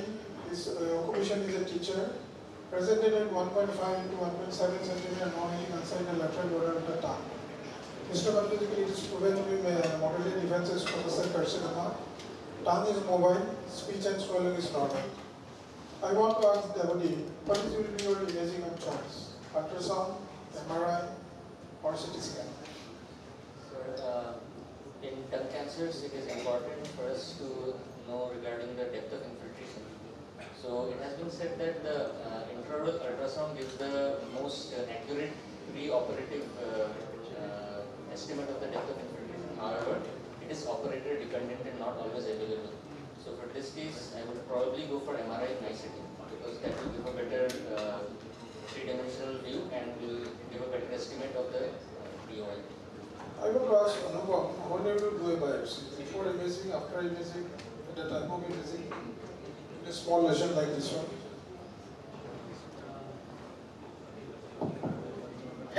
It hardly matters actually. Many people will say imaging first and after biopsy so that there is no confusion with post-inflammatory changes or edema due to the biopsy. But otherwise, yes, that's probably a follow-up, imaging first and then the biopsy. Dr. Puri, can you comment on anything regarding MRI in this case, regarding biopsy, and how comfortable you are with that? I think imaging should be followed by the biopsy, because biopsy, if you take the biopsy, then there will be lots of inflammatory suggest the proper exact extent of the disease. Because in imaging, we see the size of the lesion, then we see the depth of invasion, then we see the other things like the involvement and this thing. But for the each staging, if you do the biopsy, then there will be lots of inflammation. It will be very difficult because then you show what the things will show. The tumor will also show the enhancement and the inflammatory will also show the enhancement. Then difficult for the inflammatory lesion and the exact size of the tumor will be. So this is mostly concerned in cases of early cancer or advanced cancer, so you follow the same procedure? For early cancer. Mostly for that. That's what I wanted to emphasize. In the early cancer, it's always easy, always better you go for imaging first, followed by then the biopsy. So these are the things that we can see in MRI, soft tissue delineation, lymph node detection. And can you tell something about diffuse-weighted imaging? Diffusion-weighted imaging is an excellent modality because if you see if you have a doubt whether it is an inflammatory lesion or it is a malignant lesion, all the malignant tumor will show a diffusion residual. That will be bright on diffusion and there will be low ADC. If it is an inflammatory lesion, it may be bright on diffusion, but ADC value will be very high. It will be bright both diffusion and the ADC value. If lesion is bright on diffusion and very low on ADC, then it is very sensitive of malignant tumor. Does it difference between tumor tissue and inflammatory tissue in post-treatment cases? Yeah, definitely. Because see, the inflammatory lesion and the tumor both will be bright on diffusion of the lesion. Then we subsequently see the ADC value. If the lesion is malignant, then ADC value will be low. It will be very dark on ADC value. And it is both bright on diffusion and the ADC value. If it is dark on ADC, then it is malignant. So this is a very important point. Once we go for some patient, not for radiation and all, it's difficult for us to whether there is a tumor recurrence or not. So that is one of the conditions where this imaging helps. Yeah, that is the imaging modality of surgery. You have to have that diffusion because both the tumor tissue, radiation, post-radiation, after surgery, all the tissue will show enhancement, contrast enhancement. It will be very difficult to differentiate the inflammatory lesion post-RTC on contrast only. If you see the diffusion bright, then it is sensitive. Thank you. One more important point in MRI is the identification of nerves along with its involvement. Because this has got an oncological impact as a relation to your surgery. Because if there is a neural involvement, so extent of surgery is something different from the non-involvement side. So this is another important point in regards to lingual node. So once there is a MRI, if we do MRI, then lingual node can be identified. What is your comment? MRI is the very useful modality. If you see the lymph node, it may be reactive or it may be metastatic. Metastatic node will be always heterogeneous signal on T2 images. If it is homogeneously bright on T2, then it is oval shaded, then it is probably reactive node or benign lymph node. If the lesion is rounded, lymph node is rounded, and it is heterogeneous on T2 So in general, all the characters of the malignant node will be the same as like other signs? Yeah, definitely. So it should be around, it should be around. Heterogeneity, diffusion, and heterogeneous enhancement. So this is another important point with respect to MRI, which should not be detected in ultrasound or CT scan. Thank you. One point is very important that in all the head and neck cases, MRI is much superior than the CT. Of course, the cost is there. But if we have to know the status of bone, even bone also, definitely MRI is better because if you see the edema and contrast enhancement, you are very sure this. How sure you are detecting the marrow in a CT scan? Only marrow edema. Yeah. Early bone So that is what only the difference. MRI gets more preferred than the CT scan in detecting marrows and all. Yeah, definitely. CT only help when the cortical break is there. Cortical break. Then only you can pick up this. So what is your comment on ultrasound of the tongue? Do you follow dental? Did you have any experience? Do you do it or it's absolute? It is excellent modality. But it is very difficult because we have that complex code is very common. We have to have special for comparison for the patient also. Yeah. So nowadays very small probes are coming up so that you can introduce. Yeah, delicate probes are very. So this is what I have summarized. Basically for bone and soft tissue, MRI for breast. Sorry? Smaller probes. Yeah, nowadays smaller probes are coming out. These probes are something like a, it is done in, if I'm not wrong, in gynae. Yeah, EVS probe.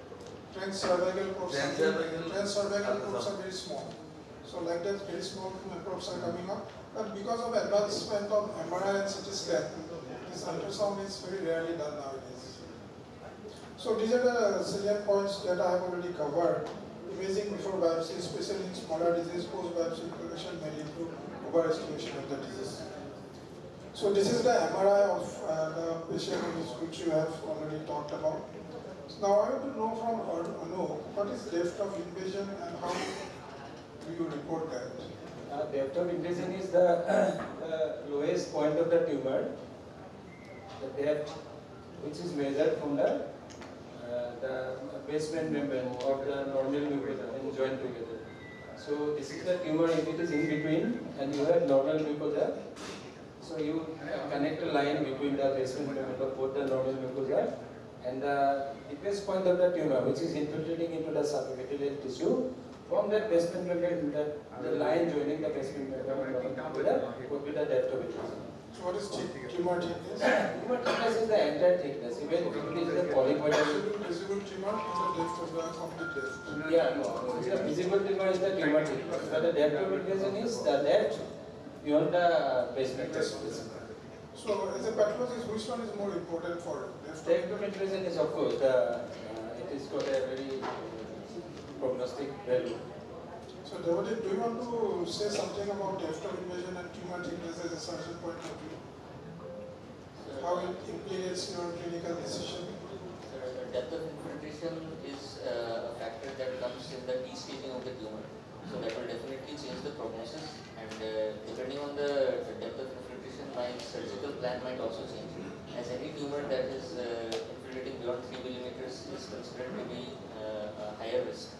And in some authors also So if you see a tumor in the tongue more than 3 millimeters, what will be your surgical interventions? What do you want to some authors advocate compartmental restriction for deeply infiltration. So it is said that if it is 3 to 4 millimeter more than depth of invasion, so chances of not involvement is more. So you have to always address that. Okay. So these are the implications of depth of invasion. Tumor more than 4 millimeters. Depth of invasion greater than 10 millimeter. Post prognostic marker is a poor prognostic marker. These patients will always go for adjuvant treatment. Spread across the midline, that is midline crossing tumors is always have a contralateral likelihood of contralateral lymphomas. So this is the patient. What we have done is that we have done a type 2 prostatectomy. Right as soon as T1 to 4, this is a primary tumor, then this is a small defect, we have to put it primary. So now my question to know, how do you want surgeons to orient the patient for pathologist? Yeah, actually the first and foremost is the specimen should be properly fixed and the orientation should be preserved from the as much as possible. You want the surgeon to mark different borders. Exactly. The next point is it would be a good point if you mark with different sutures, maybe the anterior margin, lateral margin. It will take you 1 or 2 minutes. It doesn't take any time because you do it regularly. Yes. By the time you clean the nail, yes. your system will mark it. Yes, that is very important. Yeah, it's very the orientation and this marking the different margins is very important. So if you send you something for biopsy, frozen section, patient-oriented frozen section, that is called specimen-oriented now. It's a patient-centered frozen section. So how comfortable you are giving a definite diagnosis?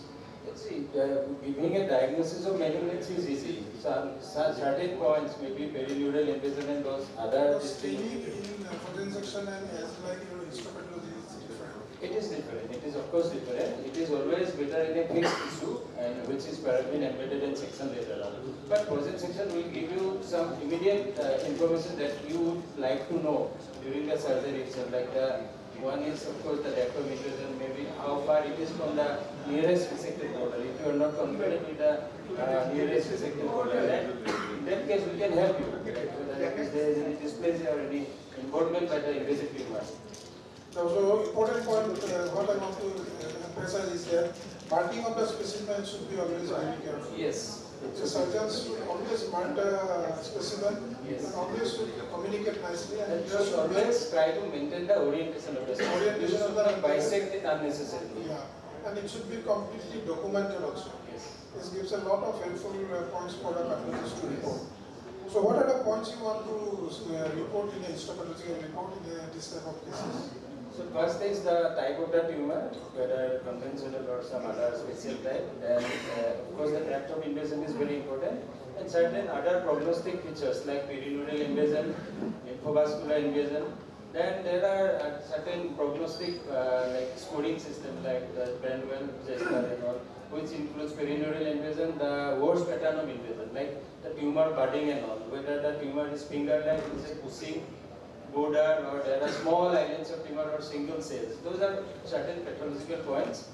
And I think these are certain like when you report a case of PNI, yes, how do you report that? How many numbers of yes, actually when we report PNI, the size of the nerve is important. If it is less than 1 millimeter, more than 1 meter, and whether the nerve is intratumoral or extratumoral. These 2 points are very important. But do you look for tumor density, neural density? No, we routinely do not see. We look for tumor infiltrating lymphocytes basically, which is called lymphocyte host response, and that is also graded like low, intermediate, and high. If the tumor, the lymphocytes are dense, then it is better. The host has got some immune response towards the tumor, and those cases are believed to behave better than those without any lymphocytic response. Mama, do you want anything else from the histopathology report as a surgeon? No, I think you have mentioned all the points actually. Depth of invasion, PNI, LBI. Margins is what is most important. If the margins is close margins, you reduce the surgical oncological outcome by reducing by 50%. So margin is the most important factor, I think, in the histopathology. So what will be your margin in a case of tumor tongue cancer? As we all know, there is a tumor shrinkage of 30 to 50% chance. So we need to be more than 5 millimeters. So we take a margin of 1 centimeter all around 360 degree of the tumor, so that we get at least 70% of whatever, even after shrinkage also. So I want to know from Anu, is there a particular time for grossing? Suppose we send you the patient on Saturday night. Sunday, Monday, Tuesday is closed. No, it doesn't matter if it is properly fixed in formalin. So grossing a specimen at 3rd day and grossing a specimen at 10 days, is it the same? Do you get the same? There will be little shrinkage if you keep it for longer period of tissue time. sinks? No, if it is fixed properly in 10% formalin, there would not be any microscopic changes. But the size of there will be more shrinkage because of this protein concentration. So will you be confident enough to comment on the margins, because margins plays a very important role for surgeons? See, it doesn't matter. It will not shrink by maybe 1 or 2 millimeter. It will be in micrometer, mm. So, and in any ways, we do not gross it in a fixed, in a fresh specimen, because that will the sections will not be good, and the orientation will sometimes be lost. So we just ink it, dry it, then we fix it and gross it in within 24 to 48 hours. So main point is the orientation of the orientation and fixing of the specimen. So this is the report of this case in concern. All margins are free. Process margin is 0.6 centimeter. Out of 32 notes, only none of the notes are positive. Perineural invasion is negative. Lymphovascular invasion is negative. Worst pattern of invasion is 3. So we have followed up this case. So we will come to our 3rd case. It's a case of 45 years male, not any cancer in their life, lower gingival sulcus for 2 months. Biopsy malignant squamous cell carcinoma. I want to ask Dr. Pradeep Sarja, what will be your next search of imaging? In this case, we have to see the involvement of mandible. So what imaging you will do? MRI, CT scan, ultrasound? I think CT is enough space. So what do you want to see in CT scan? The involvement of mandible, how much it is involved. Whether from there we can decide whether he needs any marginal or segmental. We have to decide it from the imaging. Okay, my question to Pradeep. How comfortable you are to report a minimal cortical erosion in a CT scan? can report if there is cortical break is there. Definite cortical break is there, then you can report it as a bone involvement. But minor, very minimal involvement, like bone marrow edema, that can be picked up on MRI. So early bone involvement, MRI is always better. Rather than CT scan. Rather than CT scan. Any other opinion from Anupam Mahabaya? You say that for early cortical erosion, MRI is better? MRI is better, definitely. Because you can pick up even the bone marrow edema, you can pick up marrow edema, you can pick up on MRI. Cortex? Cortical, as a radiologist, I don't have any problem in detecting the bone erosion on MRI. So what I want as a to clinician, probably you will be more comfortable on CT with the detection of bone So erosion. what I understand from your statement, if there is a minimum cortical erosion also, you can pick that up in CT scan. Cortical, yeah. If there is cortical break, I can pick it up on Because CT. the extent of segmentum and we are going to do, it's a marginal or a segment, it will depend upon the cortical erosion. Yeah, in many cases we have seen that on CT, it does not look like bone marrow involvement, bony mandibular erosion. But when we do the MRI, we can pick up the bone marrow edema as well as bone involvement. So early cases can you complement CT scan with MRI? Definitely. Complementary. Yeah, it's a complementary to one another. Because what I wanted to emphasize is that this is a clinical problem. Suppose you have got a minimal cortical erosion, you have done a marginal mandibulectomy, and the specimen has come as a marrow positive. Now, being a surgeon, this should not affect. So, in an early case, most of the centers are doing both MRI and CT scan. Forget about the cost effect and everything. If it is complementary to one another, because as you have rightly said, in early cases of cortical erosion, MRI will be the best to go for whether it is marrow involvement or not. You can take a pre-operative diagnosis, whether you have to remove the segment of the mandible or you can simply go with a marginal mandible. It's always complementary to one another. But if there is a definite cortical erosion, then the CT scan is already then you can double check. Yeah. But any opinion on the bone scan? Bone scan. Yeah. I think bone scan will not be picked up early bone marrow edema. It will be difficult on bone scan. OPG will also not pick up. So that is the among the all radiological imaging, CT is the best. MRI is the It is said in the literature for OPG to pick up a cortical erosion just to be more than 30%. But that is not going to be taken by the OPG. And OPG has got some other disadvantages. all head and neck cancer, MRI is the imaging modality of choice. There is no doubt about that. Actually, above the higher bone. Below higher bone, I think CT scan. Yeah, as a radiologist, I am more comfortable with the MRI. It is always said like that. I have heard in many conferences. But in my last 25 years, we have hardly done most of the MRI for head and neck cases. Until unless we suspect some special clinical. Don't believe me, when I get a case of head and neck cancer, I always do MRI. Now suppose there is a CT, the MRI will be complementary, but I am comfortable with the MRI.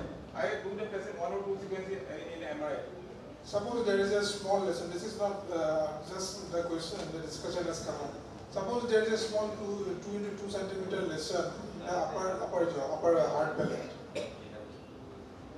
So you want to do MRI or CT scan? As a surgeon, we are doing CT scan. But special cases, we will do MRI, data will come to you. But as a clinician, as a radiologist, what will be your preference? Many heart failure tumor you don't see on CT scan.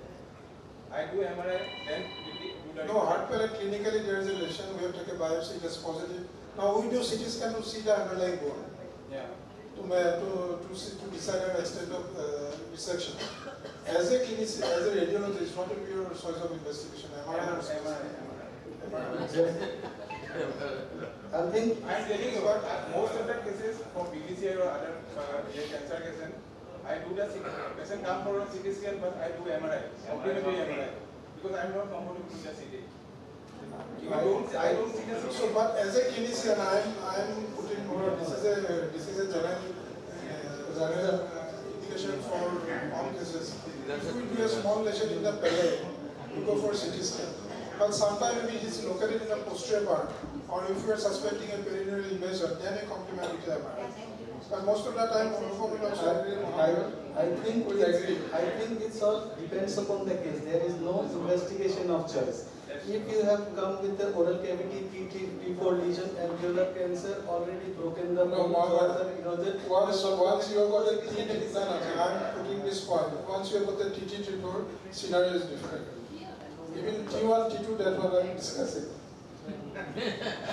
And I have typically located you the location of the lesion. It's in the anterior part opposite to canine.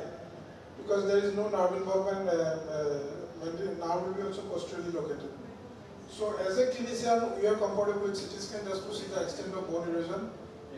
But if this lesion located posteriorly towards the RMT area, towards the molar side, we want to see the nerve involvement, perineal invasion, then we complement CT scan with MRI if the clinically patient is symptomatic, or if you want to take a decision regarding surgical action. So this is a little bit of Yamudi, could you please take the mic and ask so that everybody hears? I was asking whether the search preference became either MRI for the lesion that you described, either MRI or a bone window scan.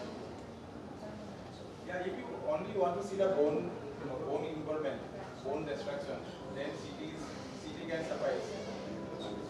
But for perineal involvement, bone marrow edema. Yeah, MRI is the choice. So which technique do you follow while doing a head and neck CT scan? Which special technique do you follow while doing a CT scan mostly from already? Being followed by IV contact. There is no special protocol for that. Just comment on this. There is a boxing technique. Yeah. You have to blow the air, closing the lips. So how it is helpful? Because if you want to see the gingival-buccal surface, that will distend the gingival-buccal surface, you will see the proper evaluation of the buccal mucosa when you do the boxing. You will also differentiate between the buccal mucosa growth from the gingival-buccal growth. Because your buccal mucosa is retracted laterally because of the presence of air. So from what we have discussed till now, for tongue, for the mouth, MRI is more important. Actually, it is early PNI to get MRI is more important. If we suspect PNI along with CT scan, then MRI is a choice of treatment. Diffusion weighted MRI already we have discussed. So I want to ask again, Pradeep, do you have any comment on this imaging? Yeah, there is mass in the it's an MRI or CT scan? It's an MRI. This one I have taken from an international presentation because this is a slide I have taken from Dr. Snehal Patil. He is a doctor, he is a consultant of MSKCC in New York. So next slide I want to show you again something else. Can you just comment on this one? Already the upper one you can see the bone marrow edema and upper lateral, upper left side one is MRI. Yeah. Lower down is a CT scan. So what is the difference in this both the images? In the MRI image you can see like involvement is more. That marrow edema you can see the so this is the point what we have discussed already, complementing one another. If you can go down to the lower picture, the involvement of bone looks like very small. This is the amount of bone involvement.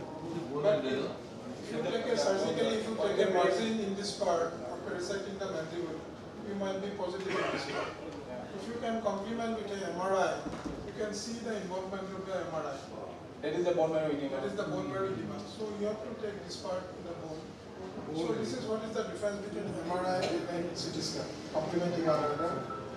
So you should be taking a good decision by complementing one another.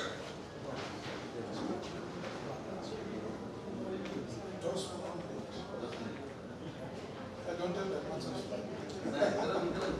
So these are the different indications of marginal and segmental mandibulectomy. What is the regarding segmental mandibulectomy or even before segmental mandibulectomy?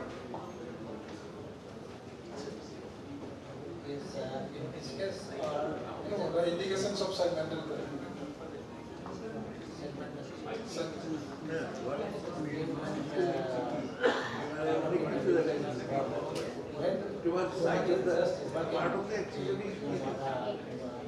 So what are the points you will consider while doing a segmental mandibulectomy. Once tumor is abutting, No, just everything. And there is no definite bony erosion. There is definitely go for marginal. It is definite involvement of the bone. Maybe to some extent of involvement up to the level. Definitely go for surgery. The same thing is in gross mandibular erosion on CT scan, either clinically or radiologically. We have to go for mandibulectomy.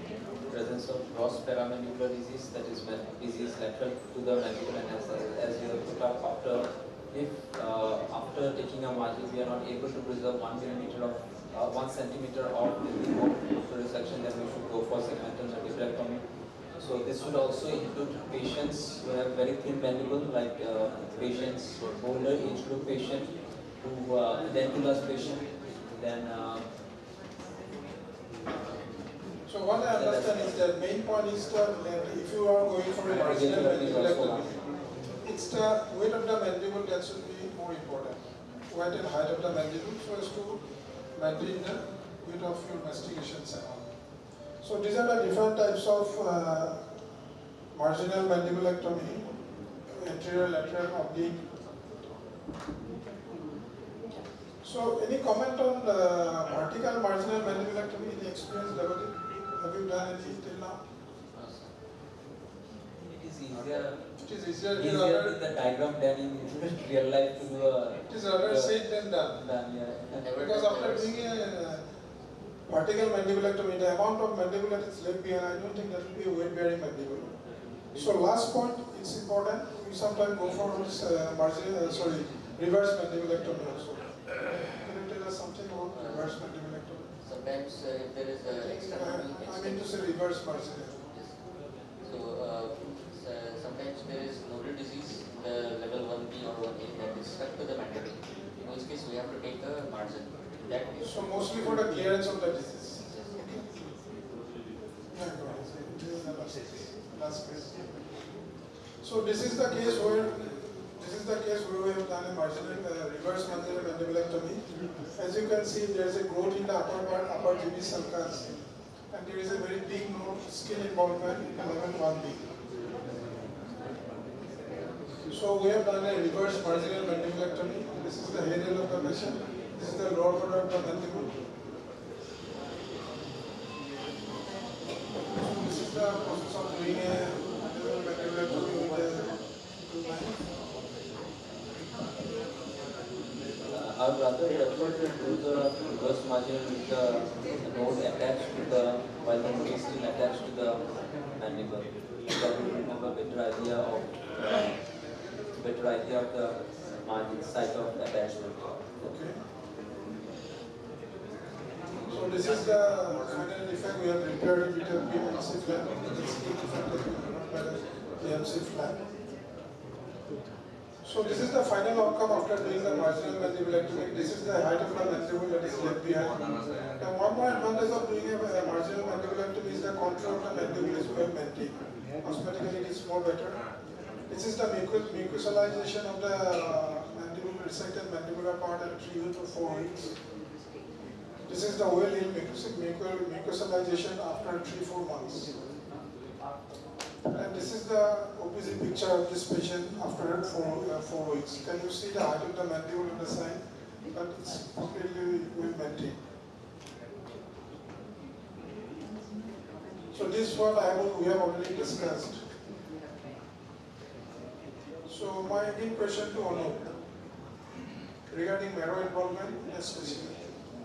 Yeah, in resected specimen it is much easier. We need to take the full section of the underlying bone basically. We need to like cut it in different levels, like below the tumor bed as well as in the peripheral, just peripheral to the bone, and try to determine whether the resected margins of bone are also free of tumor or not, and take maybe minimum 3 sections below the tumor bed on the underlying bone, full thickness of mandible.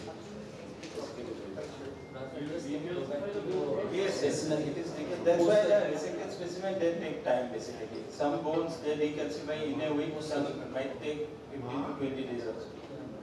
In this, on the first picture, I'd like to point out that while doing a marginal mandibulectomy, we were going through the roots of the teeth. It is very important that we, as you can see here, all the roots have been taken out. So we should not leave behind any roots of the teeth, otherwise that will lead to very painful lesion or pain in the patient will suffer from intractable pain later on. So that is very important that all the roots are taken out when we are doing a marginal mandibulectomy. One more point I want to highlight. Once you do a marginal mandibulectomy, it should be both separate. It should not be steep like an anti-degree or weight bearing mandibulectomy. So we have time or we should stop? We start with the waiting. It's the discussion of the chairperson.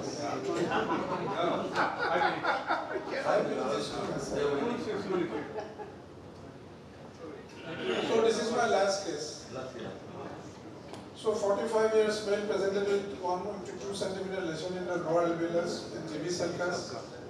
Moderately to advanced squamous cell carcinoma. There is a mild cortical erosion, no cervical lymph node. Moreover, what will be the extent of surgery?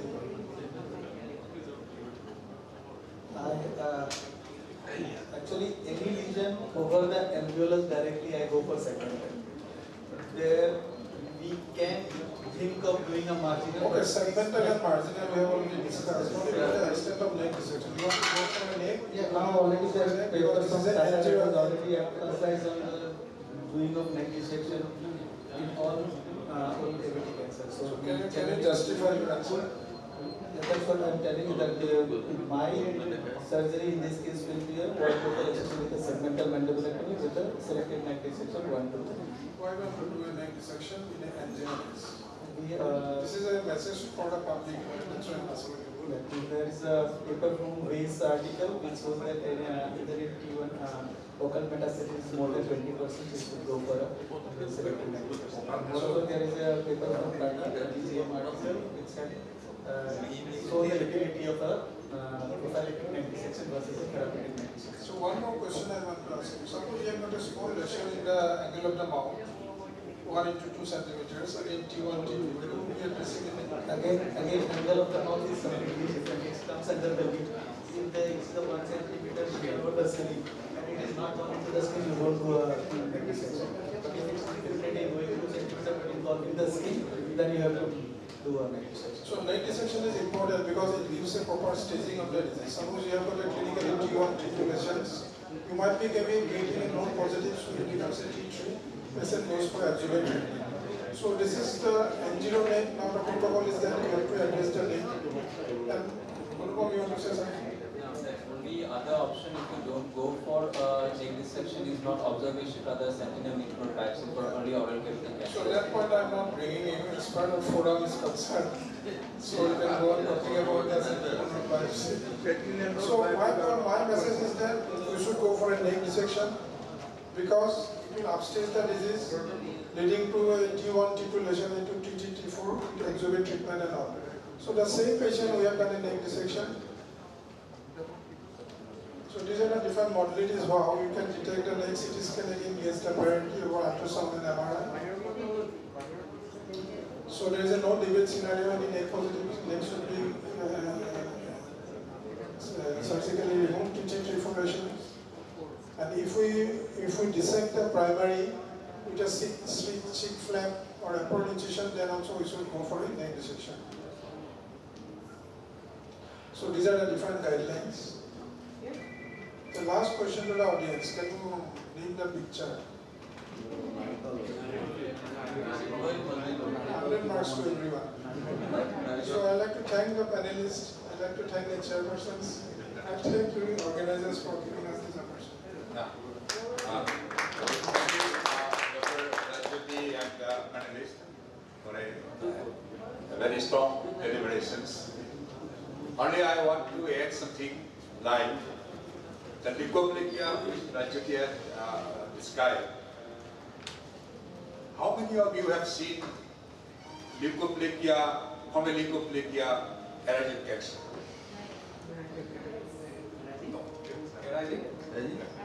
Leukoplakia. Malignancy. Very rare. And I know this time that has been discussed very nicely that leukoplakia is a sign of head and neck cancer. Means if there is any leukoplakia in the buccal mucosa or the tongue, there may be cancer somewhere in the pharynx, somewhere in the pyrethrum, somewhere in the pharynx. So that is, it is okay that he has described about the surgery. Yes, if there is severe dysplasia or patient has anxiety, then you can do a excision. It depends on whether you use laser or all. Regarding the body's words like size of the node. Nowadays, in medical science, size has no meaning. Even a node less than 1 centimeter, 33% nodes has a cancer cell. And in biology, 20% of the node less than 3 millimeter has a cancer cell. And many times, in 30%, our patient, these protocols like CT, MRI, ultrasound, fail to detect neck node, even PET scan. And another important point, that is regarding the neck dissection. When we do the neck dissection, it is a controversial thing. Means, as there are 30% neck node micrometastasis in a angio node, yes, we have to do neck dissection. The standard protocol is carcinoma in situ, you can observe the node, neck. Stage 1 means T1 or T2. Anupam said that, yeah, it is a sentinel node.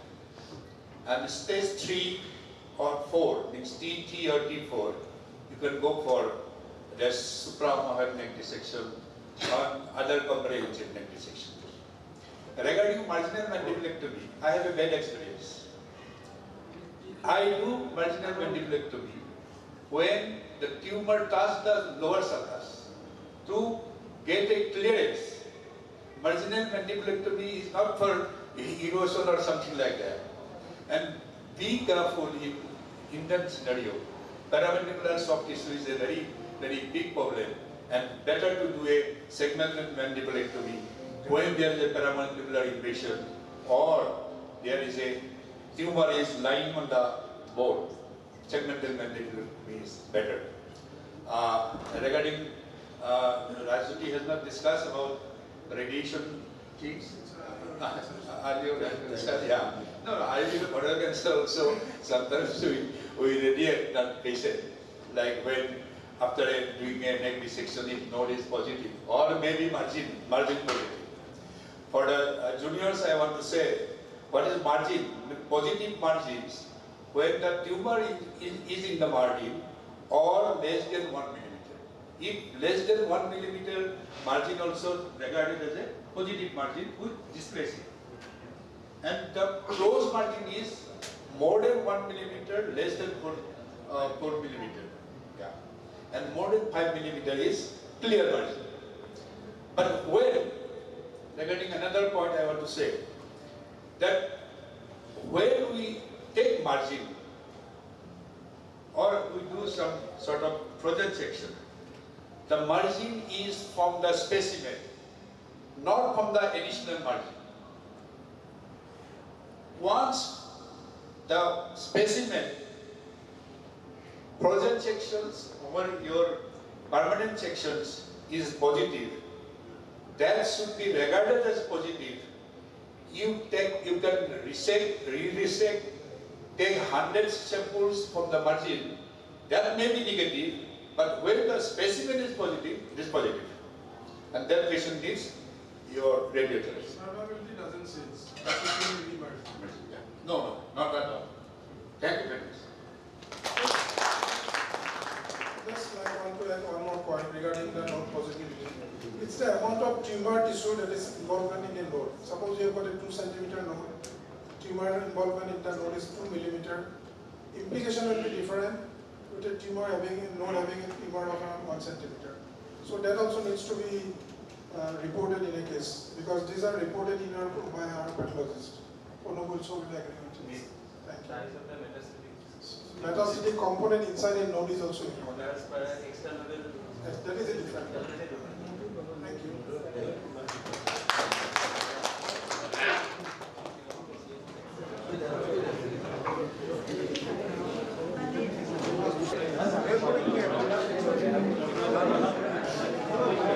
you to the moderators, chairpersons, and panelists for this highly informative and engaging discussion. And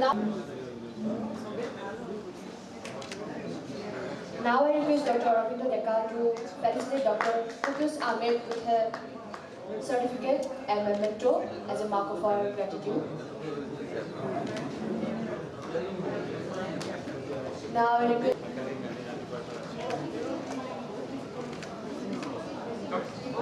request Dr. Deka to felicitate Dr. Anubhav Das with her memento.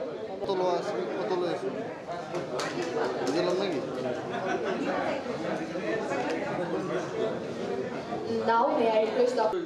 Okay, I'm sorry, my mistake.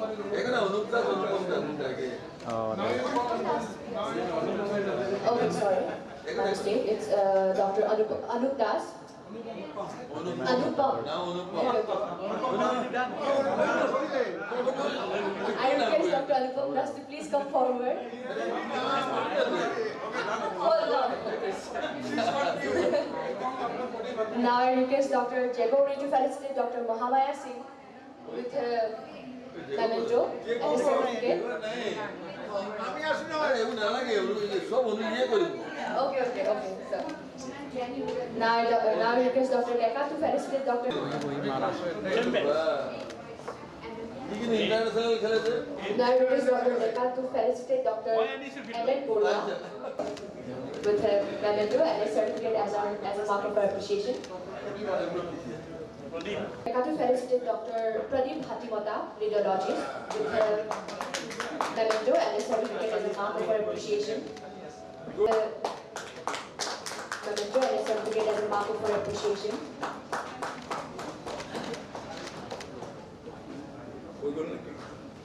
Tomorrow we are starting a sharp at 8 a.m.